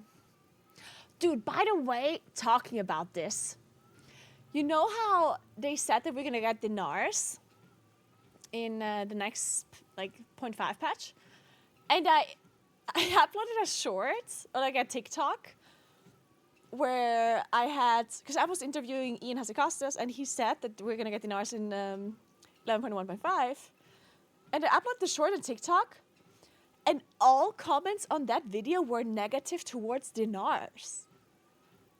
I was mind blown. Like, usually TikTok is a little bit weird with their opinions. They're usually very... I feel like they're always like against everything. You know, like no matter what it is, they're just against it. But against dinars? Like, I was so confused. I was like, what do people have against dinars? And then, like, I'm gonna read some of these comments to you. This was hilarious. Like, I couldn't believe it. Okay, people are saying shouldn't be added. And then another person saying, why don't you just hand gear out at this point, ... Seriously, what's the point of doing content anymore? And then somebody just goes, no! And someone's just like, woke as fuck company, because they added dinars? I don't know. Lex trading post proves it. Armor looks plastic. What? Like, that one I don't even understand. And somebody just says, don't care. It's like, I don't understand. Like, don't care. Yeah, that's always the best people that comment on a video that they don't care. It's like, well, but you cared enough to comment that you don't care.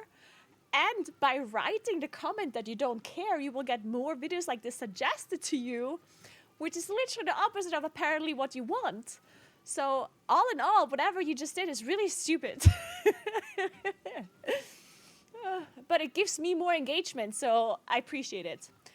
Do not stop commenting, I don't care. Please, if you're a don't care commentator, make sure you continue commentating don't care. It really helps me out. It's good for the algorithm. Don't care.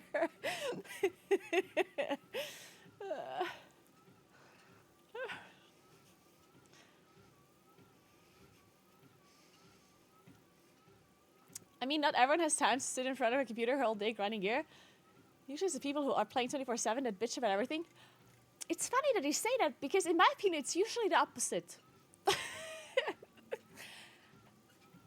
In my opinion, it's usually the opposite. I will have to say that. It's usually people that complain that are like, oh, everything is catered towards the 1%. I don't have time to play video games all day. I want the gear to be handed to me. I can't play this game 24/7 like you. I need to make sure that I tend to my 8 wives and my 15 children, and I need to get them to school and make them lunch in the morning, and then I have to kiss all my 8 wives good night. I can't play video games for a maximum 10 minutes a day, and I need to make sure that I have myth track gear on all of my characters during those 10 minutes. And if you can play more than 10 minutes, then you're an elitist, and your opinion doesn't matter. You're not like one of us.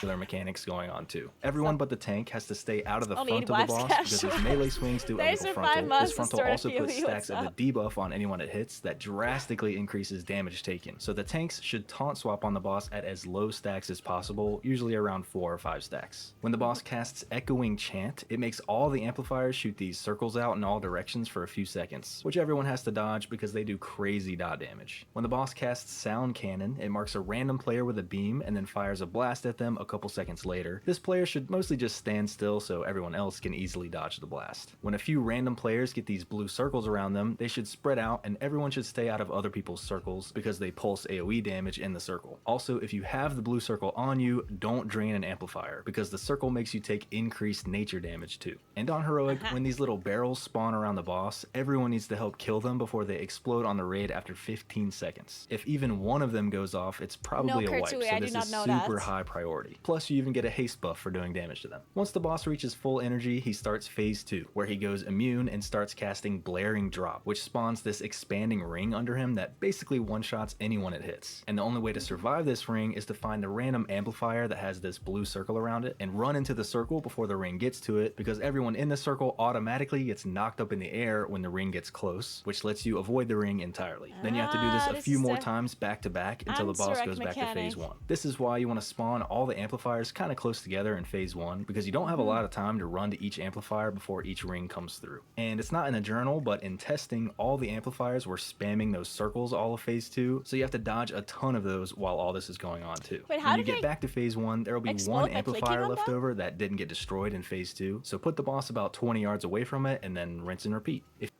Sorry. Man, sometimes I actually prefer watching guides that are...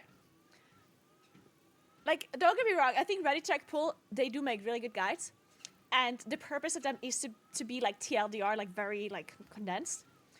But I swear, as soon as I watch like the 3rd video of Ready Check Pull, I have to go back constantly. Like, I'm like, what was this about? Like, because it's so much condensed information, you have to like actively like really like pay attention to understand everything. And I'm just like trailing off after 10 seconds.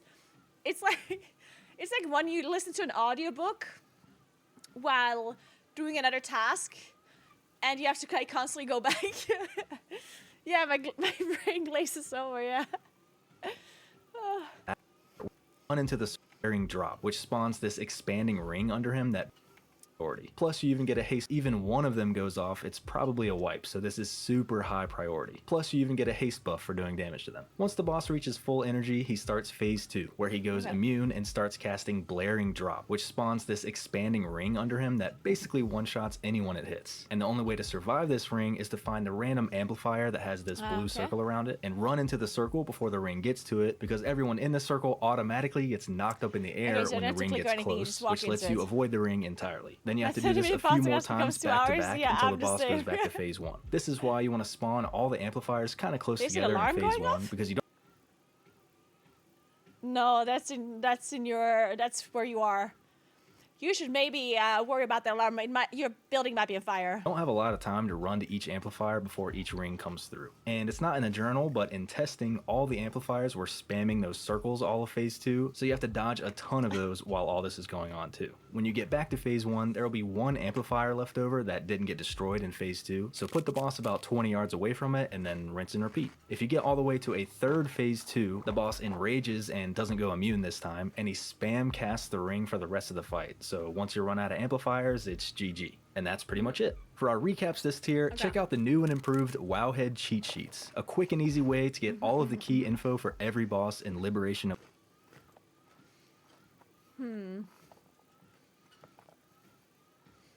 Okay, this guy. Hey, we pulling?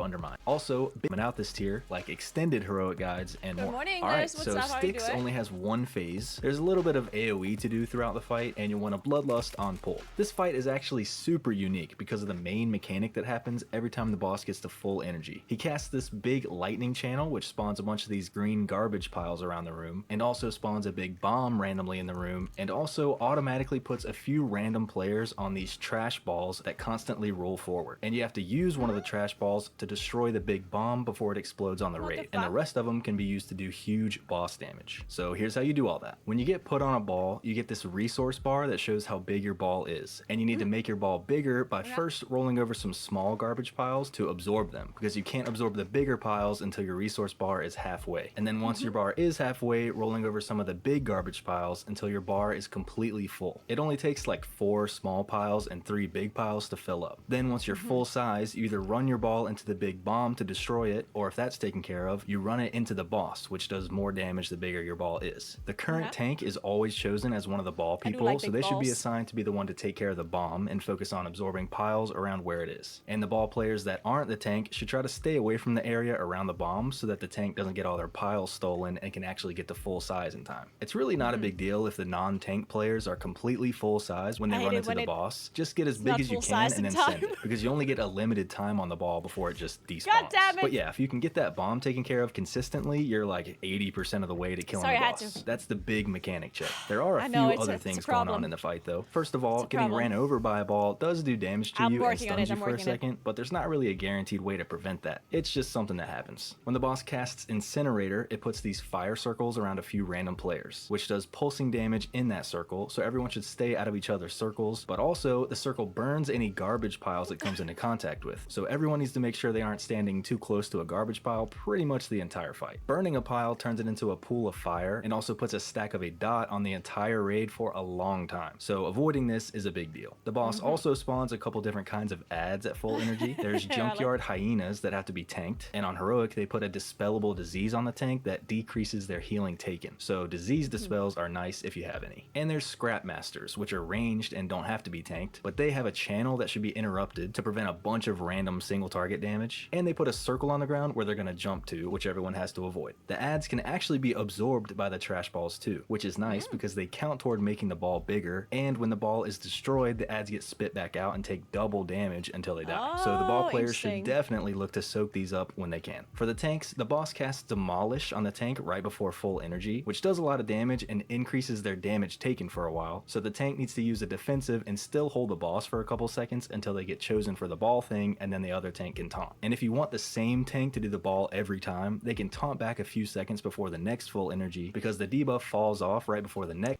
Oh shit, is this a thing where random people get chosen for the balls? Because, oh my god, if that's true on Mythic 2, then that's gonna be a boss that kills skills. Because whenever there's a mechanic that is somehow special, where you have to do more than just play your character, and it's like a random RNG thing where you can only do it like once every 10 tries or something, then people are gonna mess it up real bad. The first time everyone is gonna be chosen for this one, they're gonna mess it up. Like the football boss in Nyalotha, yeah. And the thing with the football boss was that this actually wasn't even RNG. Like people were chosen to do it. Like you could actually choose to do it, right? But if this is RNG and like the ball people are gonna be different people every time, oof.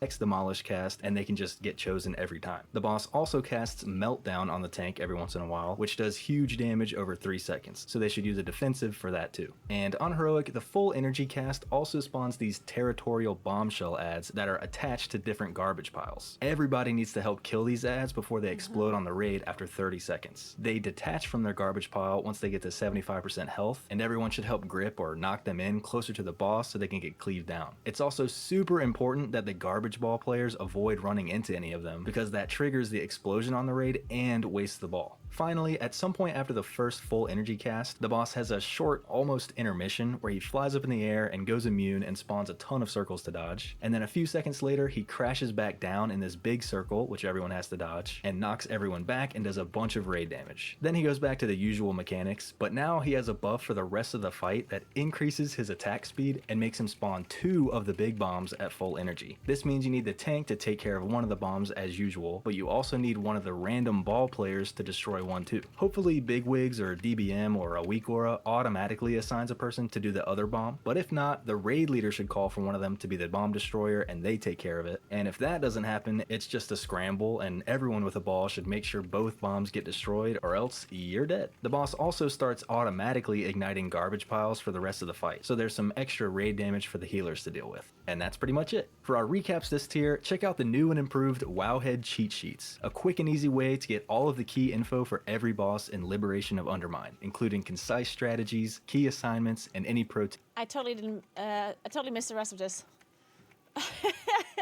Okay, going back.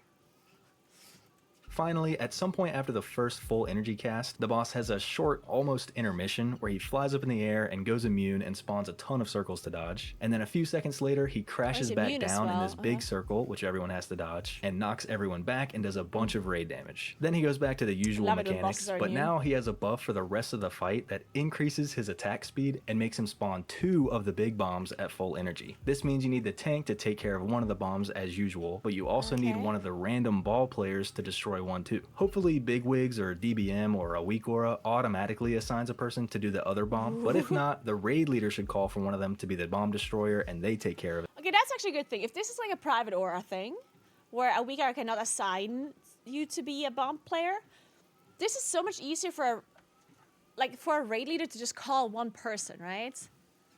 Because in the past they've done stuff like this where it was almost impossible for a raid leader to actually call out things like that. And that's why we made these private auras, private weak auras, with like macros and stuff. But something like this is somewhat easy for a raid leader to call out. You see, 5 people on debuff, you just call a person, that's it. Right? That's going to be super fast to do, and you don't need a private aura for the private weak aura.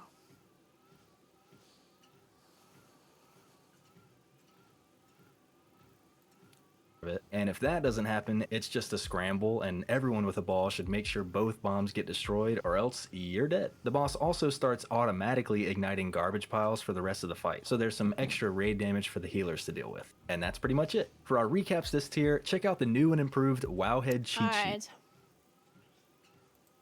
Next. Lock and stock. Hey, we pulling? Hey, I'm Zax, and here's our guide to Sprocketmonger Lock and Stock, the 5th boss These in Liberation names. of Undermine. This guide is brought to you by Wowhead and their raid cheat sheets, which we'll tell you more about right after the boss. Also, love the boss big thank you to our supporters on Patreon. Hope you'll enjoy all the Patreon exclusive content we've got coming out this tier. The fight is entirely single target, and you'll want a Bloodlust on pull. The room you fight the boss in is kind of cool. It has these 3 long conveyor belts. Wait, okay, first of all, this looks like a train fight. Like, this looks like, what was the raid called that wasn't the dungeon called that wasn't a train? It looks kind of like this. But it's also like Hans and Franz from, Black Rock Foundry.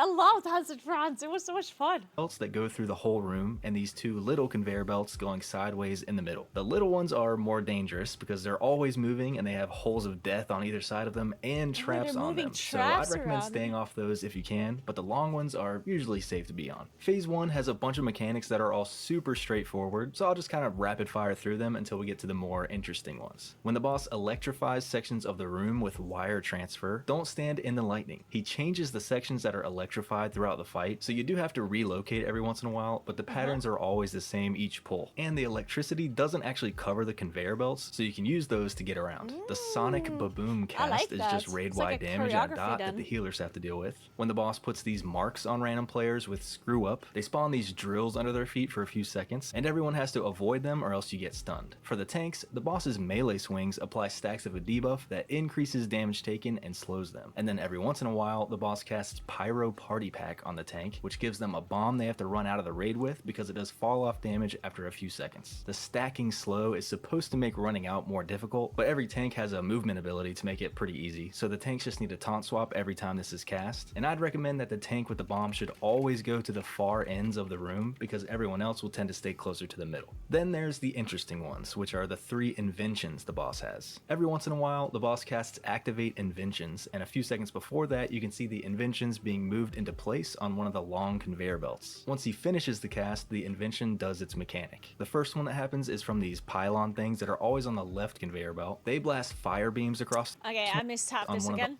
Activate Inventions, and for the 3 because so everyone hard to else pay will tend to attention stay to a closer video? to the middle. Then there's the interesting ones, which are the 3 inventions the boss has. Every once in a while, the boss casts Activate Inventions, and a few seconds before that, you can see the inventions being moved into place on one of the long conveyor belts. Once he finishes the cast, the invention does its mechanic. The first one that happens is from these pylon things that are always on the left conveyor belt. They blast fire beams across the room, but those are pretty easy to avoid. The second one is from these cannons that are always on the right belt. They shoot rockets across the room in random directions, which are a little bit more difficult to dodge, but it helps a lot to be on the opposite side of the room from them. And the third one is from these magnets that are always in the middle. They pull everyone toward them for a few seconds and stun anyone that touches them, so you just run against the pull. These inventions aren't so bad at first, but they get a little sketchy later on. On Heroic, there's one other big mechanic in Phase 1, but it takes a little bit to explain, so I'm going to put it at the end. When the boss gets to full energy after a couple minutes, he starts Phase 2, where he yeets everybody to the entrance of the room and flies to the opposite side of the room and starts a long channel, and the raid has to survive for about 20 seconds while the whole room is electrified, all the conveyor belts are moved. Oh, you can stand in between them as well, like on Hans and Franz too?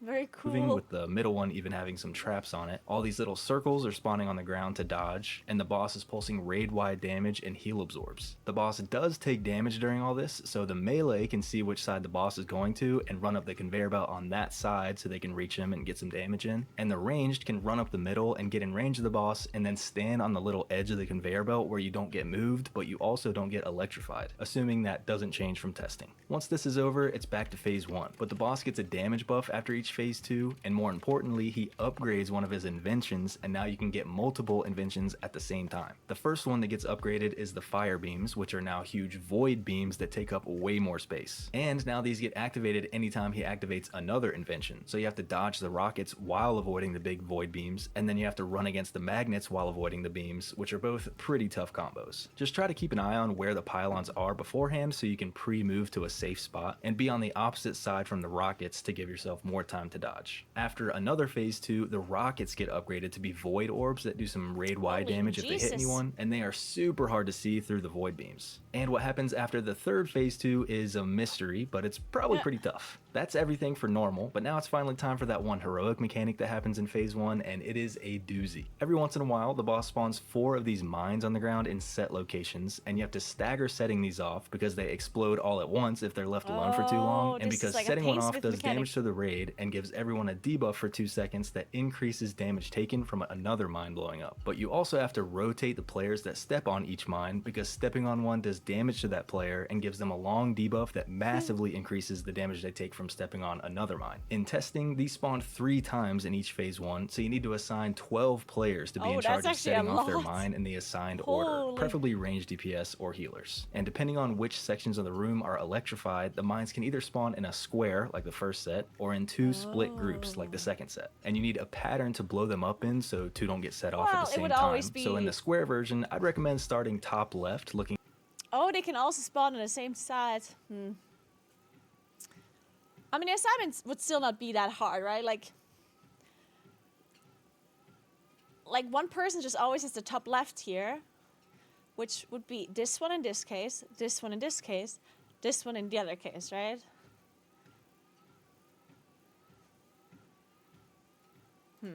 At the wall and going clockwise. And in the split version, I'd recommend starting on the one toward the wall in the section the boss is in, and then just going down the line from there. The last one being super far away from the boss. That's what Whatever I would pattern do, you end up least. choosing, just make sure everybody's on the it. same page. And you can put world markers on all the spawns ahead of time to help with calling stuff out too. And that's pretty much it. For our recaps this tier, check out the new and improved Wowhead.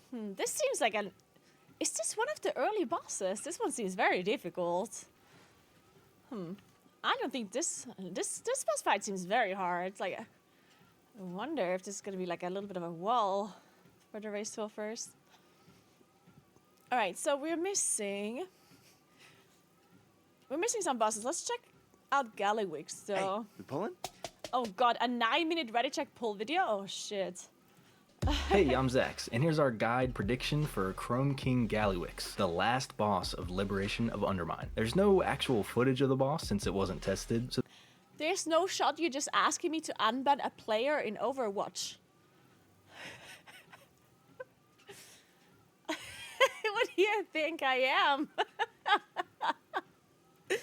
Hello, my name is Caroline Blizzard, and I'm actually the CEO of Blizzard. And I handle bans in all Blizzard games. So if you need anyone to be unbanned, just let me know. Message me at carolineblizzard@blizzard.com. Thank you.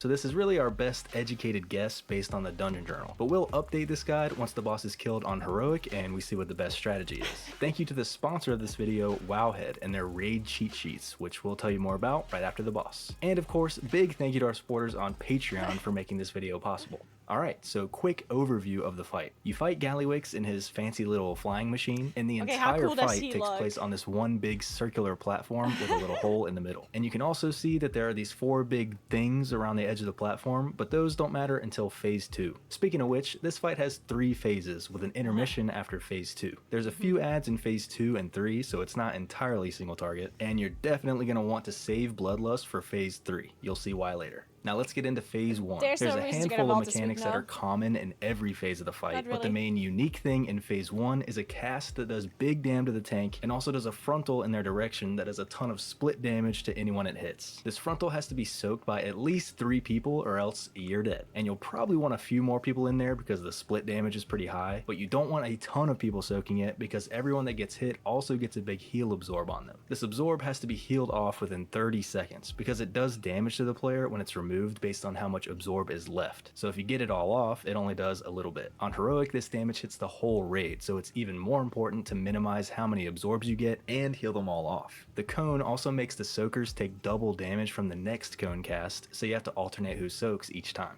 As for the common mechanics, the boss spawns a big pile of bombs that you have to dodge initially, and then a bunch of different kinds of bombs fly out of the pile. Some little bombs fall on the ground and explode in a small circle that you have to avoid. Some bombs attach to marked players and then explode in a small circle after a few seconds, which everyone else has to avoid. And if you get hit by any of these circle explosions, you also get a stack of a long dot. Some little rockets shoot out from the pile, which everyone has to avoid, or else you get a stack of a different long dot. And on heroic, some big bombs fall on the ground that the tanks have to interact with within 15 seconds or else they explode on the raid. Interacting with this bomb does a ton of damage to the tank, knocks them back, and gives them a stack of a big dot, which also does raid-wide damage when that dot falls off. So the tank without the boss should probably take care of these, and depending on how many there are or where they spawn, they might need to aim the knockback it does to get around to all the bombs in time. Another common mechanic is a channel called Suppression, which does raid-wide damage and spawns a bunch of little circles to dodge. Another one is Venting Heat, which does There's raid-wide damage and a short raid-wide dot. The dot gets extended by 1 second every time this is cast, so this is going to do a ton of damage by the end of the fight. And the last two are tank mechanics. Gatling Cannon is a cast that does big damage to the tank, increased by how far away the tank is. Although I'm not super sure why a tank would be far away from the boss. I guess we'll see.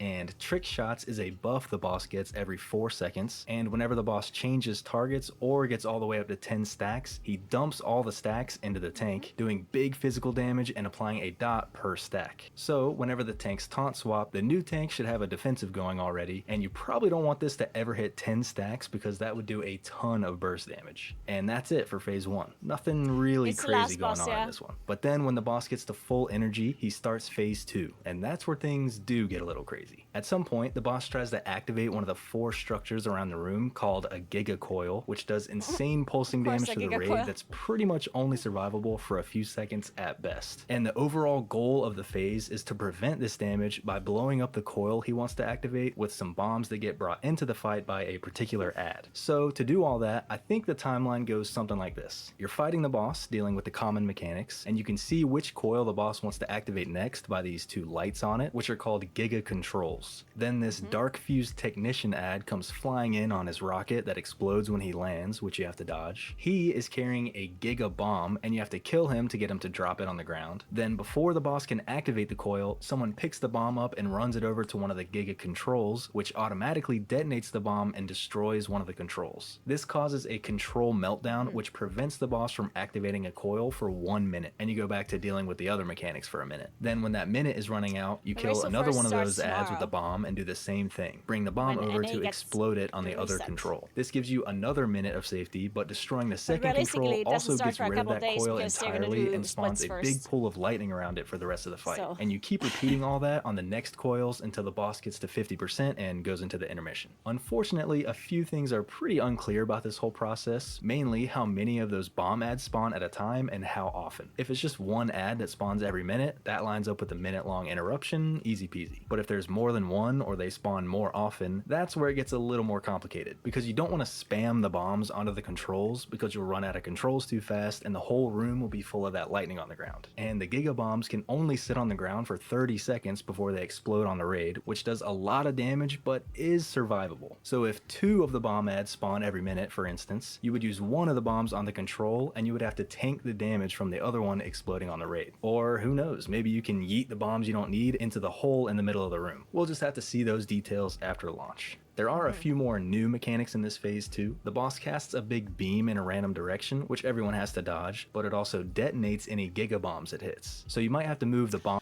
Honestly, I think it's not necessarily very useful to watch a guide for this last boss because they're just assuming the way mechanics work anyway, which in the end might be completely different, right? So let's just watch a guide or a video once they actually kill the boss when the servers are up, right?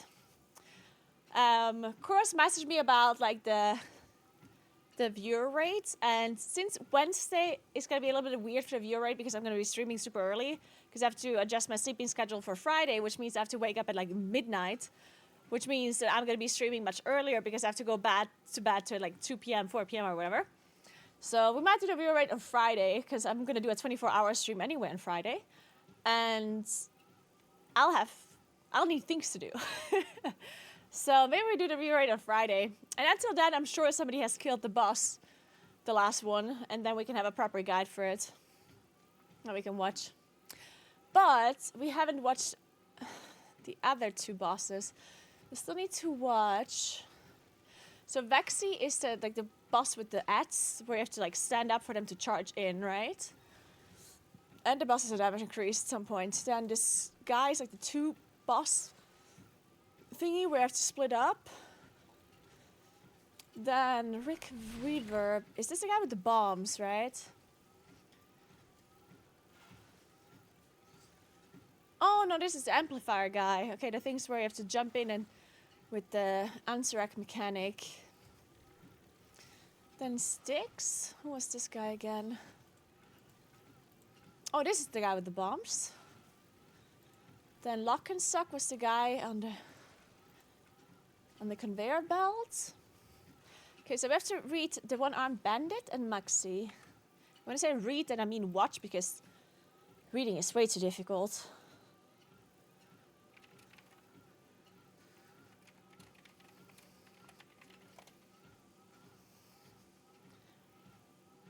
Which guy are we watching?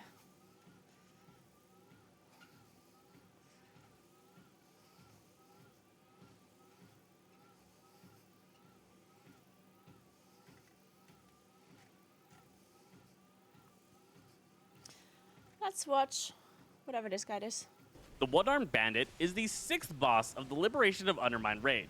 And this slot machine based boss is going to be really interesting, as players need to be able to find different combinations to be able to activate boss mechanics.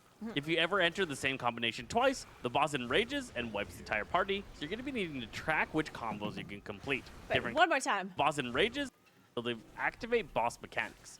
If you ever enter the same, able to find different combinations to be able to activate boss is going to be really interesting, as players need to be able to find different combinations to be able to activate boss mechanics.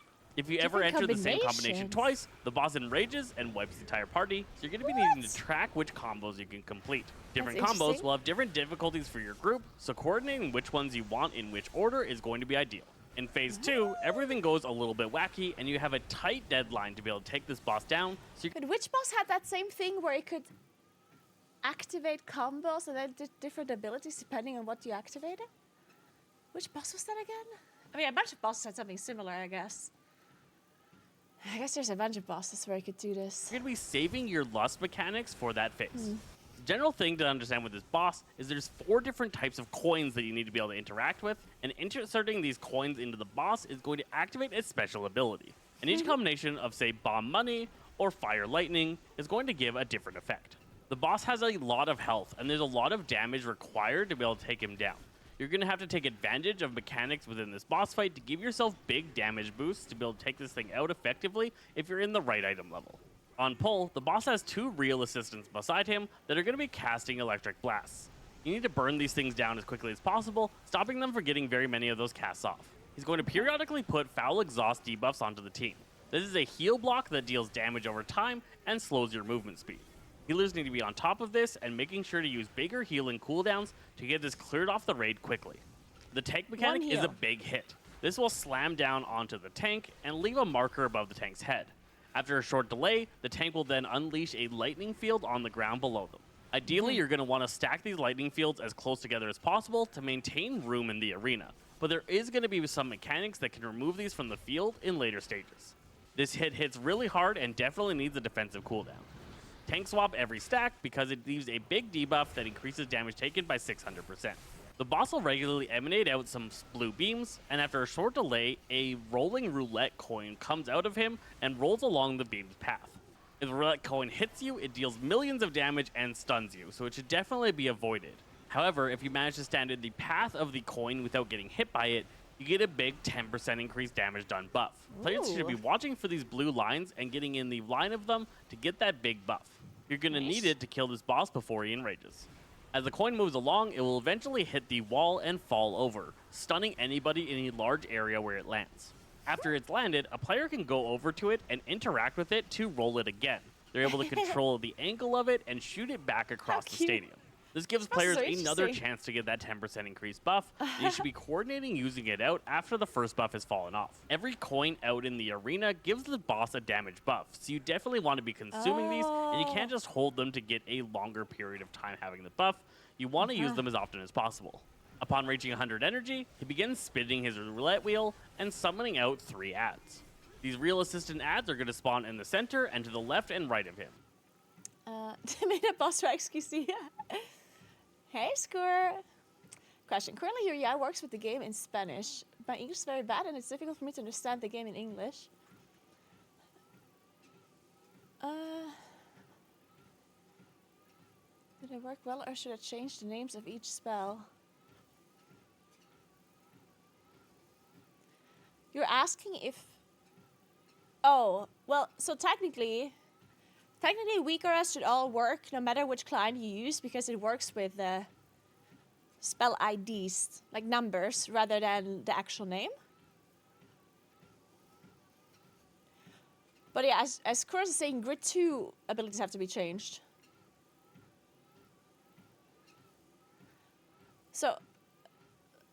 So like everything in the UI should work for other language clients except grid 2 debuffs.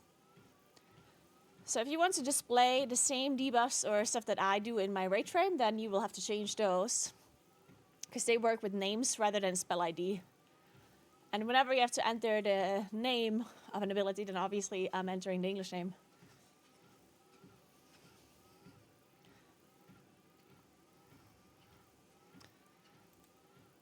And each one of them is going to have a symbol above their head. Either that bomb. How do you feel after walking 32 kilometers? Honestly, I'm getting a little bit like... This is what I felt the last time when I walked for a long time. Was like 35 kilometers. And after that time, honestly, today it's going really well. I don't know why. But the last time when I walked 35, I was a lot more like exhausted. This time, I mean, I am exhausted. And I'm slowly starting to feel this thing where it's like I just want to stop, you know? Like, it's not that I'm necessarily, like, super sore or super tired. It's none of that. It's just like, I just want to stop, you know? Like, I just want to stand still for a moment. I don't know how to describe the feeling. It's kind of weird. Because the thing is as well, like, when you think about... Like, when you think ahead, it's like, you're not able to stop for so long, in theory. Like, obviously, I can stop whenever I want, but... But if I want to achieve the kilometers that I actually want to walk, then... Like, whenever you have this feeling that you just kind of want to stop, but you know that you still have to walk for hours without ever having, like, any longer breaks, it just feels like, oh, it just never ends. Yeah, Friday's going crazy. I hope I'm going to feel as good on Friday as I feel today, because today is actually going somewhat well. I'm impressed. I'm impressed how little annoyed I am by this walking. I mean, I'm definitely getting tired, or like, I'm losing my will to walk soon, but it's going better than last time at least. Fire, lightning, or coin. Players need to kill these assistants and then pick up the coin that they drop by standing at the location. This will give them an extra action button. They then need to go near the boss and activate that. It's the main thing. It's just like the continuous movement that is, because it's obviously running or doing another sport is like obviously a lot more exhausting in itself. But the fact that it's just like such a long period of time where you have to do walking, it's mainly the time that is the thing that is the most discouraging for the walking. Because each step, like each part of the walk is not super exhausting. It's not like running or cycling or anything like that. But it's consistently a little bit exhausting. My heart rate, I don't know what my heart rate is at, but I would assume it's probably between like 100 and 130. And it's just constantly there. And it just never goes down. And it's always like, oh. And it's going to be like this for hours upon hours upon hours. Oh, yikes. I don't know if I can do this on Friday, guys. I'm happy if I do the 50 kilometers today. If I don't, are you going to be real upset if I don't make 100 kilometers on Friday? I mean, I'm going to try it, yeah? But I don't know. It's just so long. It's so long. It's so many hours. We'll see.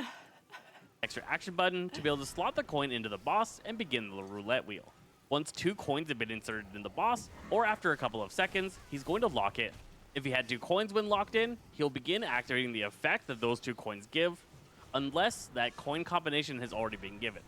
If he ever receives the same set of 2 coins, or if he doesn't get coins in time, he'll begin his enrage mechanic, increasing his damage done by 500% and quickly wiping the group. So you need to quickly be able to coordinate which attendants you have to take out to get the appropriate coins, and be able to slot them in and deal with the upcoming effect. These real attendants are going to be regularly casting Overload, which is an interruptible spell that needs to be stopped every time. It knocks all players back and deals 1 million damage to everyone. The majority of the team needs to take out the priority targets, but you still need a couple of interrupters assigned to that third target to make sure they don't get their overloads off. They also put out a Withering Flames dispellable debuff onto allies. These allies need to get away from other players and then be dispelled, which will shoot out some flames around them. The big deal, of course, is going to be the combinations.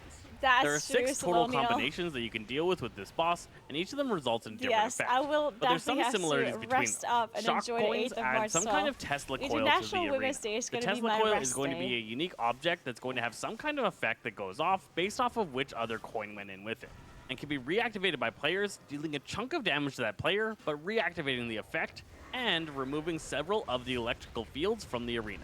If you start getting overwhelmed by clouds, or if you have a cloud in an unideal location, you can reactivate one of these Tesla coils to be able to remove the shock clouds and get access to the arena again. Flame coins add some kind of fiery effect to what's going on. Bomb coins add a bomb creature that fixates onto a target and needs to be burned down before they reach that player. And the coins will dramatically amplify whichever other coin they go in with. Shock and Flame is the easiest of the shock coins to be able to deal with. This Tesla coil, when activated, erupts a bunch of flaming tornadoes around it. Tornadoes will emanate out and deal damage to anybody that gets hit by them. Coordinate when you're going to activate this so that players know to be watching for and avoiding tornadoes. The Shock and Bomb coins will add a Tesla coil that, when activated, summons several bomb creatures that will fixate onto targets and move towards them. If they ever reach a target, they'll explode for some massive damage. These things can be stunned and burned down rather easily. But this takes focus away from the boss, so it's usually better to activate the Shock and Flame Tesla coil to remove the shock fields from the ground, rather than constantly activating the Shock and Bomb coil. The Shock and Coin combo will create a God, Tesla this boss is coil so that complicated. pulls all players in towards it with a strong magnetic effect. Pant and Run Swisher against the playing this coil and boss make on sure you don't stream. get pulled into its reach. The Flame and Bomb Gambling combo boss. creates a bunch of fixated bomb ads at the boss's current location. These will follow players down, and if they ever reach the player, erupt for big fire damage that stacks a debuff on all players. Upon killing these bombs, they explode, sending out some flames around them and dealing damage to all targets nearby. So you definitely need range to be focused on killing these things and immediately move away from them just before they get taken out. This will also create traveling flames that players just have to avoid. The Flame and Coin combination is going to cause the boss to erupt in damage, stacking a debuff onto all players. This will blast players for damage and stack up the debuff that'll take for quite a bit of damage. Use large defensive cooldowns and survive through the incoming onslaught. The Coin and Bomb combo creates a set of fixated bomb ads at the boss's location that will move towards players but are rather slow. Unlike all the other bomb creatures, the coin bombs cannot be CC'd in any way and will relentlessly chase down their target until they're killed. It is extra priority for all players to focus in and take these things out whenever you get the coin and bomb combo. Every time the boss receives some of these coins, it's going to get a 5% increased stacking buff, so the fight just keeps getting harder and harder as it progresses. When the boss reaches low health, it'll begin to rig the game. This will set it on the path that will go through 4 different roulette spins, each activating a different effect, the final one being a raid-wide wipe. All throughout this phase, you're still dealing with payline coins to be able to get that high roller damage buff, and you're still dealing with the big hits and the exhaust debuffs. First up, he'll start dropping down hyper coils. These are new pillars that are going to put a lightning field pointing towards the boss. If you ever touch this beam of electricity, you're going to die. So you need to How keep the much more boss does this nearby boss the have? coils and know where new It coils are never coming ends. down, keeping them in an ideal location that players don't have to cross the beams. As now you're going to have a lot more big hits spread around the arena, you can activate these coils to remove them, which will deal a couple million damage to you, so you should definitely have a defensive cooldown if you reactivate one of these pillars to remove some shock fields.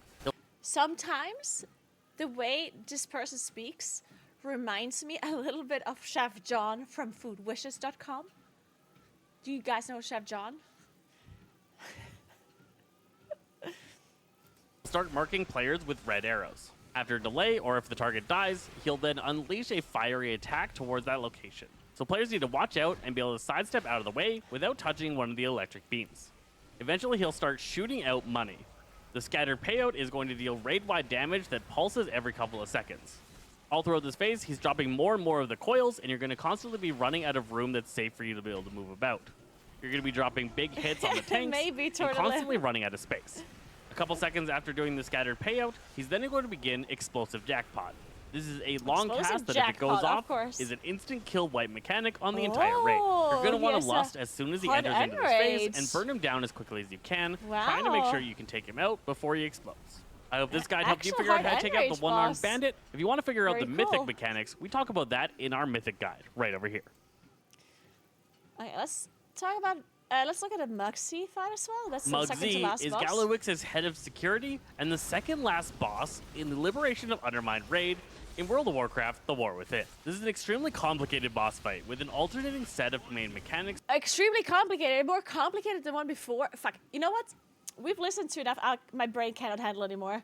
We have to stop and watch this later. I'm gonna have to set up some weakers in between now. My brain cannot handle it anymore. Okay, which weakers are we using, guys?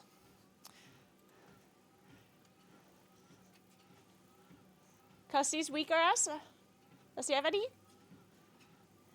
Any weaker people uploaded a weaker pack? Is the test of knowledge today? Yes, there's gonna be a quiz later.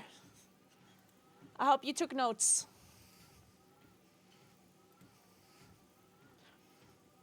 The liquid one.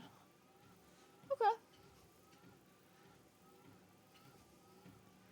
Northern Skies upload the raid ones. Ooh, let's take the reload ones then.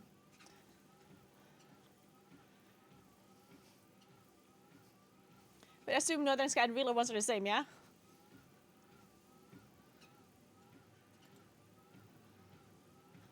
Who I'm raiding with you guys. Viewer rates only.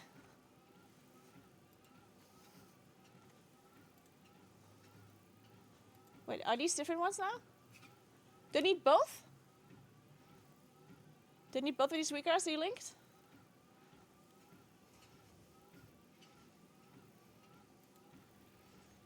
What is for assignments? Oh yeah, I'm not assigning anything. Which one is the assignment one? Which one do I need?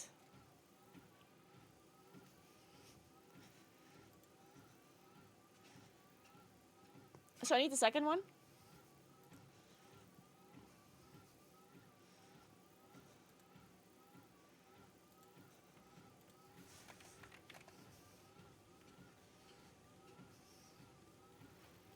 Oh.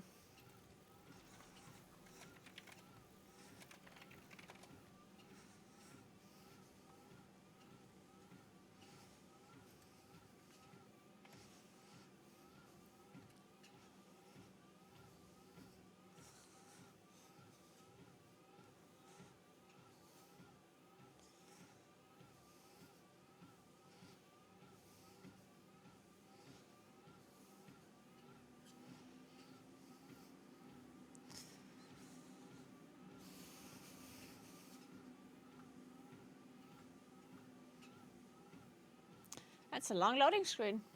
There we go.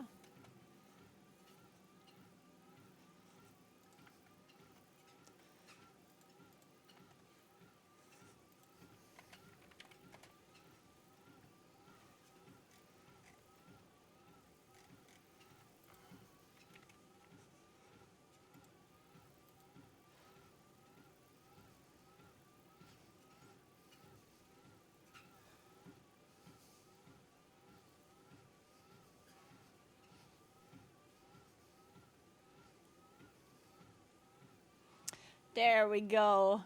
That's the amount of weakers I like to see getting imported for our raid. Oh yes, we need more, guys. We need more. Oh yes, give me more weakers. Oh, look at those weakers. There's so many. With only 8 bosses, let's go. Incredible. Look at those beauties. Look at that. Beautiful. Private auras. Nice.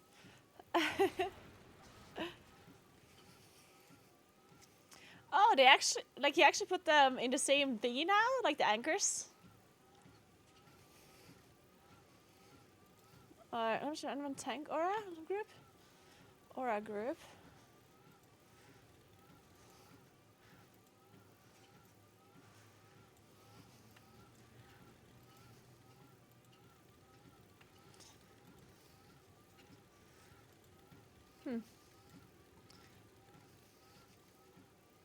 Looks good to me.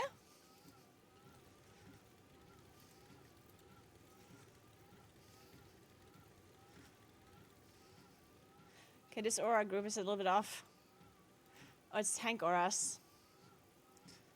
Never mind then. I don't care about that.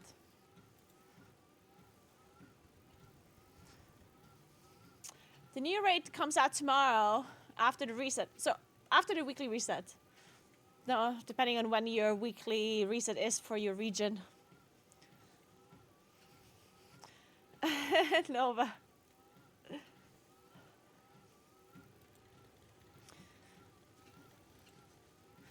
I guess I'm gonna have to move this a little bit.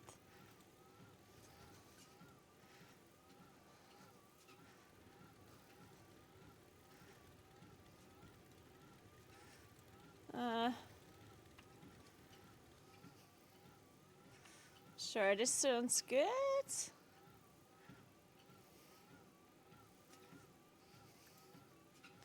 Why are these not in the middle? Wait, where are my anchors?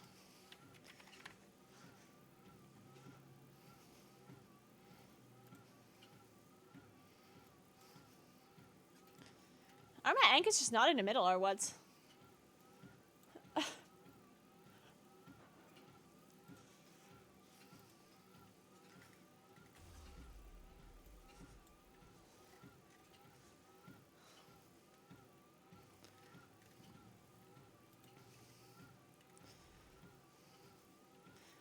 Wait. Why is it like this? Wait, this is in the middle though. Ish. This one isn't in the middle.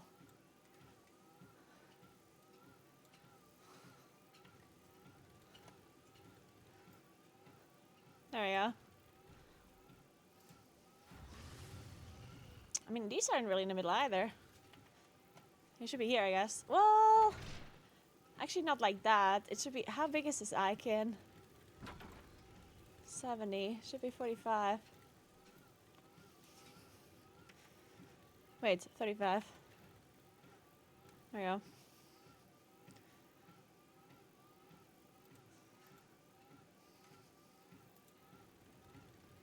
This one's fine, sure. Okay. Sure. Actually, let's maybe move this up a little. No, wait, this is fine. Perfect.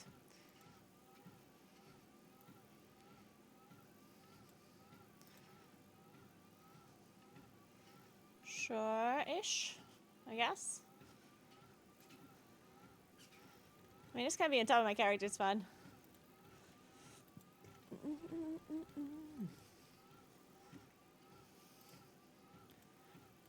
The text is a little bit hidden. Huh. Maybe move the text up.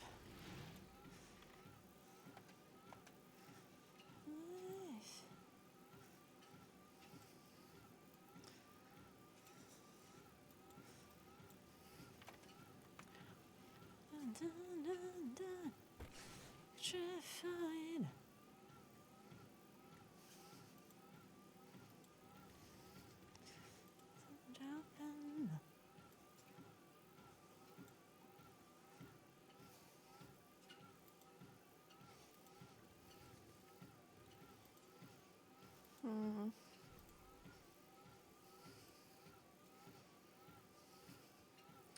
Where do I put this overview thingy? Maybe over here. Oh, this is in plus. And plus always overlaps with my with interrupt stuff. Maybe just put it up here. Maybe just honestly, where's my interrupt thing? Let's see.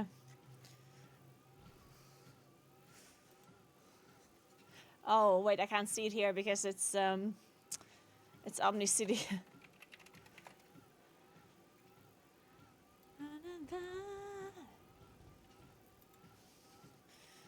Extra fine. Oh, wait, this is fine. Eyes wide open.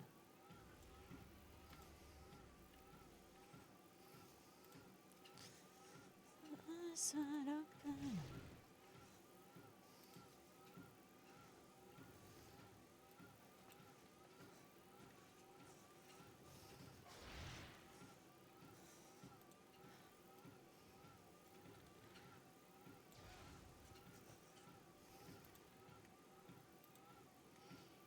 All right. I think we get beautiful. I think the plus keys reset to +2 anyway. No matter what you do this week, as far as I know. Missing some weakers on the right.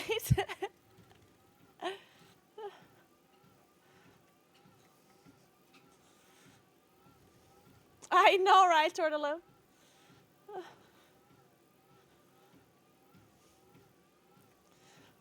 Are you more of a warm trip or cold trip person? I mean, if you choose to go on vacation? I almost always go to warm places because I live in a place where technically it's cold in the winter. So I never really go to cold places. But I don't generally like try to avoid cold places. It's just like, I don't know, I never really thought about going to a cold place. I wouldn't mind going to a cold place generally. Oh my god, Hadaway, let's go. Amazing.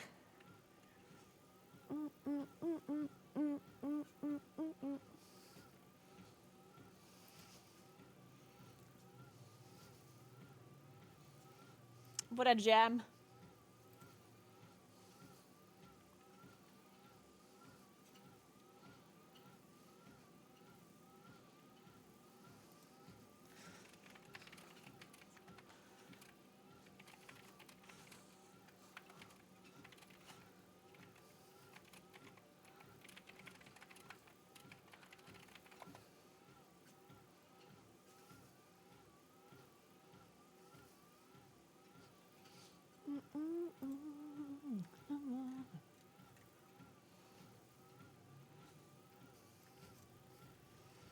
Yeah, I've been walking for way too long here, Clock. Way too long.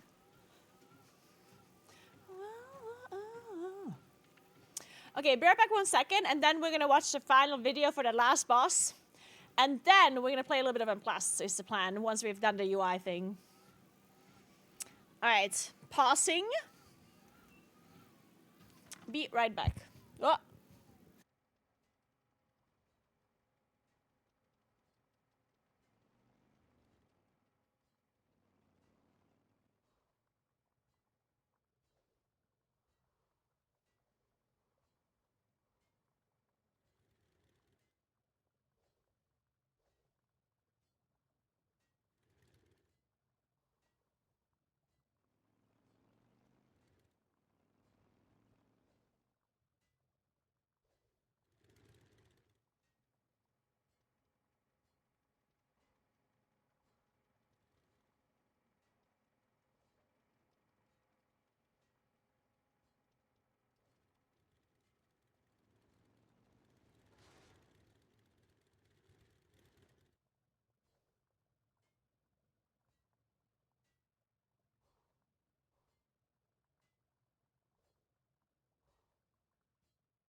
So.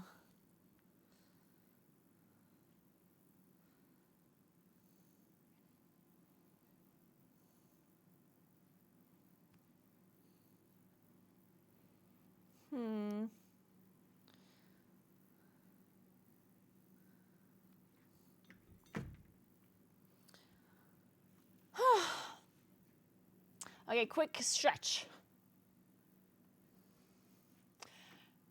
Fire is wait, anyone else the state of mage? I have no idea, but probably doing fine. I mean, I doubt that mage is not gonna be good. Well, to be fair, there is times where mage is not super hot, I guess.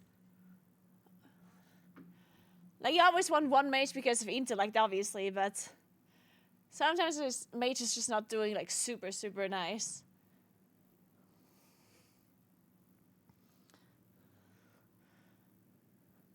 Hey, Novak, thank you so much. Yeah, we're doing it on Friday. We'll see. We'll see if we can gather some money. We'll see. For a good cause. I tried onion rings yesterday and they were extremely mid, just a heads up. Wait, you never had onion rings before? Like, this was your first time trying them? I'm personally not a super big onion ring fan. Like, it's not that I don't like onion rings. I just don't, like, I would never order them as a side over other things.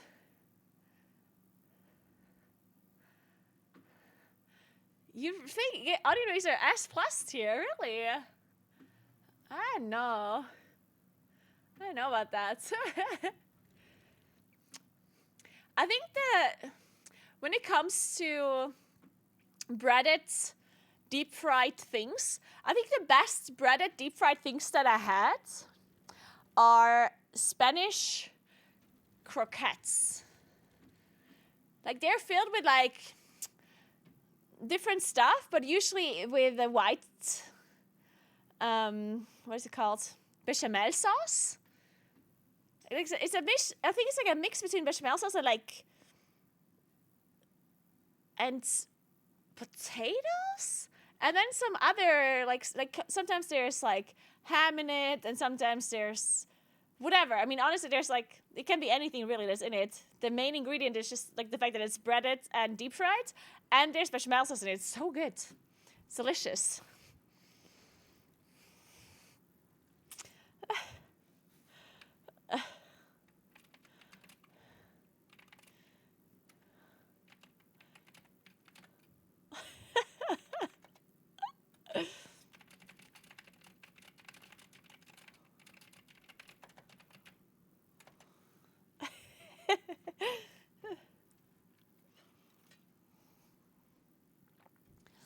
To be completely honest, onions itself is a pretty mid vegetable.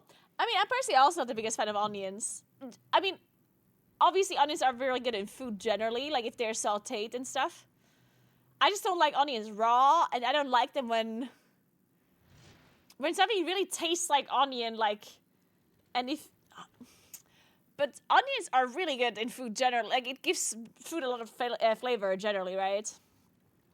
But then usually you can't properly, like, taste them, you know? Because if you fry onions in oil first and then you use it for a sauce and for whatever, like, then it is delicious, of course. But yeah, raw onions are a bit like, And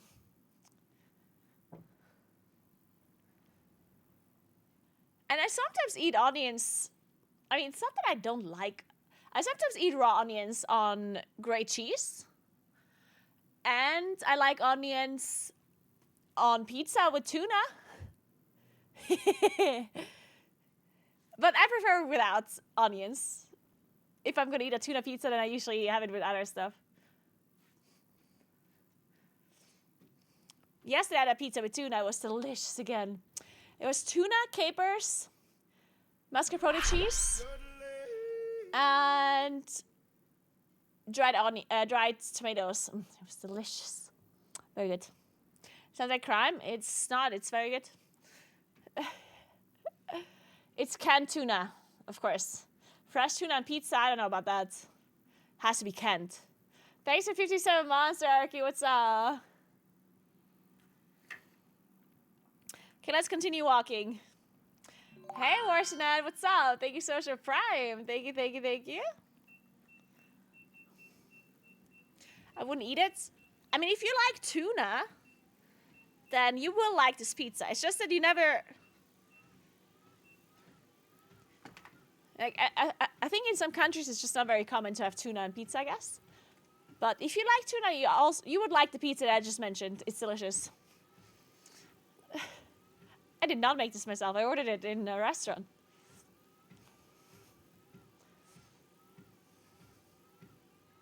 I only like raw tuna, not warm.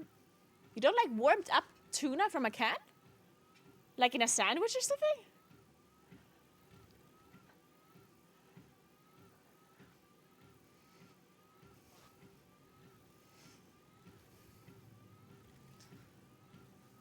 Your brother's vegetarian always... But your brother's vegetarian and eats tuna? Wait a second. I'm confused. I thought vegetarians don't eat fish. What country did you order this tuna pizza from? In Italy. In Italy.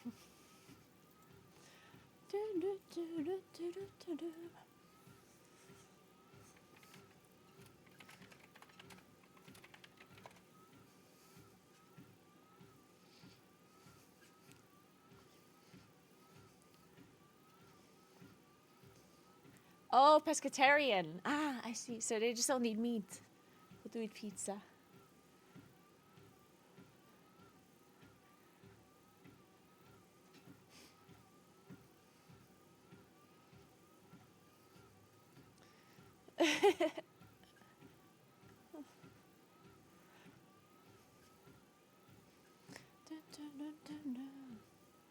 Alright, let's watch that last video. That's an interesting song. I like it. It has something to it. Not too bad.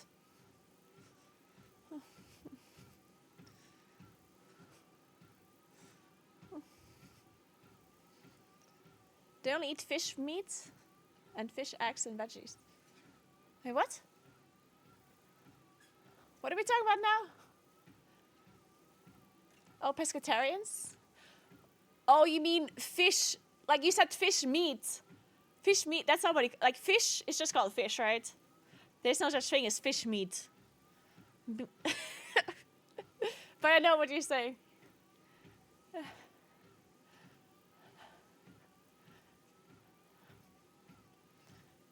You're walking on a beat? I am kind of walking to the beat, actually.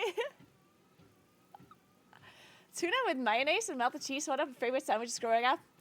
One of my favorite sandwiches. Oh my god, you're gonna have to try this. It's so delicious. Okay, it's not actually a sandwich. It's more like a bruschetta or something. Basically, just take a piece of bread, but it needs to be somewhat good bread. Like not like not like a slice of bread. Okay, it needs to be good bread that tastes like something. Okay, or like a baguette or something, or bruschetta, something that is actually somewhat good tasting. Yeah. Then you toast it. Then you put a little bit of tuna paste on it. You can mix like tuna with a little bit of maybe put a little bit of lemon juice in it and a little bit of like cream cheese maybe. And you mix it up a little. You can also put ketchup if you want. And then you put it, maybe not ketchup actually, just put the cream cheese. Cream cheese and a little bit of salt, like, you know, salt, pepper. And then you put it on the bread. And then you put onion jam on it. And then you put a little bit of cheese. Doesn't matter really which one. Maybe mozzarella cheese. Could also be other cheese, whatever. And then you toast it a bit. Delicious. You can also put a little bit of dried tomatoes on it, maybe. That's probably also really good. But the sweetness comes from the onion jam. Blue cheese, yeah, that would be really good.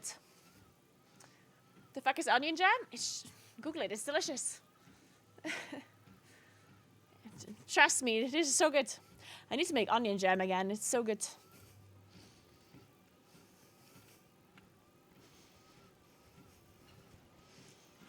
You made it for burgers 2 days ago? Ooh. Nice. Yeah, I can see that being really good on burgers too.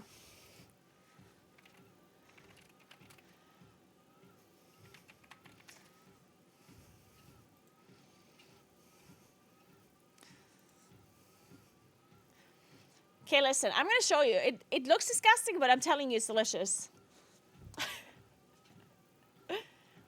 It's so good.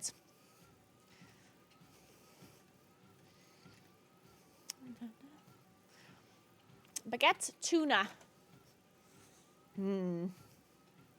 Okay, maybe not these pictures.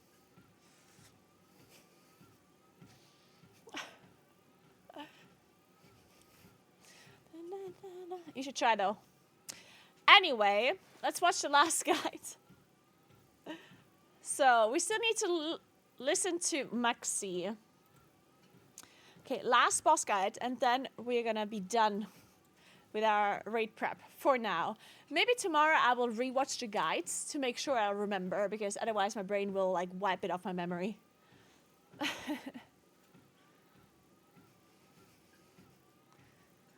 It's the same as caramelized onions.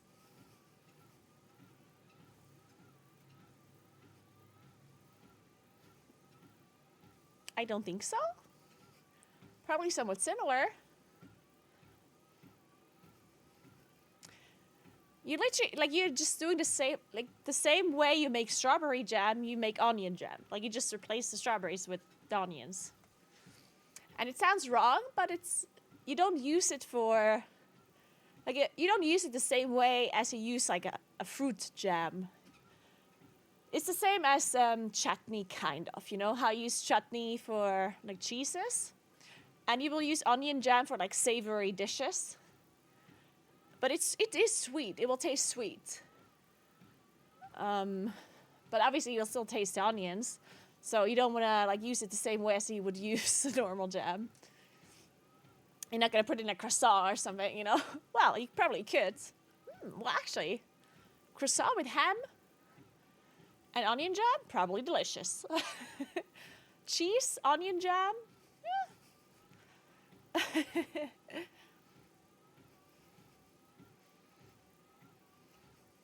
Onion jam is like 100% onion? No, there's sugar in onion jam. There certainly is sugar in onion jam.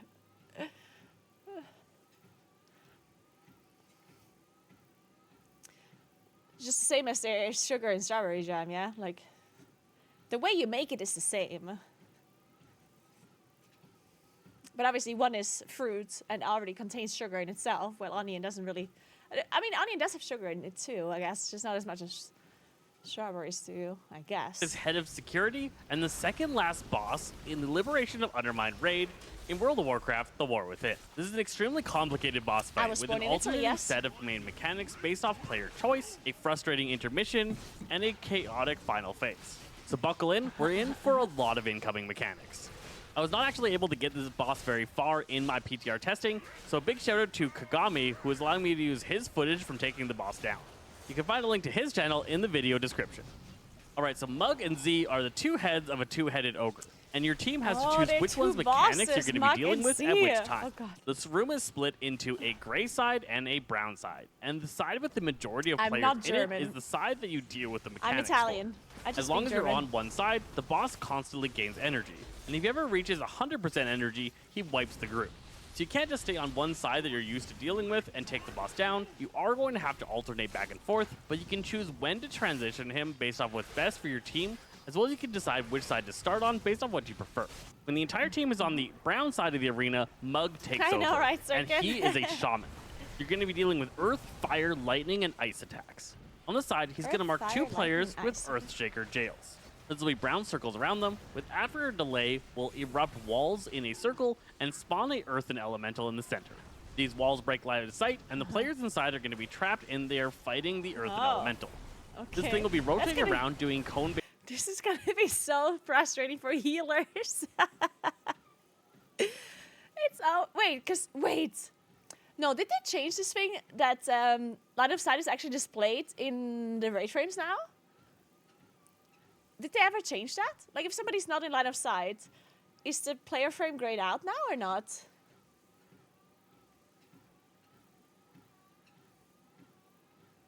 Because that's the most frustrating thing about healing line of sight stuff. It's always that, like, you're trying to heal them, but they're not, like, it looks like they're healable, but they're not, right?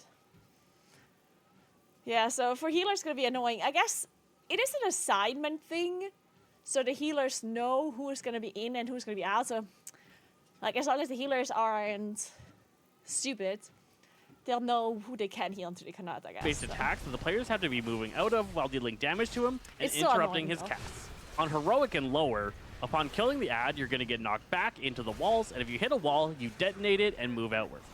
If at any point there's no players within the Earthen Jail and the elemental is still alive, it enrages, gaining 500% increased damage. It'll also enrage if at any time Mug Z is inside one of the jails. So when these Earthen Jails go out, you have to set up a team of healers and DPS to go into each of the different circles and be able to burn down and kill the ads.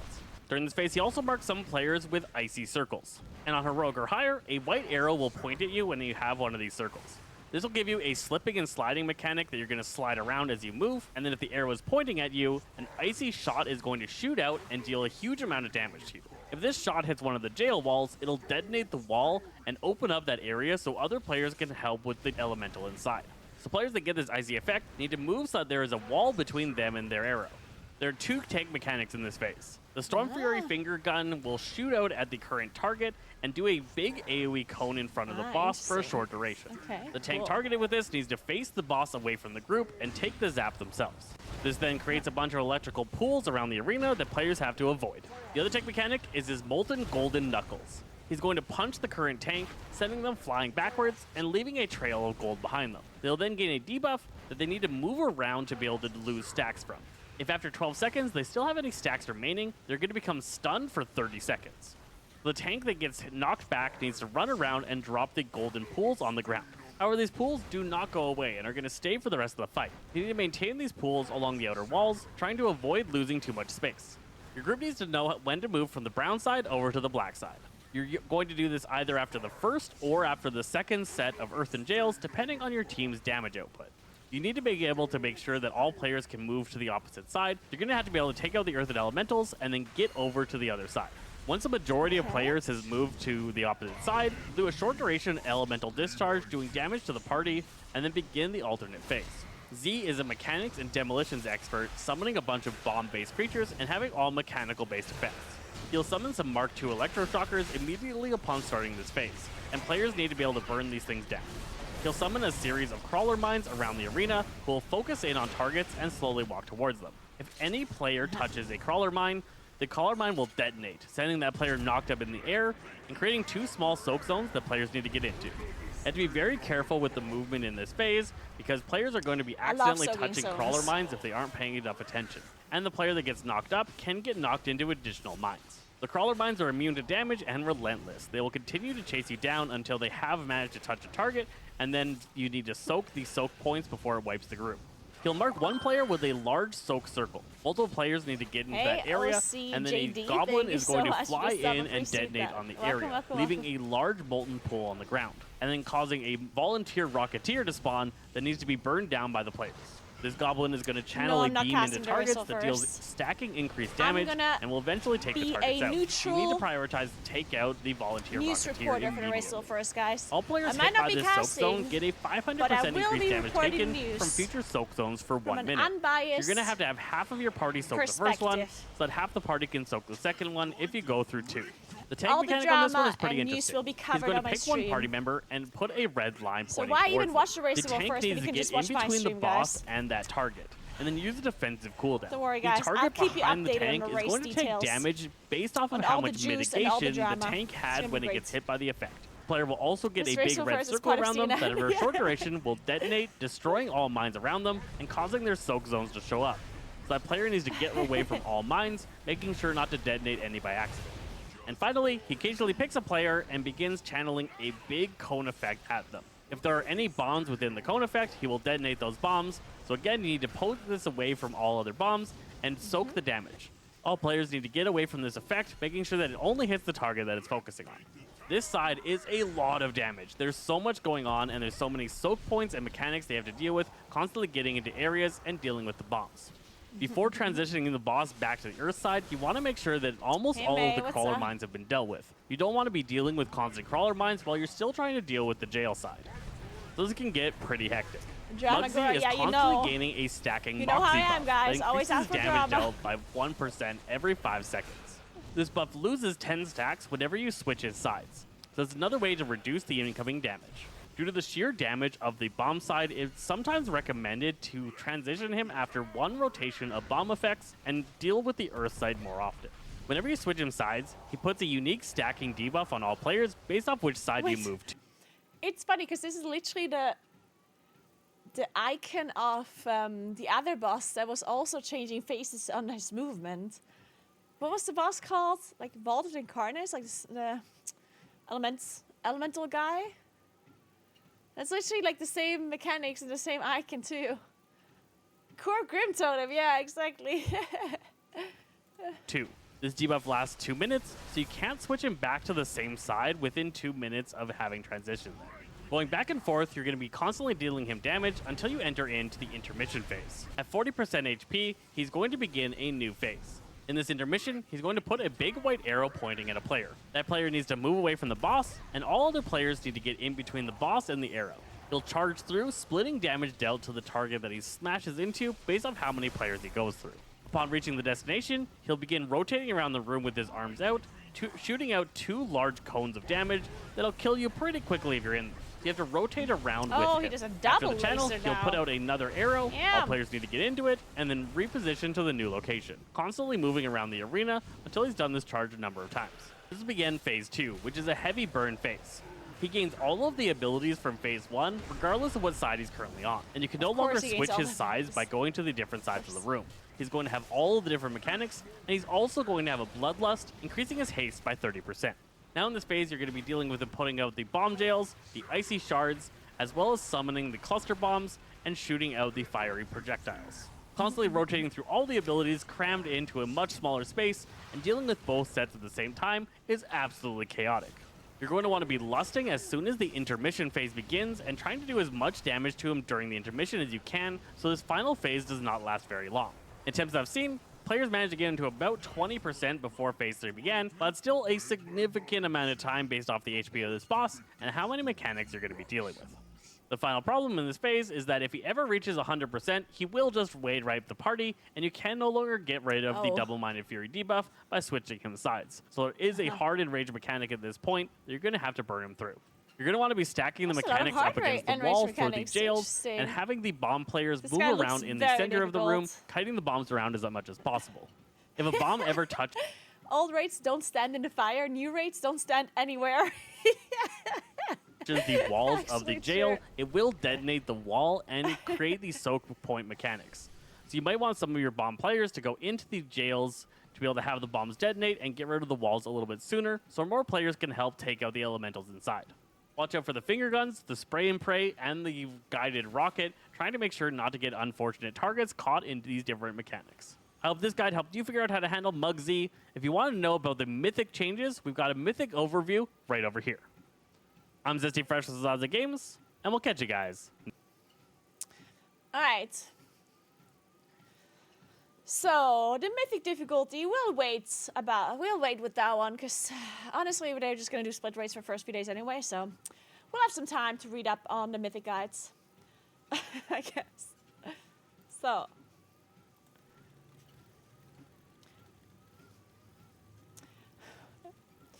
Dude, I like how I'm listening to the Discovery Weekly on Spotify, which is supposed to be like new songs, right? Like Discovery Weekly, you know? It's like supposed to give you like the newest of the newest songs. And I've now listened to Head Away, What is Love? And now I'm listening to The Winner Takes It All by ABBA. So, like, I mean, not that I don't appreciate the songs, but...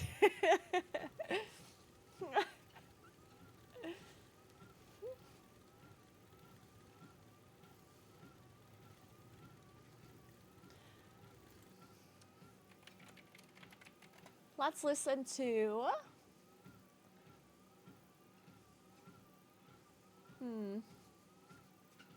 What is this?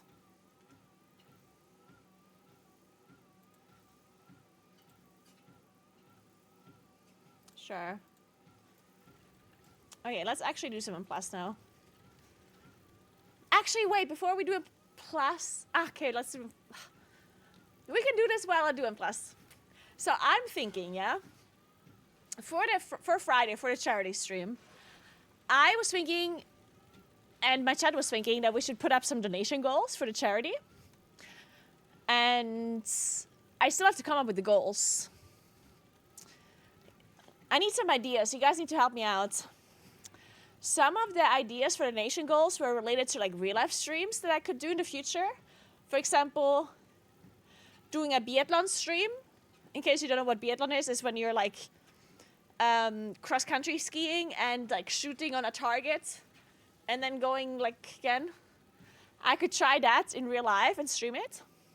Then I could do a zipline stream. Kura had that idea. There's like a really long zipline in the Dolomites close by. It's like super long, like where you go down the mountain. And that could be something that we do in real life that we can unlock through a donation goal. But I also need some donation goals that I'm doing during the stream, because otherwise it's going to be a bit like whenever people unlock goals but they don't happen immediately, then people get a bit, you know, because you might be missing the event, right? So if all of the goals are just happening in the future, it might be a bit... Thank you so much for 35 months, Caxi. Appreciate that. Thank you so much.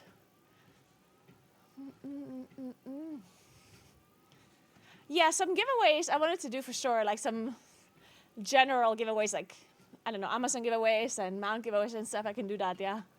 Skydiving? Wait, that would be so cool. I'm not sure if that's something I can live stream, though. Oh my god, I would totally go skydiving. I would do that. That's very expensive, though, I assume. Oh, wait. Don't have to pause. I'm gonna continue my treadmill. It just paused because it's 99 minutes again. I will continue walking, don't worry about it.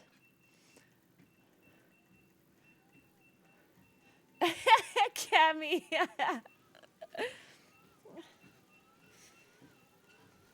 Wait. Wait, this is 5 speeds. Oh my god. Oh shit, let's go back to 4.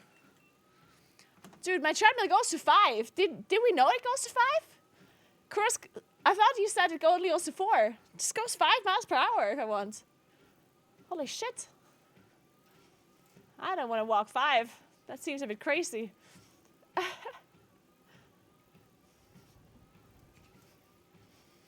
But yeah, I could go even 5 miles per hour if I wanted to. At that point, I'm basically running, though. Should we do 5 for a second? Okay, let's do 5. Real quick.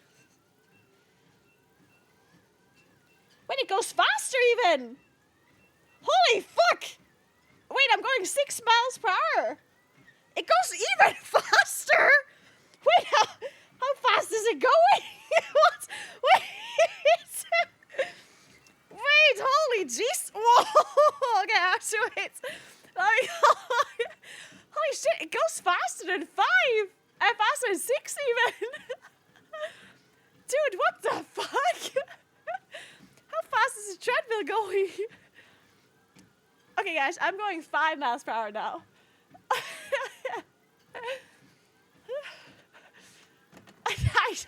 I don't think I can actually... Wait, no, I can't walk this fast. Wait, I have to slow down a little. Let's try 4.5 miles per hour, though. Maybe I can do this, too. 4.5 miles per hour. Let's try that. What do you have in an MPH? That's just how the treadmill works. I wouldn't be using it if I could actually change it to kilometers, guys.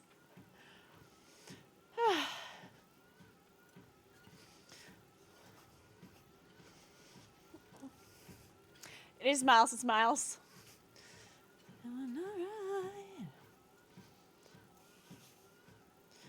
Dude, I can't believe it goes that fast. I guess I could be running on this treadmill if I wanted to. If I ever want to do a marathon stream, I can actually run a marathon on this treadmill, apparently. Should we have a thread in Discord for donation goals? Yeah, that would be really cool, Sirkin. Yeah, if we can open up a channel on the Discord for donation goals for the charity on Friday. If you guys have any cool ideas on what we could unlock through donations. Also, I don't know what I should set the donation goals to. Like, how much money should I put to unlock something? I don't know. Like, I don't know how much people want to donate for a charity. I don't know, like, I don't know. I don't want to put a goal that is too high because, you know, I do want people to actually feel like they can reach a goal, but I also don't want to set it too low. Hey, Nate. Thank you so much for 7 months. I appreciate that. Thank you very much. Walk backwards 10 seconds, 100 euros. Wait, walk backwards is actually a good idea. I would have to lower the speed by a lot, though. I would fall over for sure.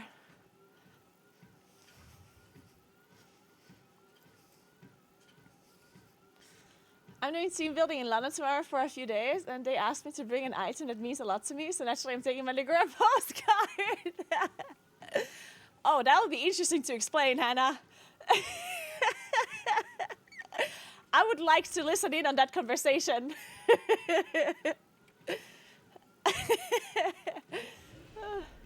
Hey, Blind, what's up? How are you doing?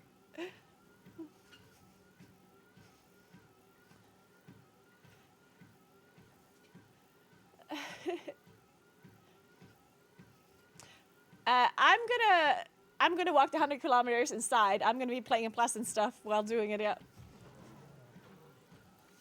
Yeah, I'm excited for season 2. Yep.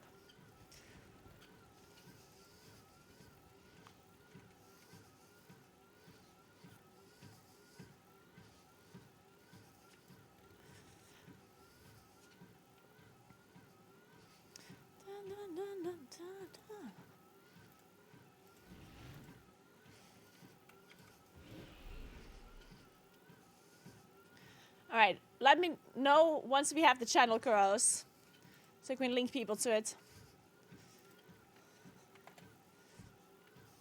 The suggestions. Hey, Pensilla, thank you so much for 22 months. How are you doing? Thank you. Alright. Which dungeon are you looking forward to the most? Next week. Or next idea.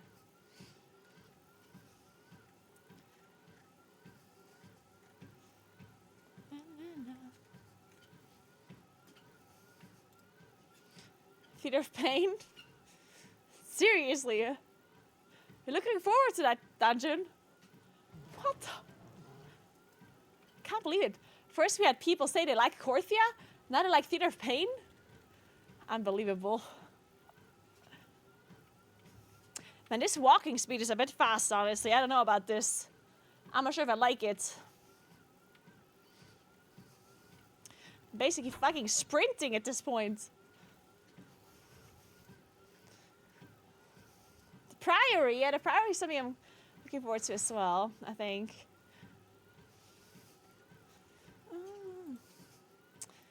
Nice, guys. All right, we have a 100 kilometer stream goals and challenge suggestions channel now.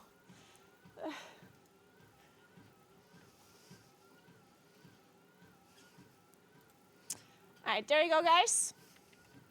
If you have any suggestions for the donation goals on Friday, make sure you click on the link and enter the suggestions there. I would really appreciate any kind of suggestions. I'm going to be putting together the goals and stuff, I guess, tomorrow. Because tomorrow and the day after tomorrow, I'm going to be streaming at, like, the weirdest hours. Because I have to adjust my schedule. So I start streaming at probably, I don't know, 4 a.m. in the morning or something.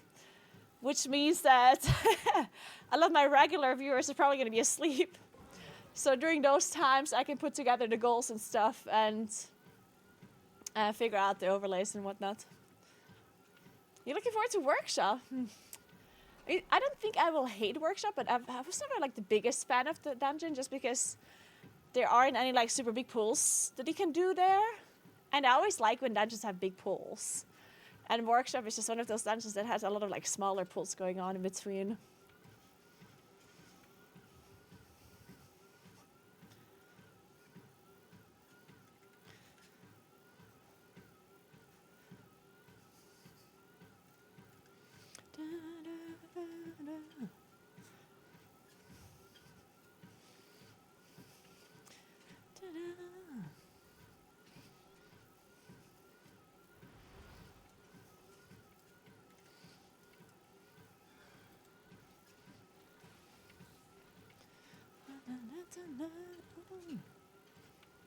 Dude, I'm not getting invited to anything.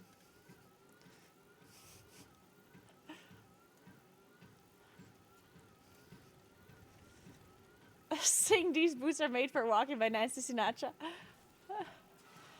We tried to do a key while walking. Oh, I do keys while walking all the time. I haven't done a key while walking this fast yet, though. I don't know if I can do that. I'm kind of sprinting at this point.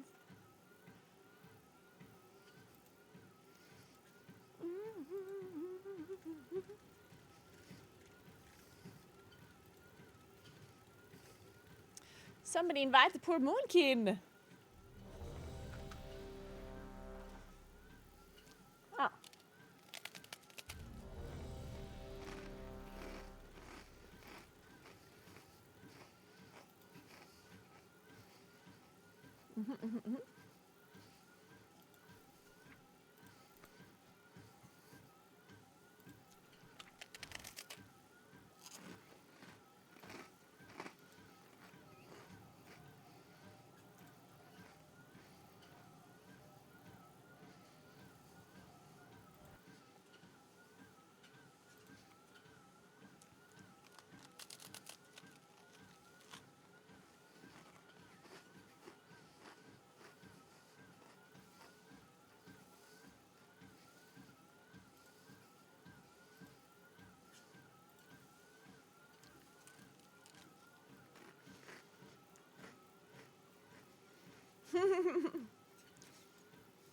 How nice. We do have the same IO.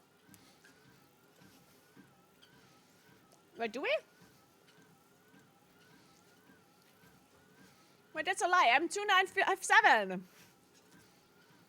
Whoa, that's a lie.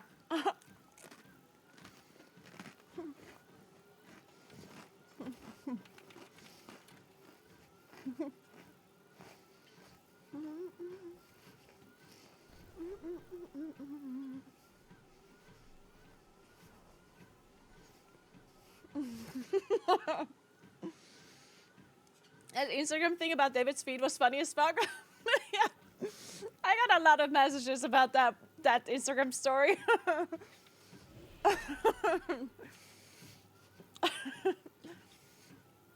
One question, are you drinking water, something healthy?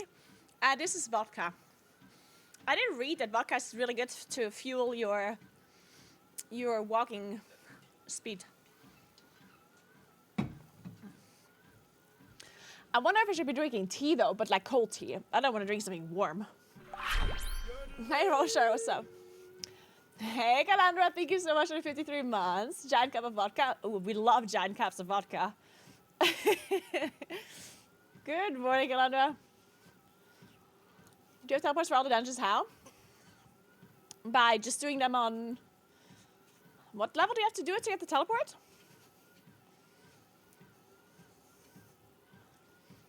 Hey, come Jaden, what's up? 10 or higher, there we go. And yeah, I have a lot of teleports because I've been playing this game for a long time, and ever since M+ existed, you got these teleports. Right, so you just have all of the dungeons that used to be M+ dungeons at some point.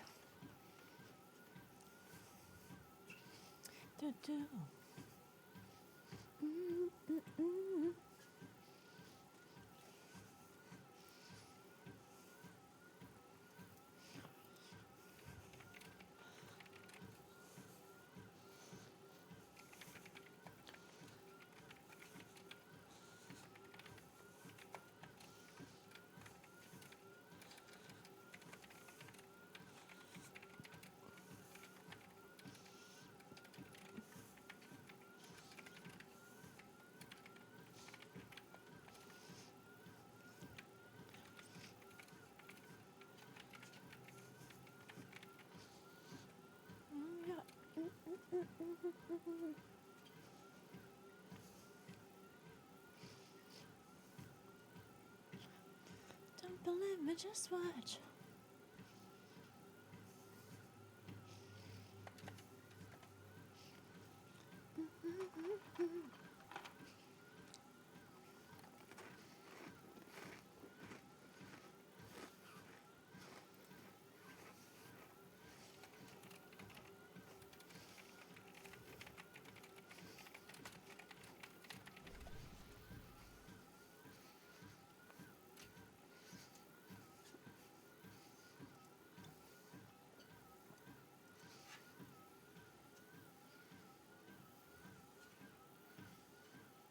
Yeah, you should be able to get the port because you can still get the portals this week. So if you just do the plus 10 dungeons now, then you will still be able to get the teleports.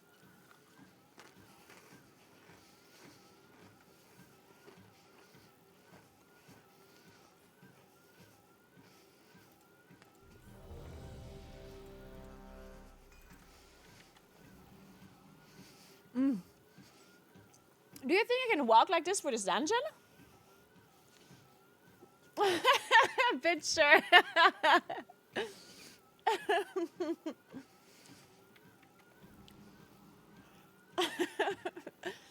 Guys, how much longer do you have to walk for 50? Can somebody do the calculation? Somebody do the math. How much more time do you have to walk? 3. Tell me. 1. 12K. What's that in time? The void. 2 hours, really? Fuck. Embrace it. It's so long. Leave your sanity. An hour 40? Okay, that's better. An hour 40. I can do that. Yet another of the Kyrion's loyal Uptown funk you up. Have you come here to be slaughtered as well? Wait, oh, I forgot I'm playing this different talents now. Uptown funk you up. Was merely the first to fall. Soon, all of Bastion will burn. Jump on it. Don't believe me, just watch. Wait, I forgot I'm not supposed to moonfire. Wait.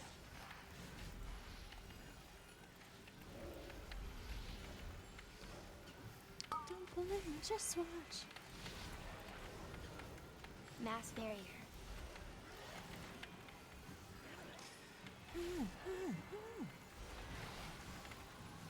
Uptown funk you up. Zephyr.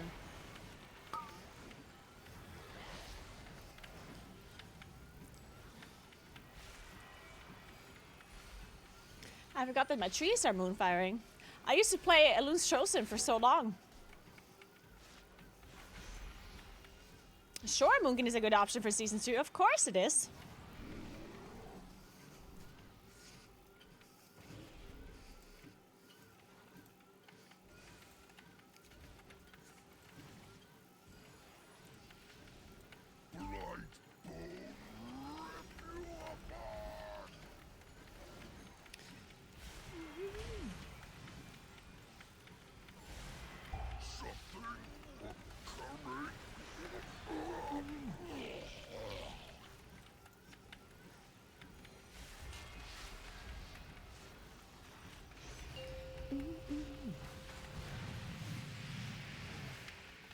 Women play WoW if you're not a Moonkin? Yeah, why play WoW if you're not a Moonkin, guys?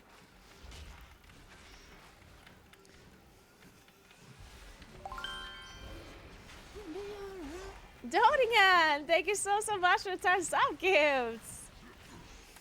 Thank you so much! Oh! Oh, dude. Oh. Thank you so much. Gravelin, welcome, welcome. Jack, welcome to you as well. Finnick, Karthos, Antihero, Ninpyro, Muck X, Natrated, Raging, and Sassy Pickle.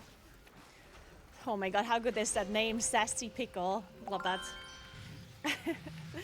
Thank you so much, Jodian. You're the best. I appreciate that so much.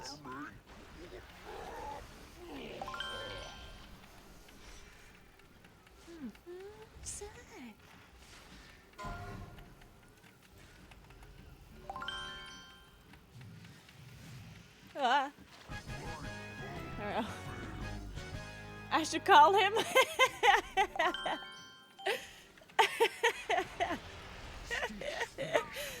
Oh, stop. I can't laugh and walk and play at the same time.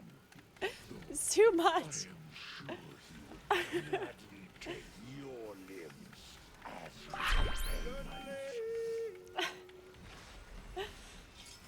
Oh my god, we have Mr. Pickle and Sassy Pickle in the chat. Oh my god, the greatest love story of all time, guys. Please tell me you're both single. I'm just kidding. So how did you guys meet? Well...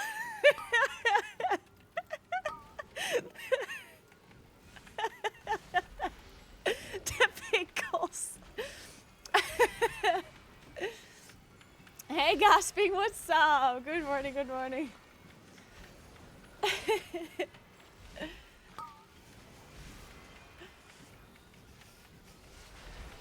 Shake, shake, shake, shake it up.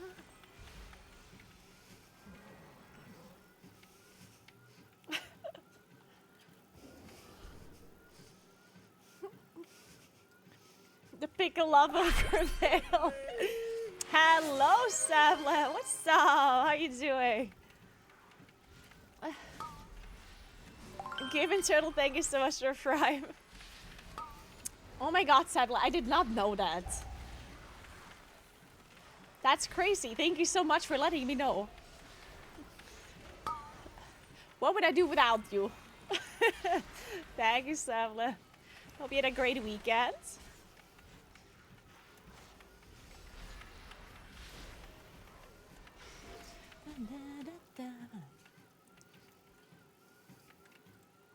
Mass barrier.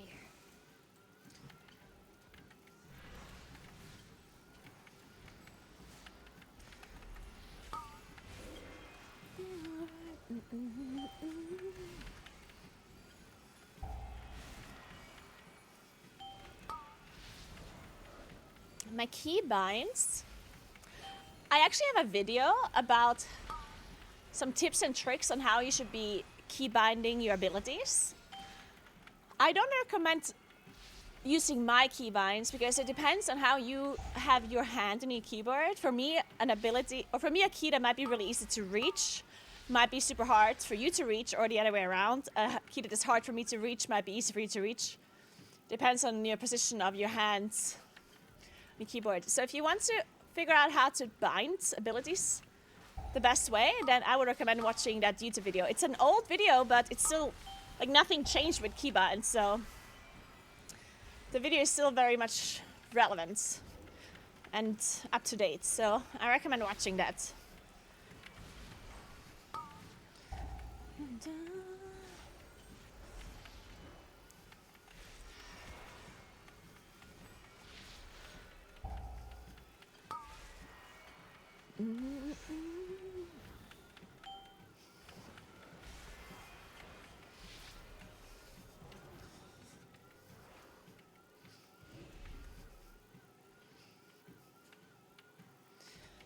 Like this. Face me, Necromancer. Thanatos will be avenged.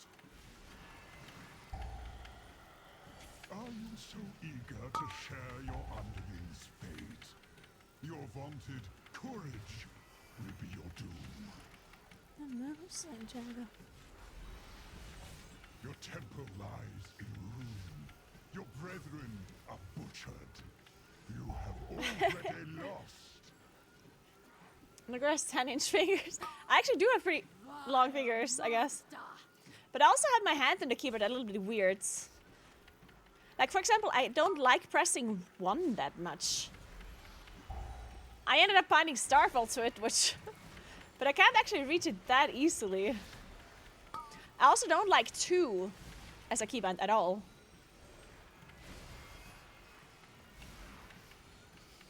One of my best keybinds is 4.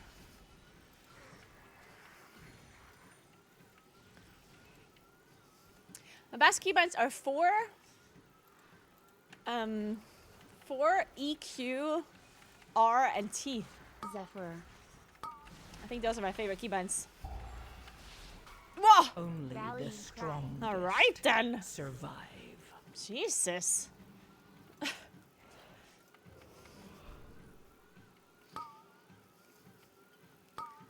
I don't like that much. I mean, F is fine, but I don't love it.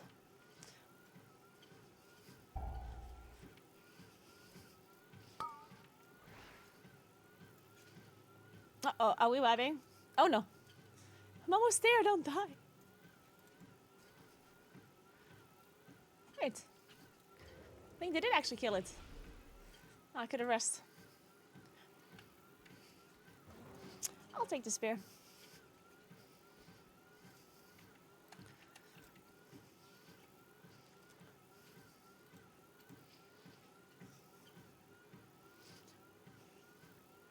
Yeah, this is a good vibe. They got them apple, guys.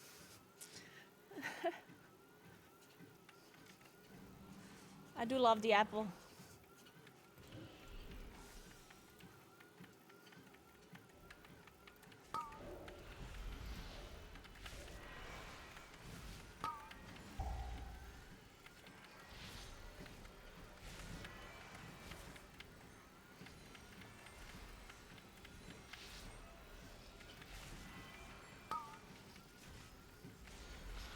Play Dastrolic, so I use 5 keys on my forehead and that's it.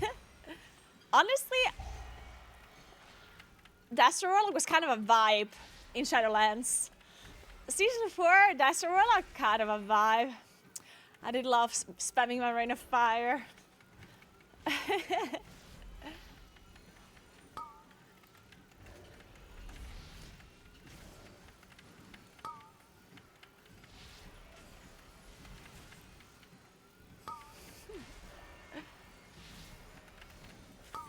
Oh no. Let's just rest, I guess.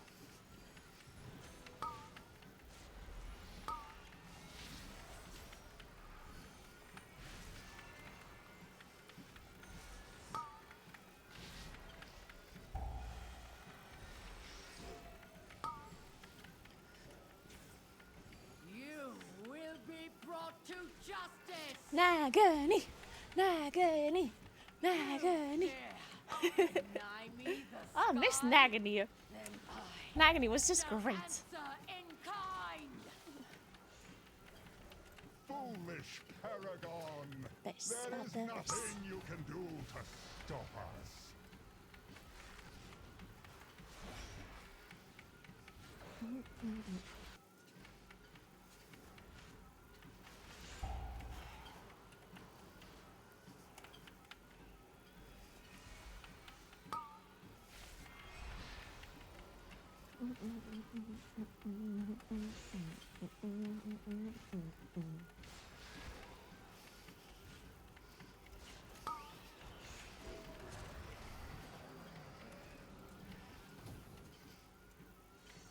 From the bottom to the top.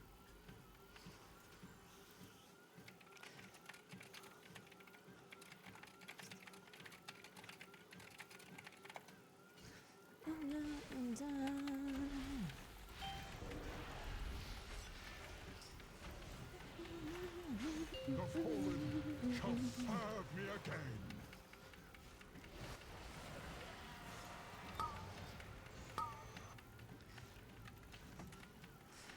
About the base. Should I spear this boss? And decay.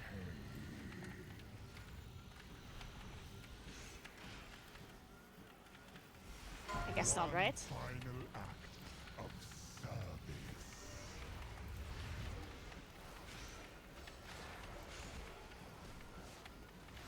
From the bottom to the top.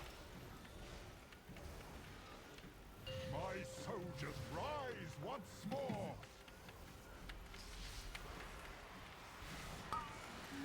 What? Simply wish you had lasted a little longer. Dude, I just got bolted to death. God damn it! Bone Fang will reduce you to dust.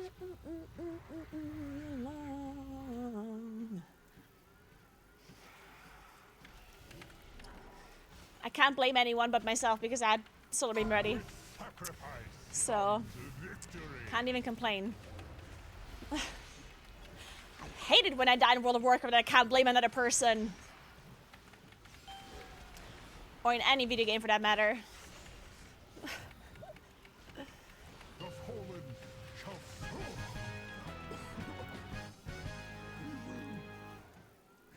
Your arrival proved timely, yet the battle rages on. Base. We cannot rest.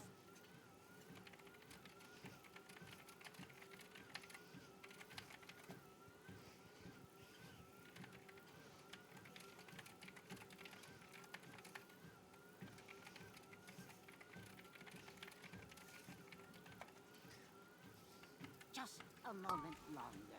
It seems that the parts for my new creation have arrived hell? at last. What? Help! Oh my god.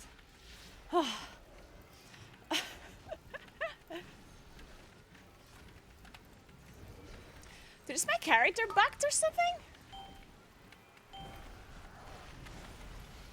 Dude, I swear my character moves weird. There's something wrong with my character!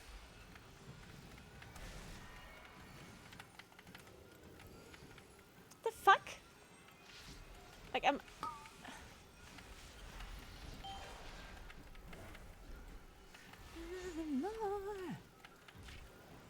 I never had this bug before. I'm like, my character always like moves a certain direction.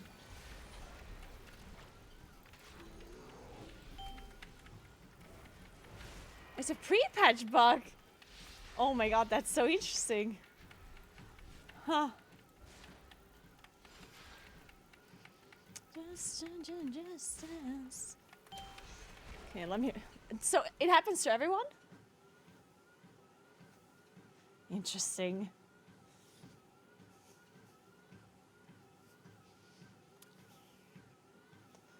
Huh. Oh yeah, it works now. That's so weird.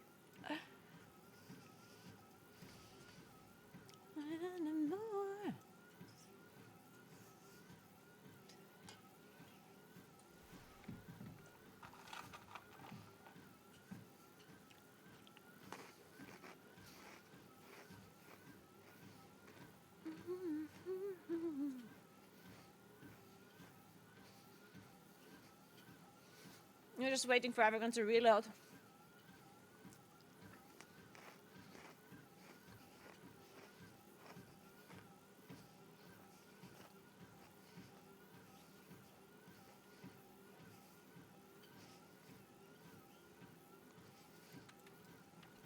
And 10 kilometers left? God, that still feels like so much. It feels like that's forever.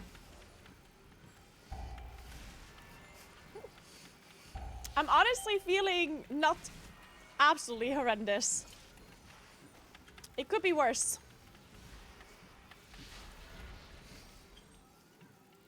I don't think I would be able to walk another 50 kilometers after the 50 that I'm walking now, but I don't know about this Friday stream, guys. I don't know about it.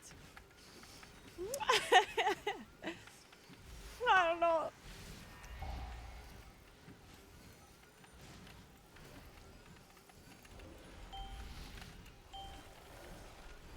Oh, I'm dead. Oh, God. Oh. Dude, I'm carrying this run.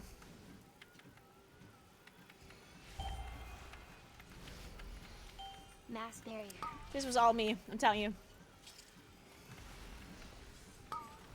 Oh, I couldn't reach this guy.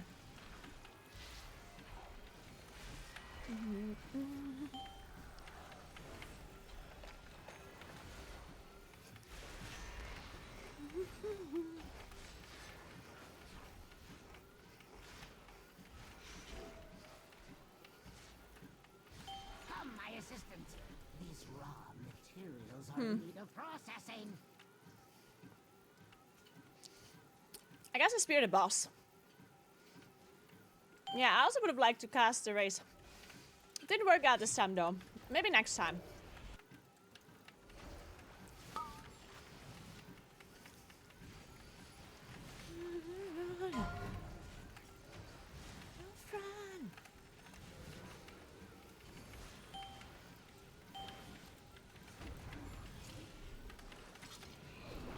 Oh my god. Jesus Christ.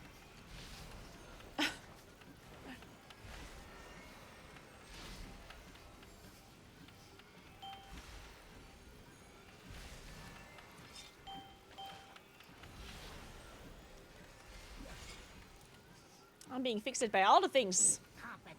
Oops. Gorgrind. Try not to damage those limbs whilst you tear them off. Oh, Django. I do have a bunch of tattoos on my arms, yeah. I'm getting another tattoo next week, actually. I'm excited for it. I'm gonna get an owl.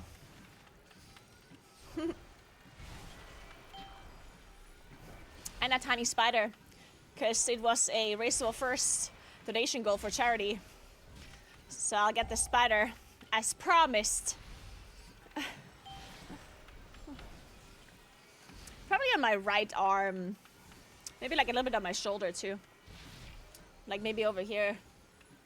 Somewhere. But honestly, I don't know.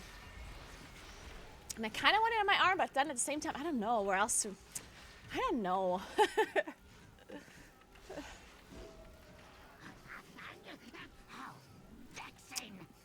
I mean, I kind of would like to have it on my forearm as well, but I don't know if it will fit properly.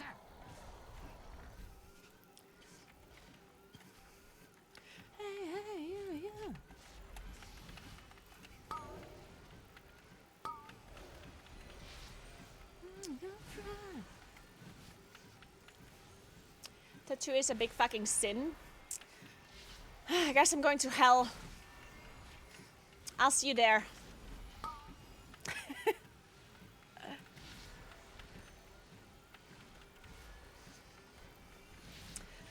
You can't upgrade your gear at the moment because we're currently in like a pre-season thing.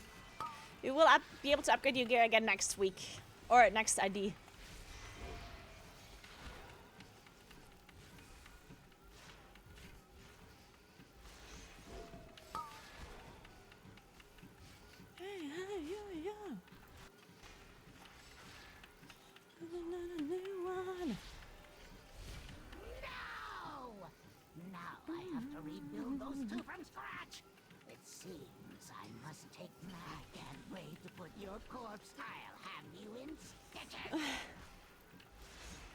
Naguura released our Garrus straight from hell would go so hard. Yeah, fucking real life stream from hell.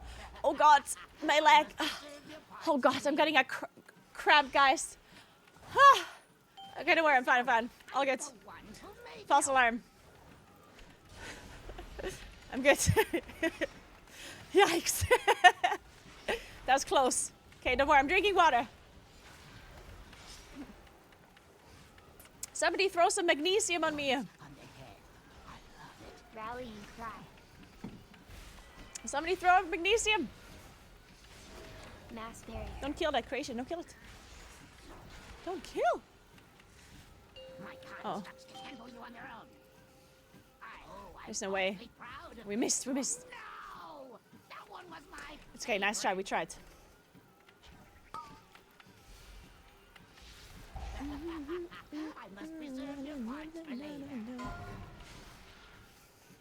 Dude, I'm always terrified when I get this hook. I'm so scared of missing.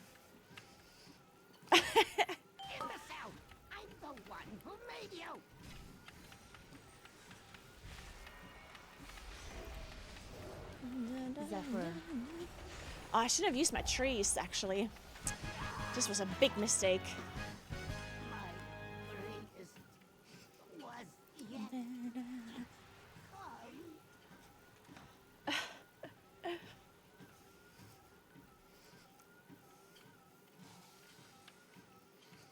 Bastion shall be We have lust. laid. Yes.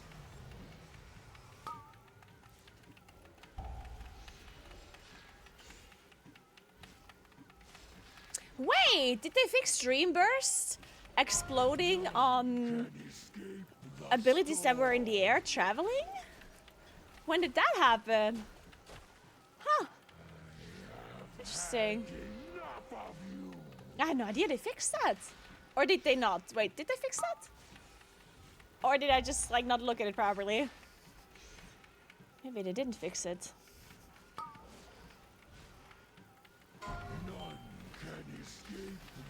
Guys, do you think I can skip the exile? Do you think I can? I'll still do it. I'm skipping it. Do you think I can? But then I will die. I want to skip it. Okay, it's not on me. Just kidding. None can escape the storm.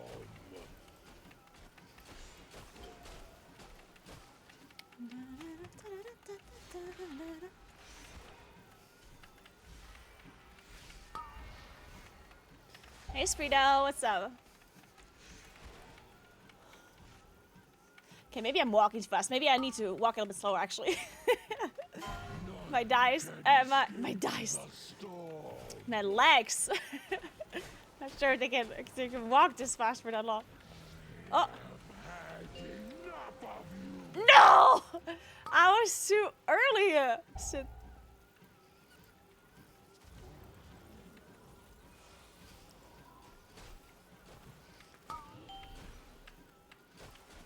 None can escape the storm.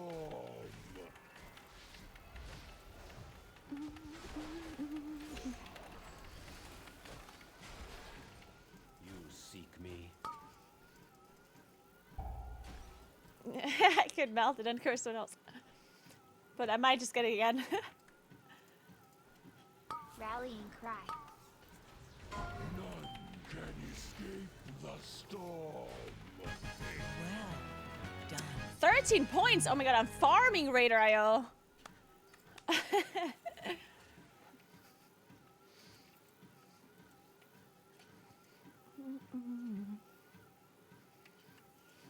Oh wait, I should probably open the chest. Wait, no, I did. Oh god.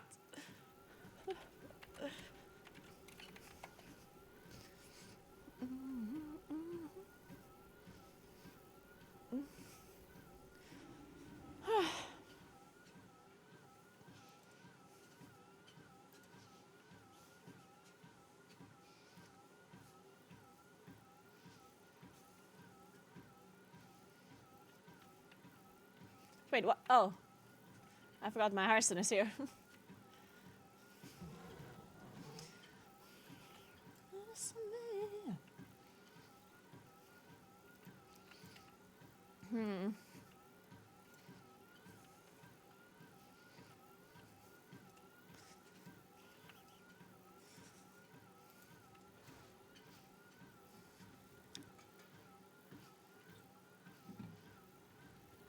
Yeah, my feet hurt. My legs hurt. My back hurts. All the things kind of hurt, honestly.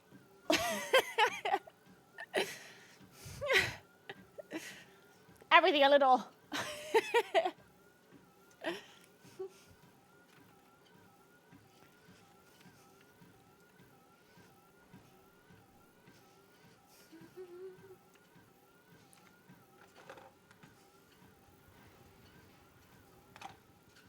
Hmm.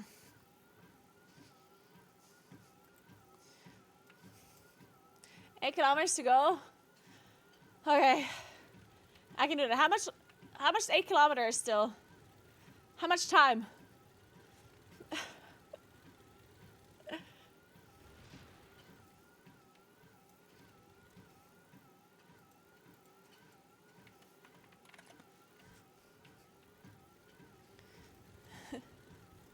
One hour and a little? Okay. Okay, that's not too bad. That's not too bad. I can do 1 hour and a little. I need to just be in bed at 6 p.m. today.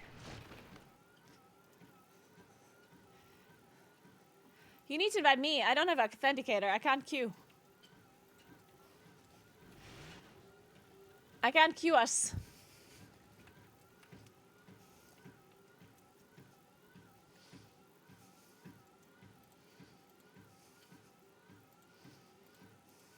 Man, I'm starting to sweat.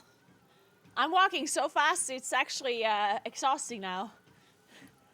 I'm sweating.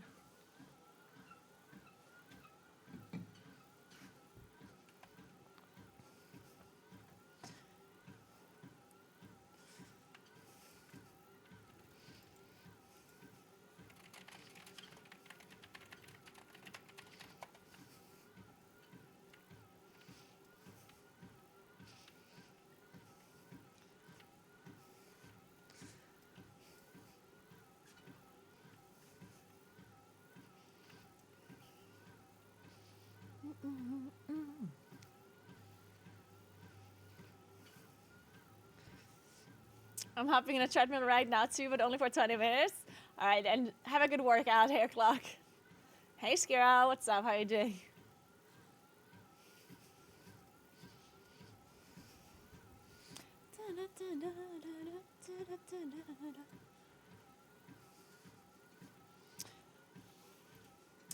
Well, while we wait for a dungeon, how about we play Wowdle?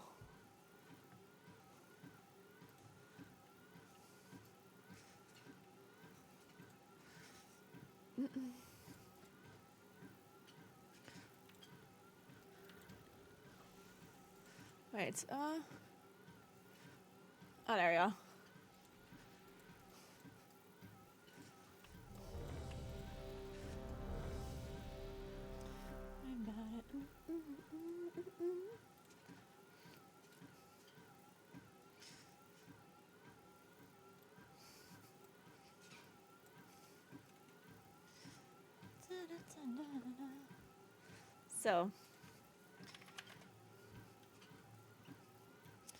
So we're looking for a male character from Vanilla.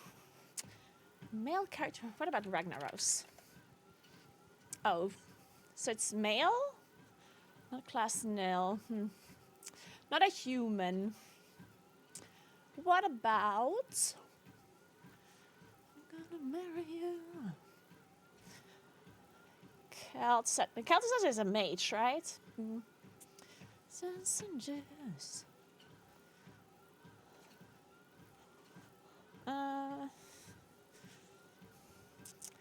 Thrall.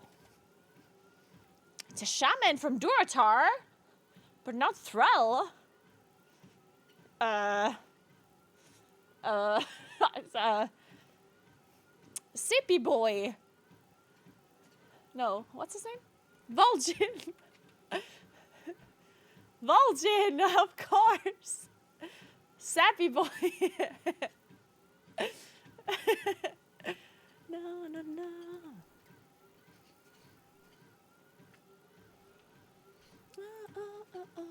We can do Ara, that's fine. Yeah, let's do Arakara.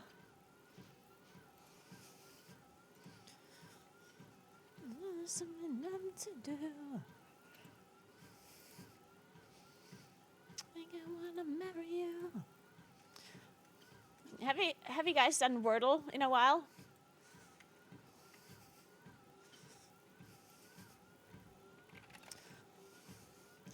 I wanna marry you. Wait.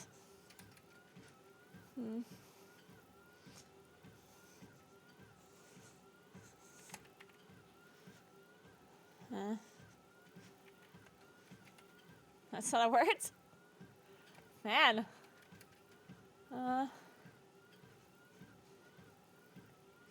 Steer. Whoa! Smear. What the fuck? Sneer.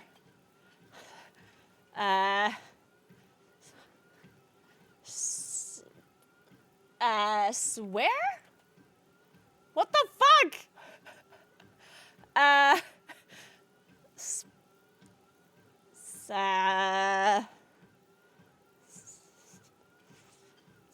Is this a word? Spear? Oh, spear!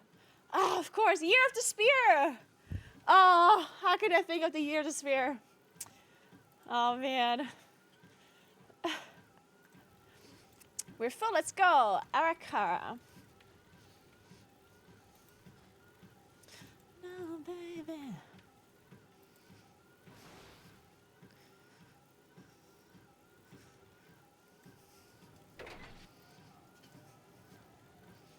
Is it happening? Well, Wordle said it's happening, guys. I guess Spear is this is gonna be your patch, guys. Half of your chat told you. Obviously, I'm not reading chat when I play these games. What do you think, I'm cheating or what? Wow, I can't believe you think I'm a dirty cheater. I would never. I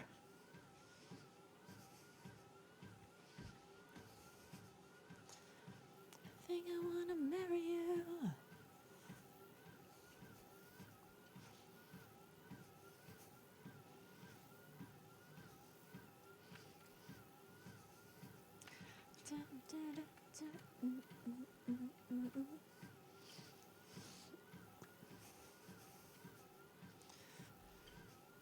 Hey Theodore, what's up?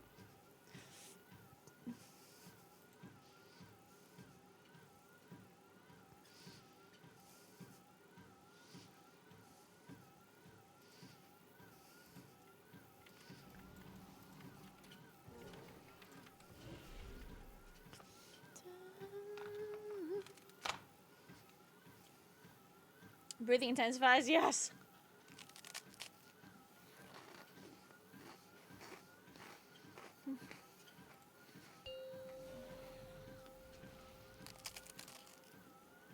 Five, 4, 3, 2, 1.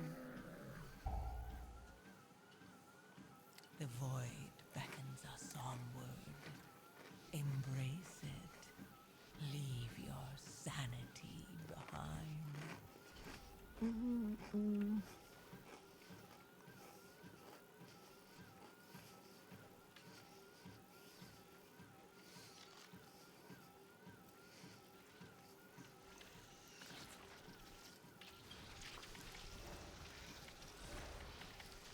Wait.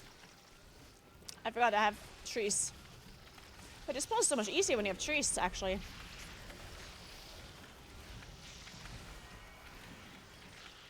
I still do no damage. These mobs die too fast.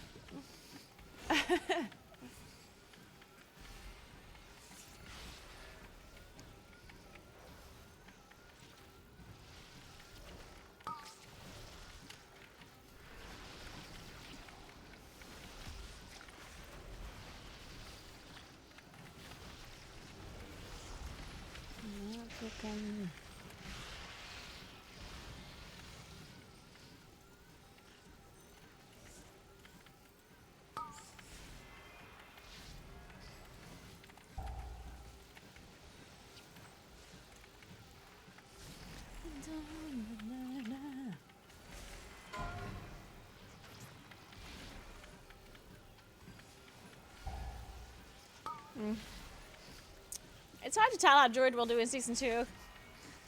It's always kind of hard to figure out the meta beforehand. It really just gets established over time. It's kind of a combination of classes that is the important thing.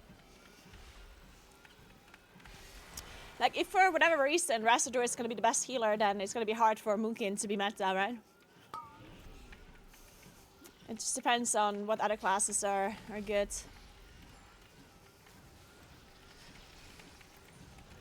In Mythic Plus, at least. Raiding is a different story again.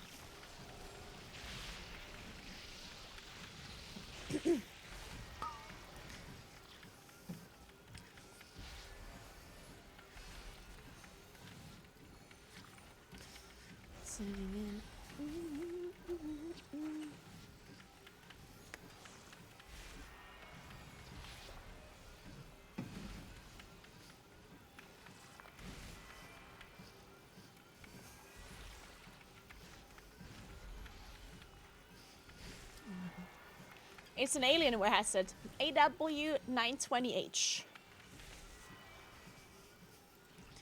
It broke though, so I'm gonna have to buy a new one, I think. Not sure which one I'll buy, or if I buy one. I have some spare ones I could use.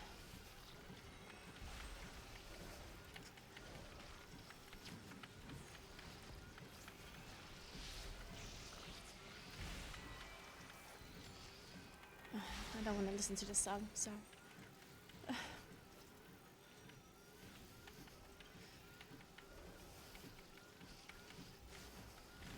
Rally cry.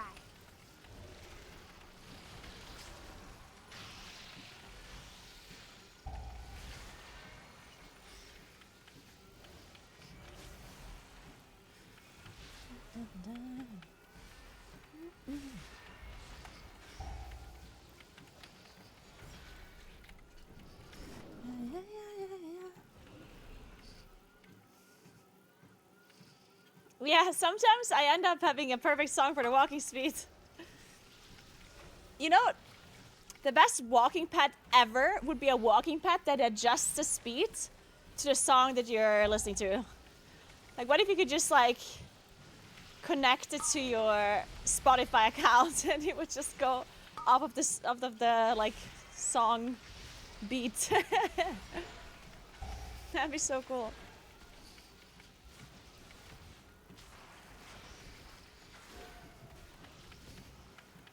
Obviously, the songs would have to be somewhat in the same beat range. You can't go from hard style to Mariah Carey song or something. Because then it would be strange.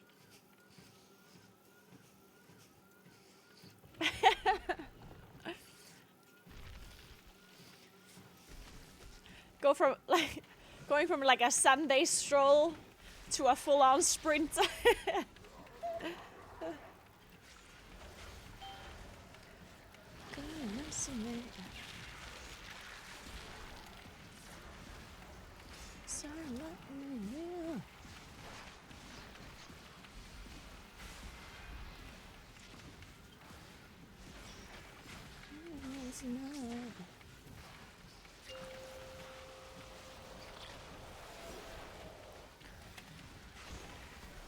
Oh shit.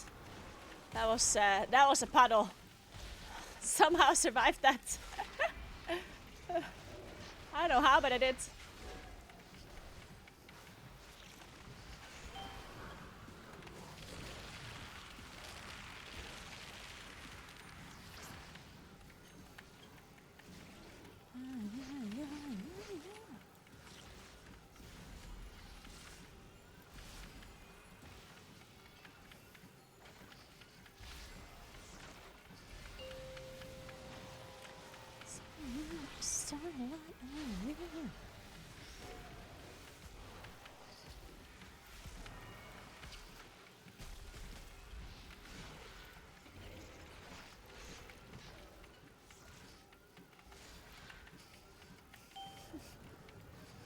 How much does Chat have to donate to have Naguura put on speed metal and pop sprint for the last 200 meters? Like, theoretically.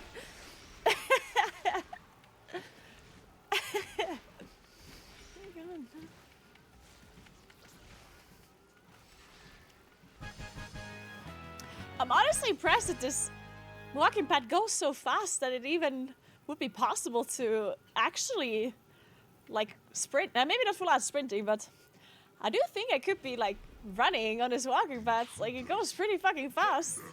I didn't know that.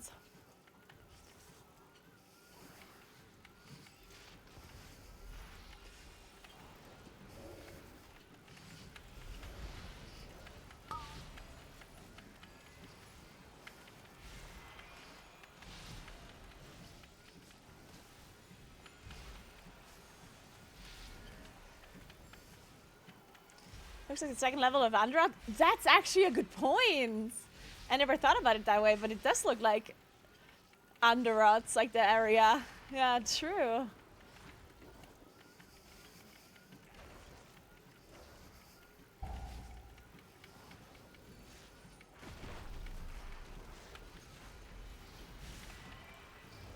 I missed Andorots. That was a good dungeon.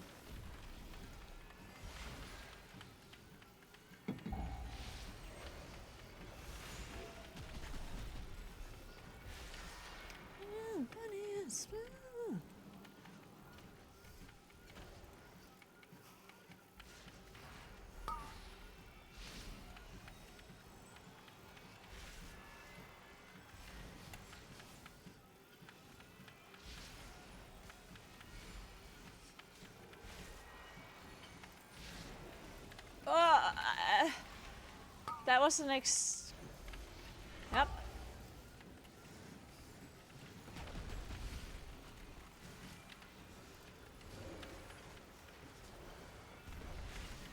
Oh, nee.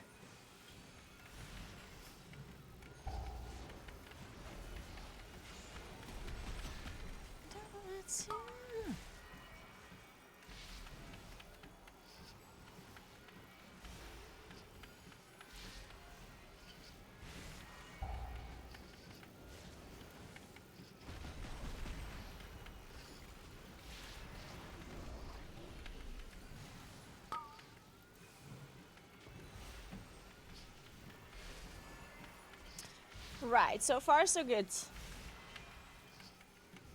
We're doing it, guys. Ish. Hair clock.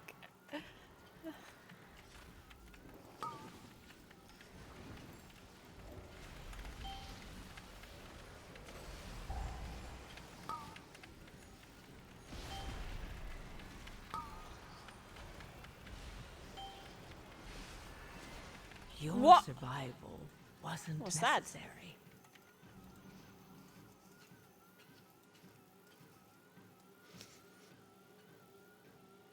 Oh, I got a extraction striked.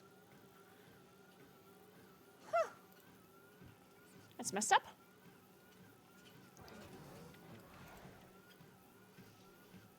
Getting a Naguura shoe soon? Dude, that'd be so cool, Piscina. I would love to Naguura shoes. Oh, that would be so cool.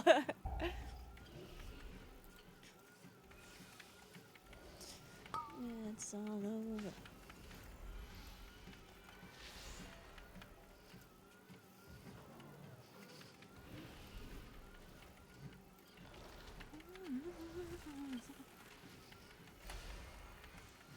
Naguura Air Max. Owl wings. Yeah, good point.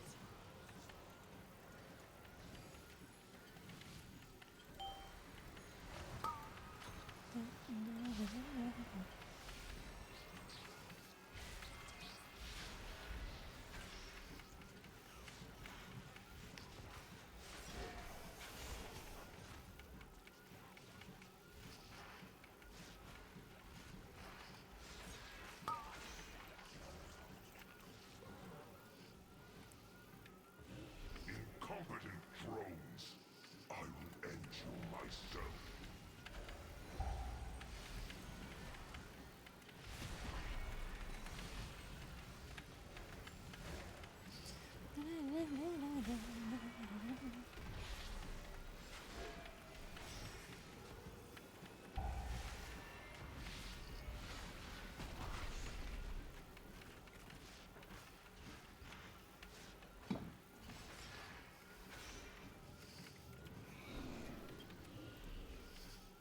I don't like this boss. You'll falter my swarm.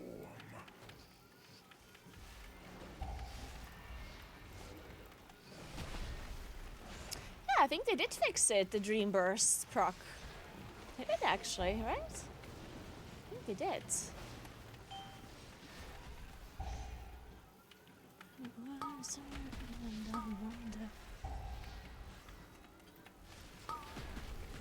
Gather my prey to me.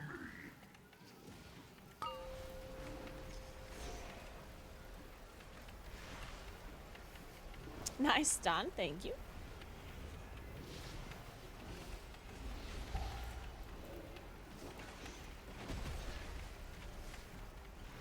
How much longer do I have to walk, guys? How much longer? Am I almost done? Mom, how much longer? Are we there yet?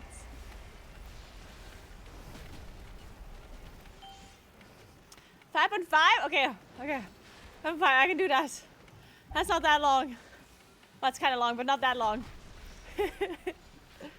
Okay, we can do it, we can do it. Intervene.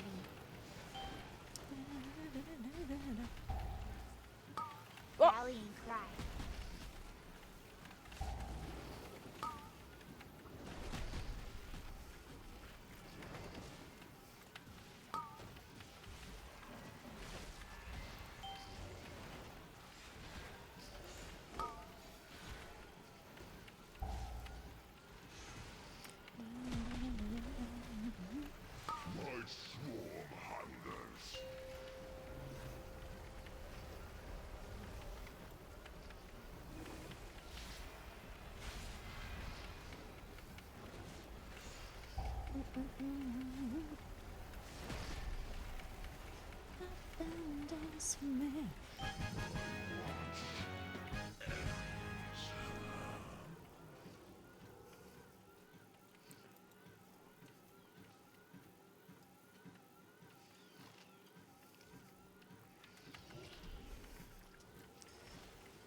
Once, my people thrived under the guidance of the Black Even my Empire. my plus group tells me to walk. Queen Nephris refused to reclaim that glory, but no more. Ansurek and the Black Blood will usher in a new age for Architect.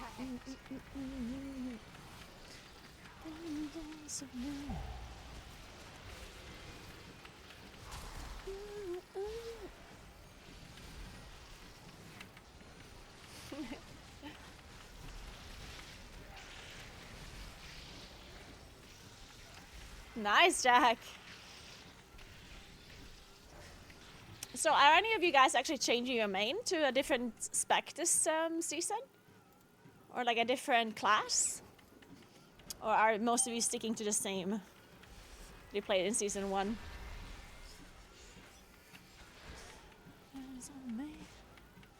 Changing the disc? I went Frostfire instead of Spell Slinger. Okay. Hey Robbie, thanks for 11 months. Thank you, thank you. Sting Restadroid, sticking with Boomy. Spell Slinger, yeah.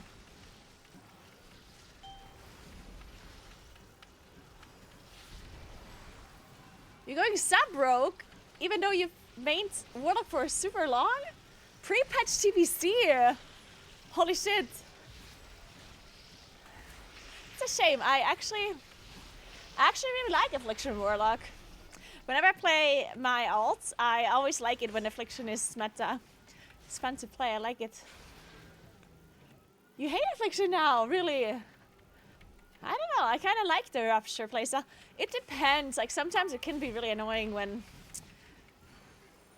Like, I think the most annoying thing about Affliction is when...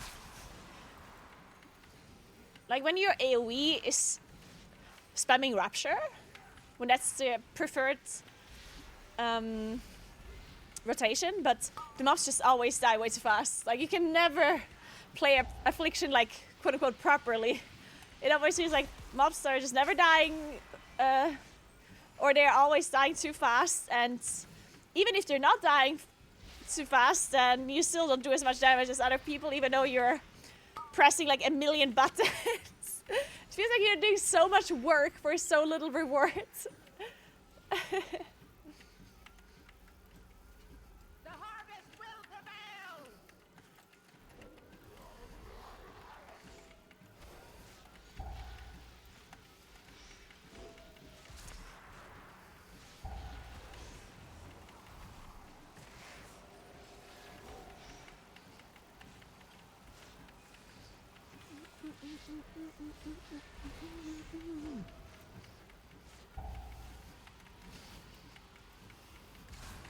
Boy, take you all!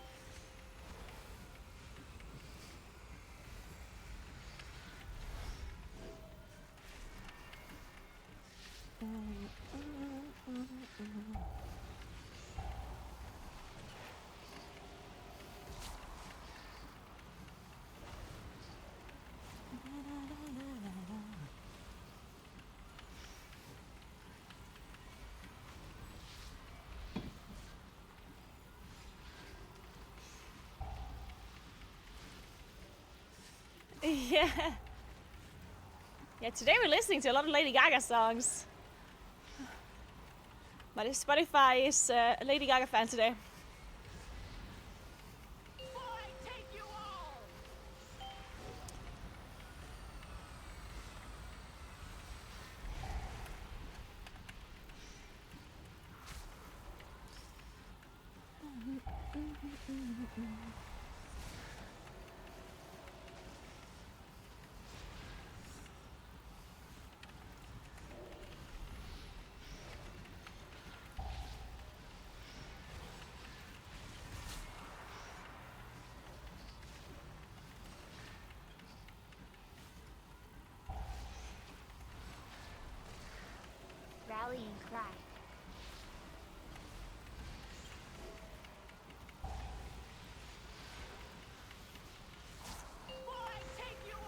Commit! 24 points. Guys, I'm actually farming 3k scores still. This is my time.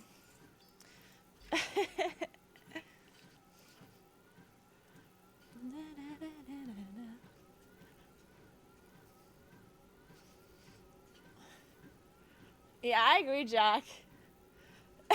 Screams commit while running to a puddle. Don't tell anyone.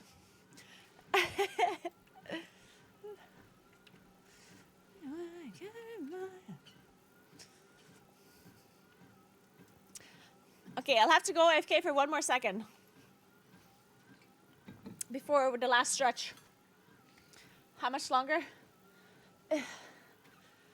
Still feels like forever. Okay, be right back. Let's pause for a moment. Okay, one sec. Be right back.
So I'm back. Dude, honestly, this is so rigged, this tracker here, because when I go to the toilet, it doesn't count my steps, yeah? So, honestly, I probably walked 5 kilometers to the toilet already. Approximately.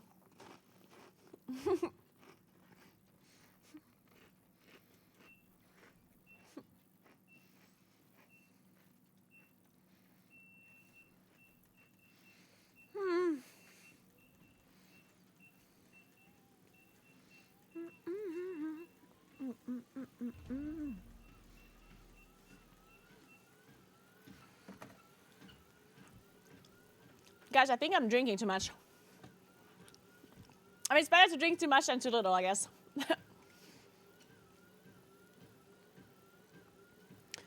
What is my... I haven't... Oh. If I do like a if I do a City of Threats or a GB, then I guess I would have 3k. Hey Dusty, no, I'm not casting this year.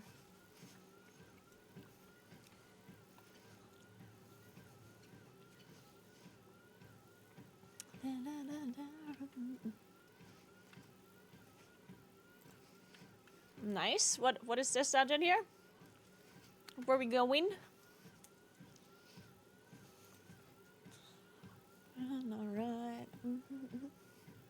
It's a horrible remix. Whoa. You don't like it? Okay, it's a bit bad. Kinda don't like this one either. Oh my god, Party in the USA! Yes, Hannah Montana.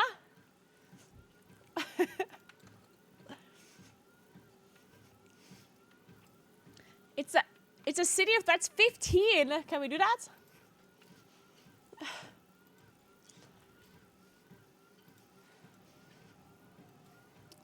Hollywood sign. 37 minutes remaining. Okay. 37 minutes. I can do it. I can do it. Say sun was on. Say sun was on.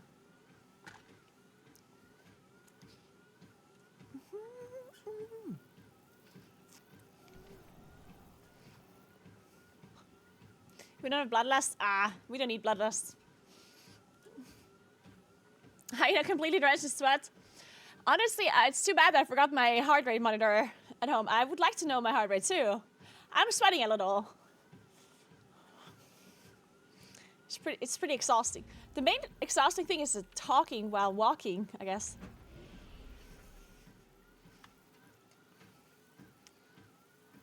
Also, I'm walking so fast that I do think that me holding onto the desk is actually helping me out.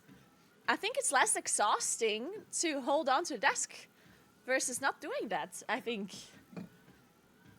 I never thought about that before. But I guess when I'm walking like this, I have to carry my whole upper body weight, like my arms. Like that's more exhausting. I never thought about it that way. But if I put my arms here, then I don't have to actually carry the weight of my arms. So I guess it's less exhausting to walk like this. Huh. Yeah, I'm offloading some weight on the desk. Yeah, that's actually a good point.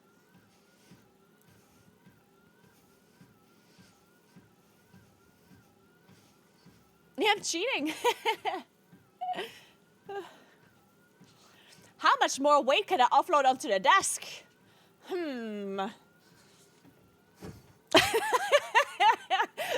They don't weigh that much, don't worry.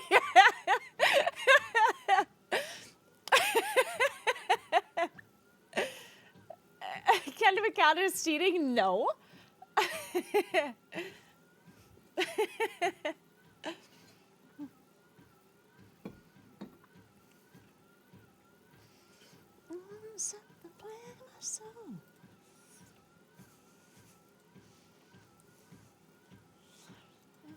Like, yeah.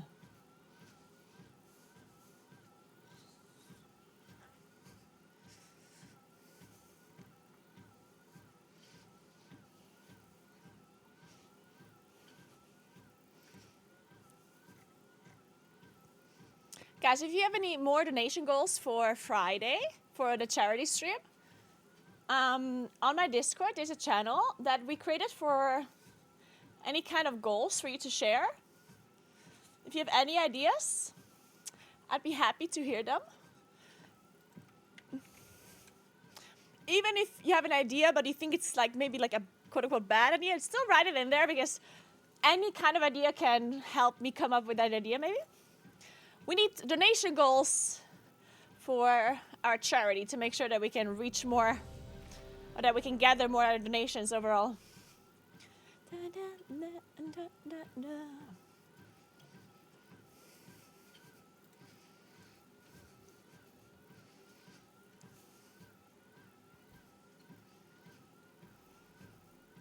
Four kilometers to go. Nice. We can do it. 5, 4, 3, 2, 1. The void beckons us onward. Embrace it. Leave your sanity behind.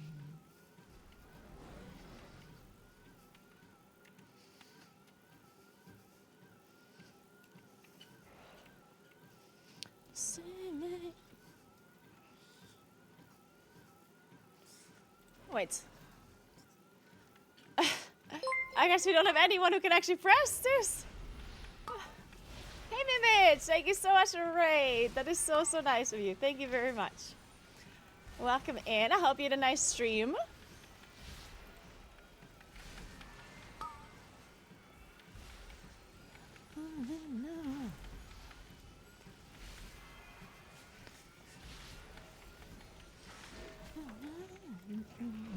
Our queen offers a most wondrous gift.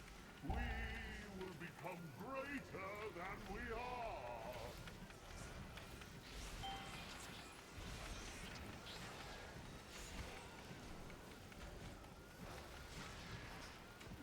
Somebody.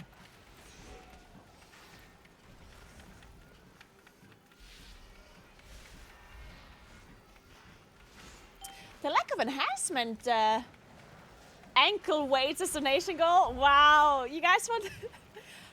I can't believe you guys want to make that 100-kilometer walk even more difficult than it already is. Yeah, as if it isn't already gonna break my legs to walk 100 kilometers in 24 hours. You guys are like ankle weights. Walk backwards. Full out sprint. Hey Morello, what's up? Thank you so much for 61 months. You know we want you to suffer. I know. It's the worst. Thank you, Morello. Thank you. Rallying cry.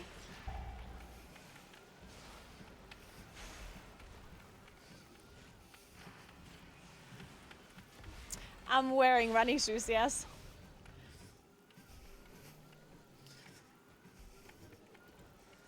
Invaders, fear not, citizens.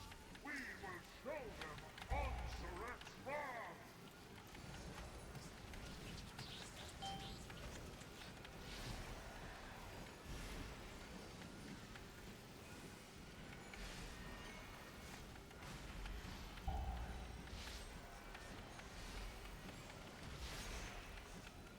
No, I'm not wearing Pharaoh. I'm not gonna make Pharaoh. Hey, Crystal. Thanks for 54 months. Oh, yes. What a banger. So why is InSync better than Backstreet Boys? And why is everyone that thinks otherwise just wrong? Do you not know who I am? Whose voice you challenge?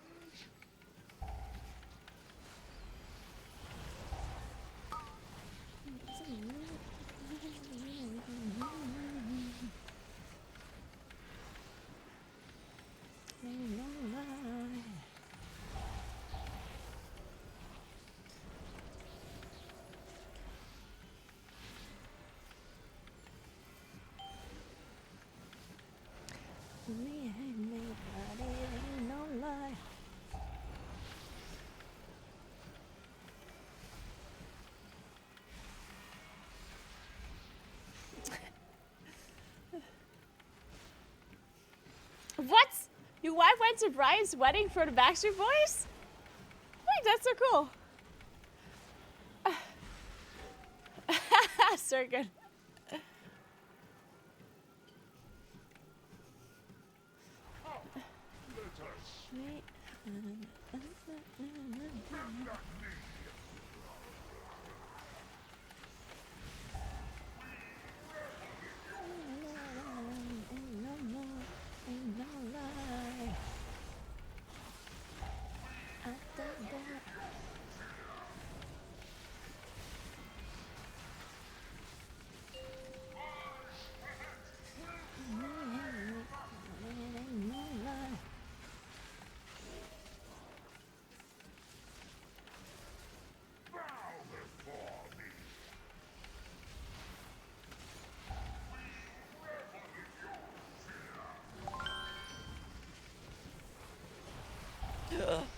Oh, wow. Oh. Hey, Frarian, thank you so much for Prime. I appreciate that. Thank you, thank you.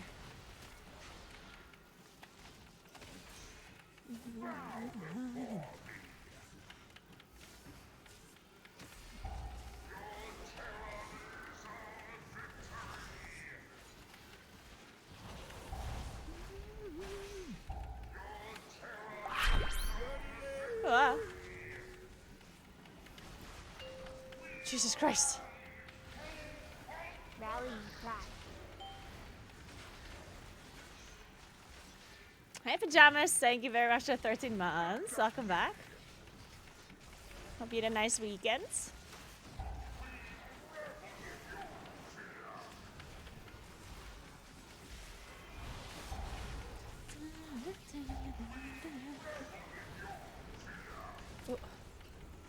Oh no, Uproot's here!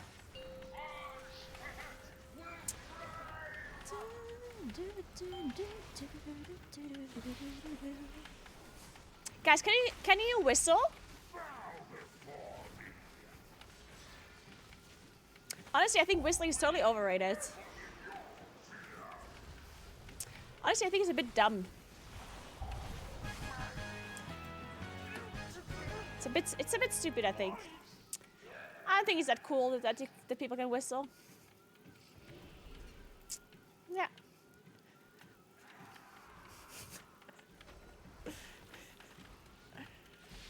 Wait, why do you think I can't whistle? Wait. Why are you assuming this? I can totally whistle.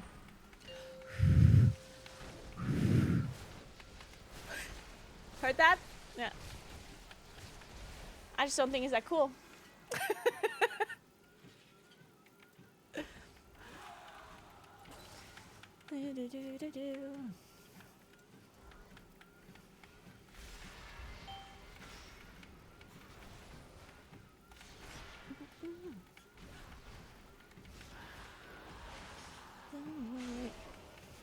Nailed it, thank you.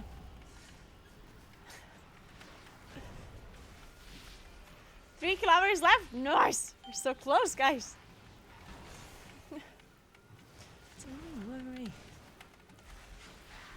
I guess I'm gonna have to move this, like, and plus overlay the intro one. So we can see the thing better. Don't worry.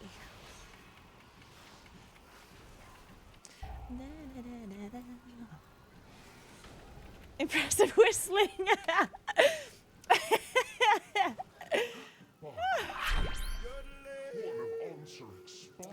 How do I move this actually?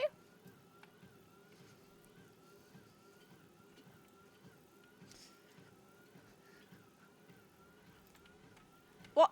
Guys, how do I move this here, like the interrupt thingy?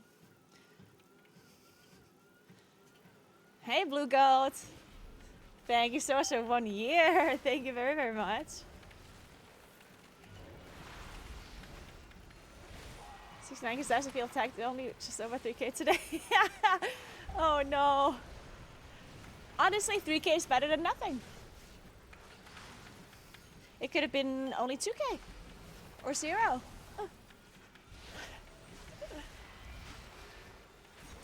Extra bars and curse. Good morning, Safas. You're doing great with the warm-up walk, thank you. Doesn't feel like a warm-up walk. Another spy has fallen. This cannot be. What's extra? Parsing. Ah. What the hell? Alright, there we go. Yeah.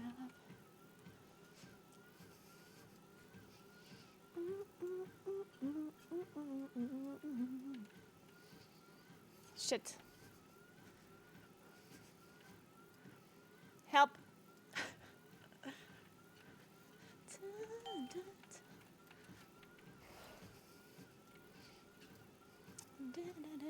Your scales.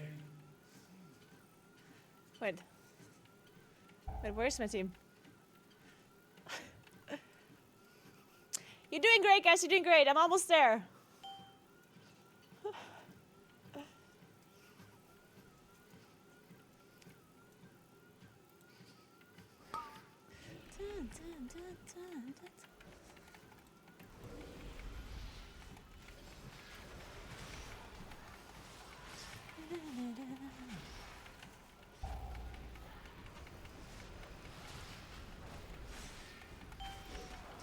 Alright, sorry. Hey Clara, what's up? How you doing?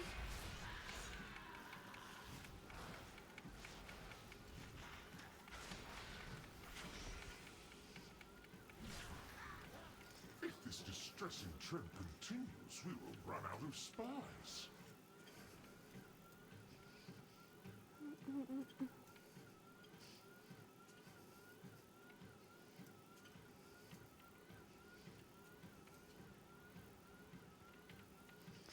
Guys, don't tell people that I will do 100 kilometers. I'm attempting it, okay?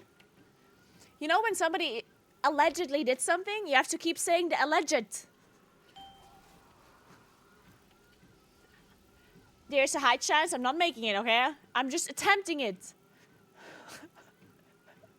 In the shower.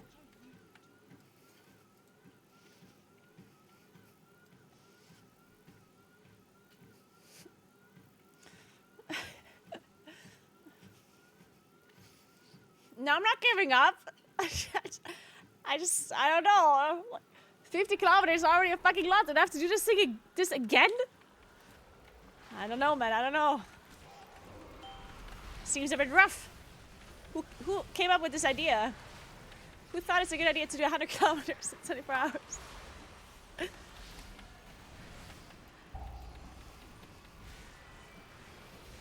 Probably some guy that can whistle. Fucking whistlers. Rallying cry.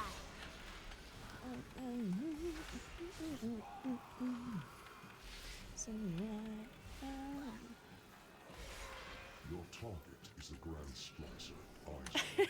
Her drive for innovation meshed well with Ansarek's thirst for ascension. Stay close and be quiet.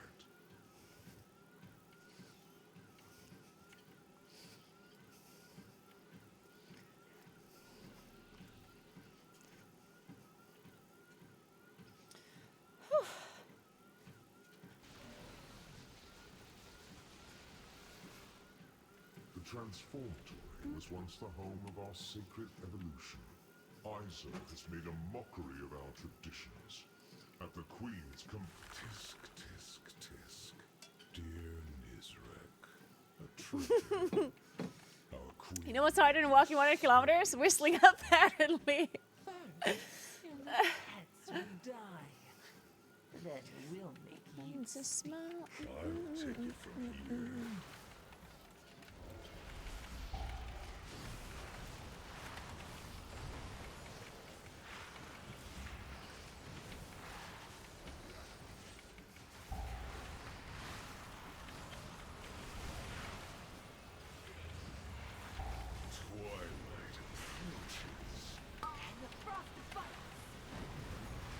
Ow.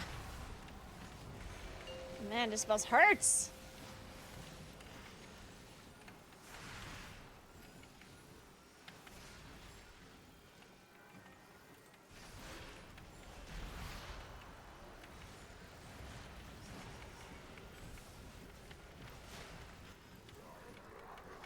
Must I do everything? Oh, not this song. Not this one either. Didn't we just listen to this?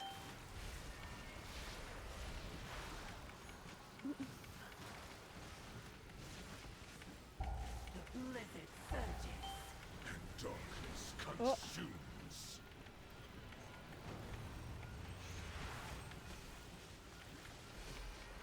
You won't be missed.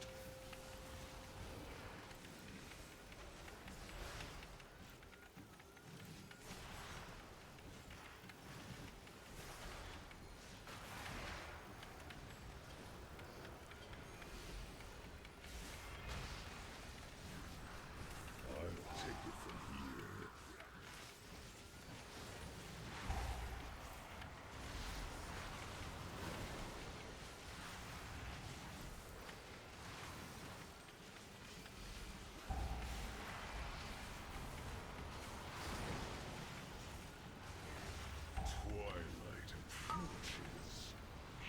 Rallying cry.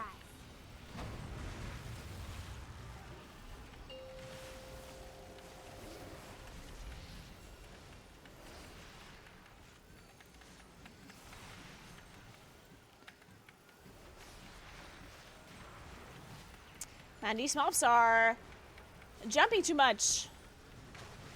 Just stay in one place. What is wrong with you? Just don't stress so much. Calm down, you know? Just stay somewhere. Unbelievable. I hate these people that always have to move around. Never being able to just sit still. Unreal.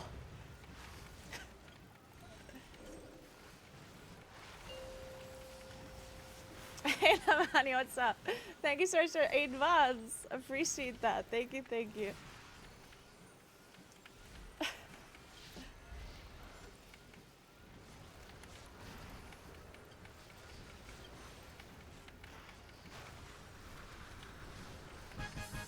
Nice. Oh my god, we're doing it, guys. We're doing it. Guys, I'm gonna have 3K score. Unbelievable.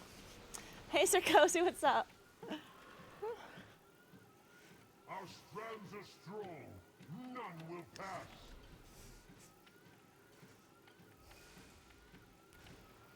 Yeah, so I'm walking a little bit faster than I would walk during the 100K stream because, like, I'm actually like this is really fast. Like I'm actually being getting pretty exhausted walking like this.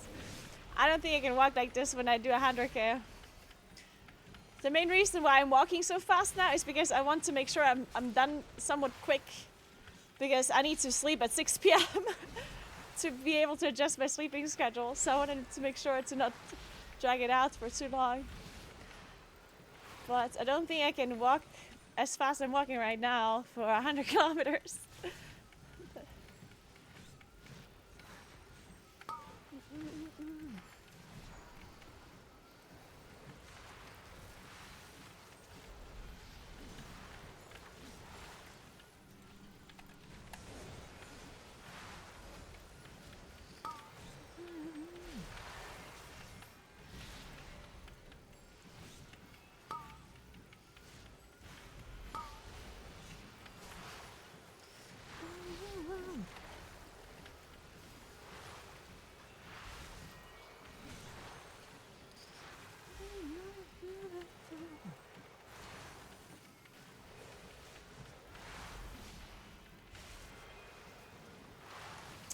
I play on EU servers.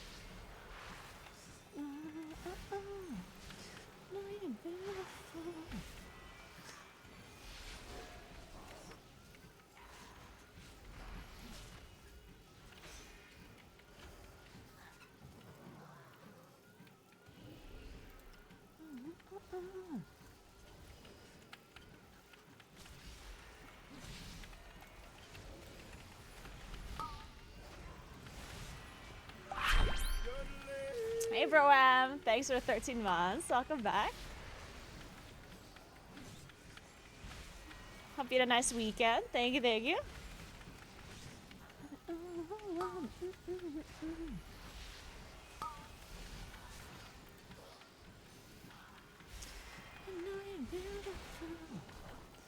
Alright guys, so since the race will first starts tomorrow, and since I'm not actually casting this time around, the first time in forever I'm not casting or playing or doing anything for the race. So I figured it would be a good idea to do what Zico did in Hardcore Classic and just become the news station for the race will first.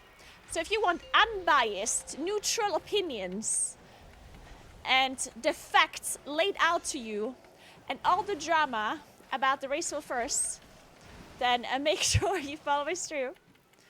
And probably also my YouTube channel, where I'm going to be updating you about this race will first's most important news and drama. Hey Marjoline, thank you so much for 2 months. I appreciate that. And Onion Jam, of course. And anti-whistling propaganda.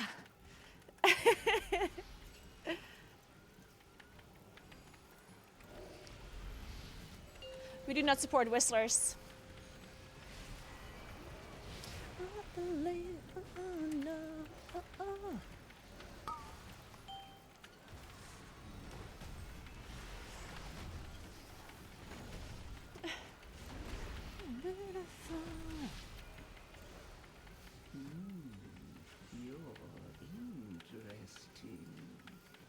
So I'm thinking I'm doing like a segment on my stream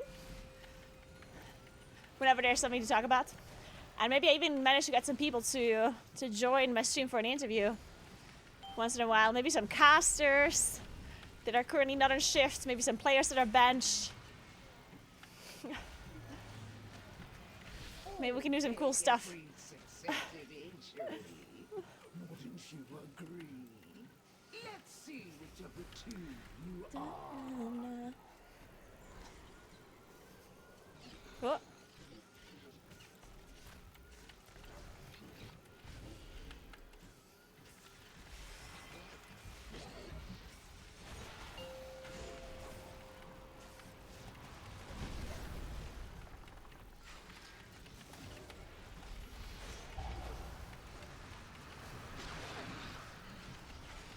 How does this boss work?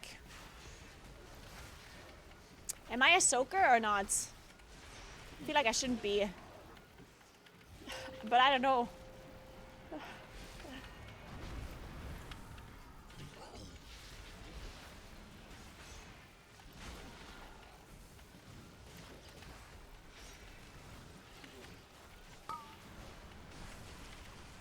Rallying cry.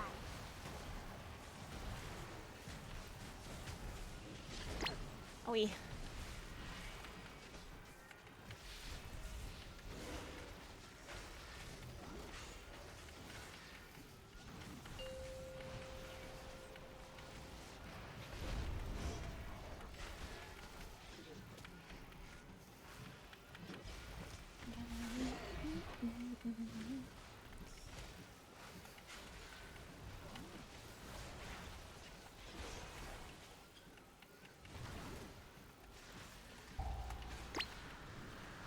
Oh. I got you, my friend.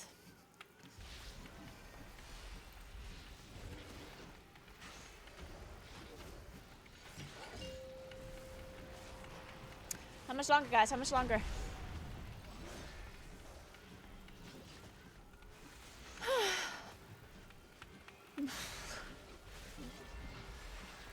I don't want to walk anymore. How much longer?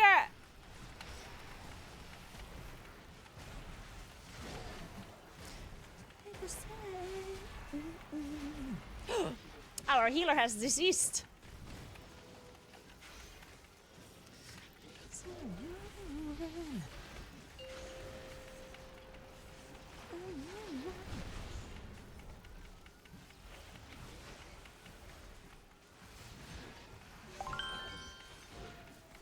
Hey, Inter, thank you so much for Prime. Welcome, welcome. Thank you very much. Oh, my treadmill stopped. I have to continue. It stops every 99 minutes and 59 seconds because the display can't display 3 digits on the minute counter. I'm starting it.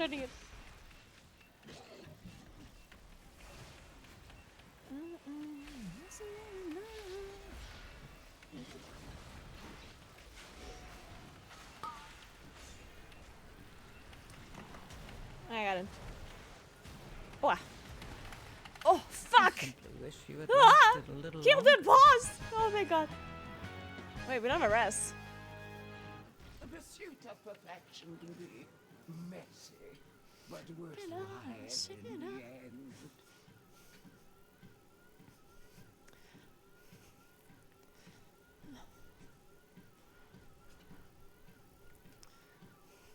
Last kilometer? Nice! Oh yeah, I can do it. Do you think I finish this dungeon first? I walk to the end first. A second.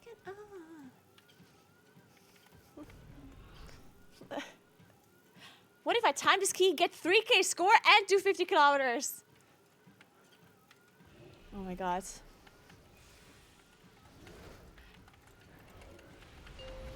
Succeeding in game and in real life.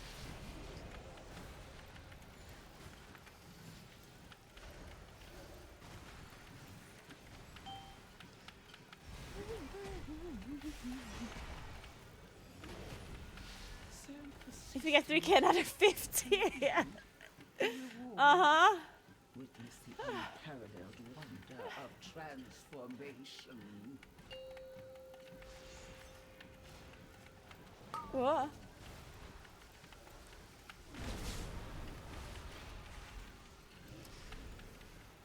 Shake it up, shake it up.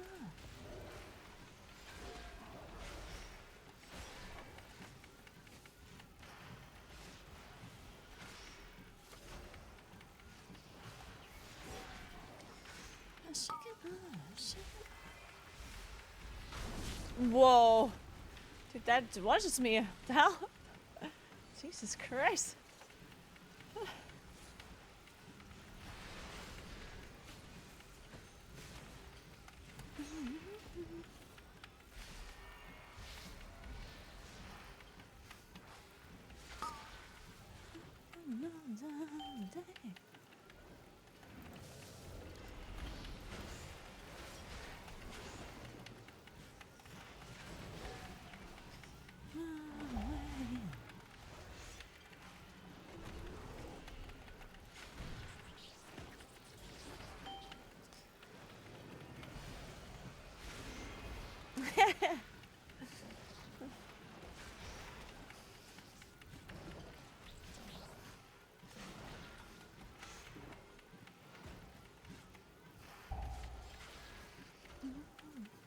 No, I'm not casting Oriso first.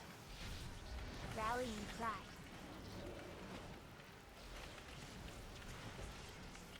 I'm gonna be a neutral journalist this time around. Only sharing the true and real news and drama about the race. Only channel you'll need to get your info from. Fuck! I wish you had lasted a little longer. She's walking to the race first on stream. Earned a place in my collection. Let me usher you in. Half a kilometer, I can do it. Whew. Hey Cassie, thank you so much for 61 months. How are you? Thank you so much. Hope you had a nice weekend.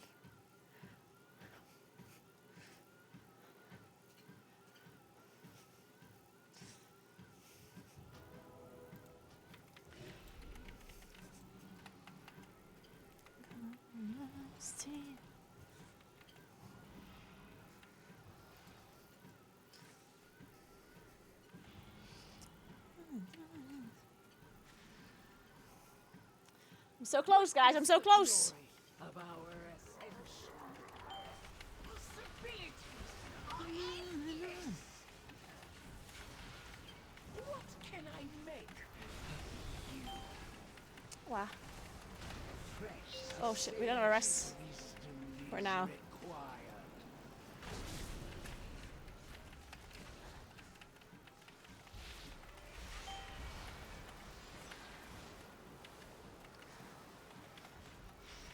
What can I make? Grant me the strength of a lord.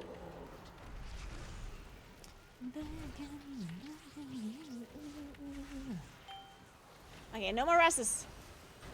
No! Can we do this? Should we reset? Rival of the fittest.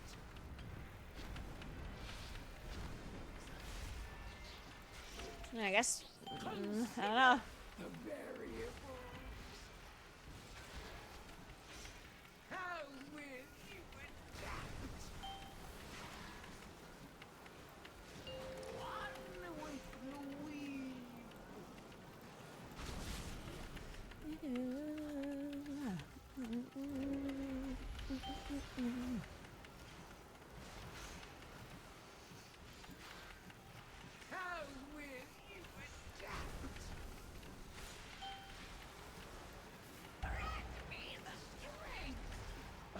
lord.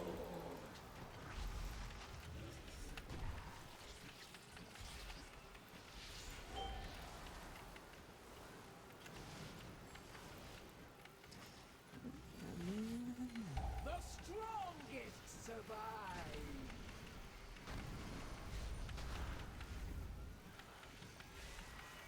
Consider the variables. What can I make of you? One with the wheel.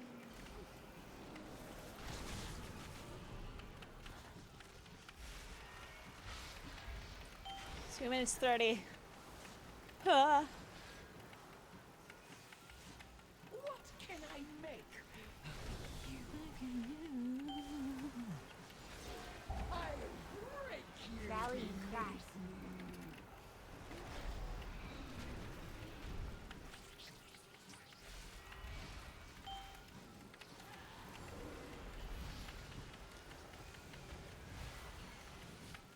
Survival of the fittest.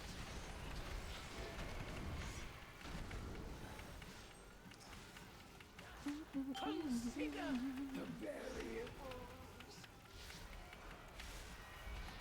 What can I make of you? A sage's wisdom is required.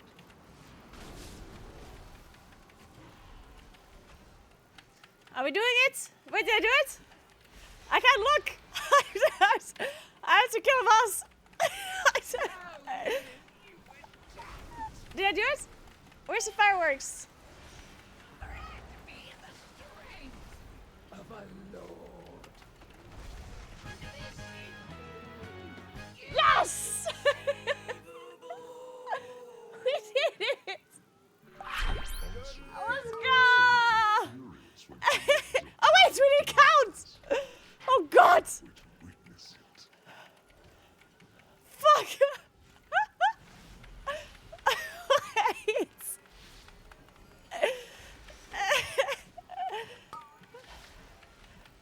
Well There we go.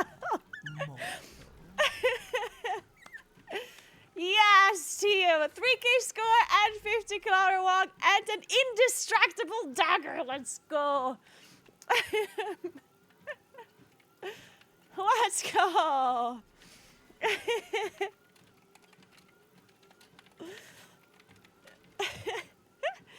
Oh yeah, I'm gonna stop this stupid fucking treadmill.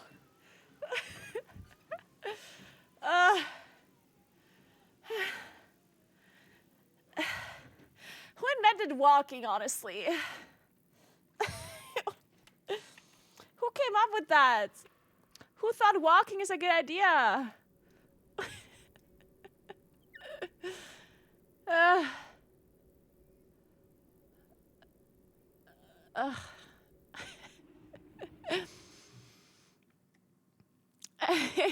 Nice, Mio. Congrats. Whew.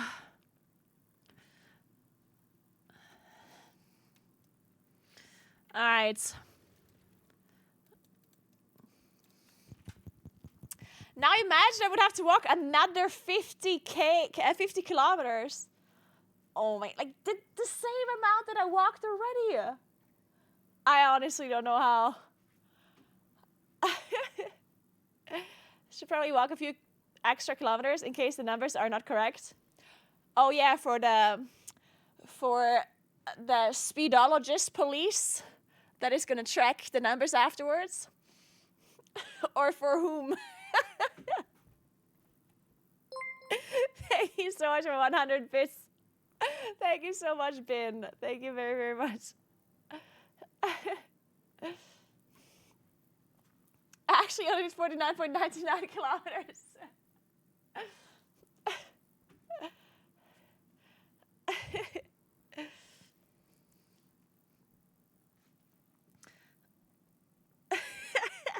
Let me just stretch my legs a little. 3K and the LFG.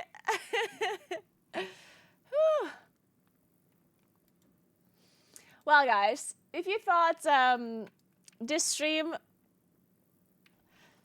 was interesting to follow me when I walk 50 kilometers, remember to tune in on Friday where we attempt to walk 100 kilometers in 24 hours.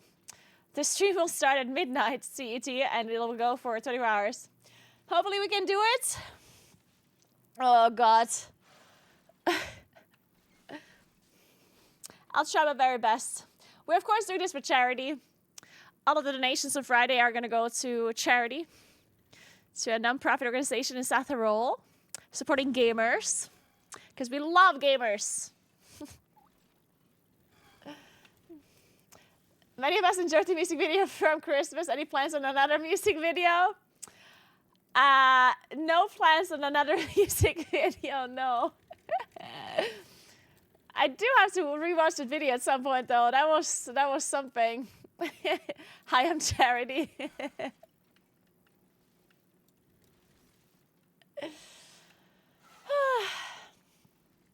Alright, guys.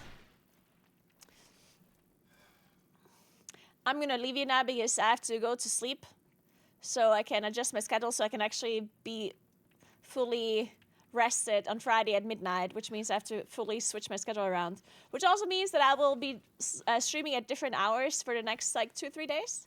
On Friday I do the 24-hour stream, but tomorrow, Wednesday and Thursday I'll do some weird hours. Like I'll stream a lot earlier than I usually do because I sleep when I usually stream. But yeah, thank you so much for watching, guys. Remember to follow my stream if you haven't yet. Tomorrow, the next 3 days, we're not going to be walking that much at all. We're going to be hanging out and chilling quite a bit. And we're going to just do Season 2 things. I'm also uploading a what to do Season 2 guide, or what to do first week of Season 2 guide, the ones that I usually do. I wrote a script earlier about what you should be focusing on, like which Plus dungeons to do, how to fill your vault properly, what kind of weeklies to do, how to get your spark, all of this kind of stuff, what delves to do, blah, blah, blah, blah, blah. So if you're interested in that video and if you want to know what to do or what to focus on, or if you want to have like a TLDR video, then check out my YouTube channel. We'll be posting it there very soon. As soon as Boris is done editing it, he's doing a great job editing it very nice, last second, because I just recorded it earlier today on stream. So yeah, make sure you follow the YouTube channel if you want to see that. And that's it. Remember to also follow my stream here on Twitch for more WoW streams, but also IRL stuff as well. Doing a lot of IRL streams lately. And variety as well. But yeah, that's it. Let me host somebody.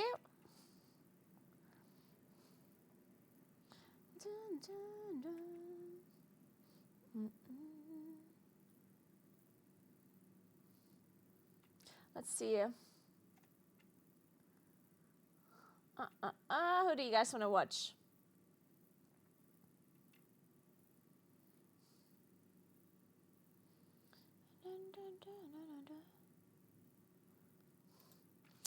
You want to watch Patco? He's playing Mookin right now. Perfect.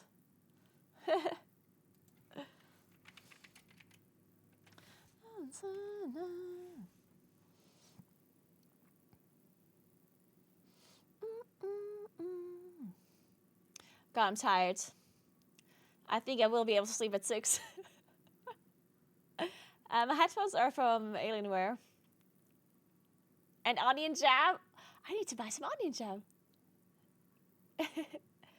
Oh, I haven't listened to this song in a while. What kind of remix is this, though? Oh, no, it's the original. Maybe you have to give him this challenge? Yeah, maybe Petko should be walking 100 kilometers. And yeah, if you guys have any more donation goals that you can come up with for my Friday walking stream, then definitely join my Discord and put them in the channel that is dedicated for those ideas.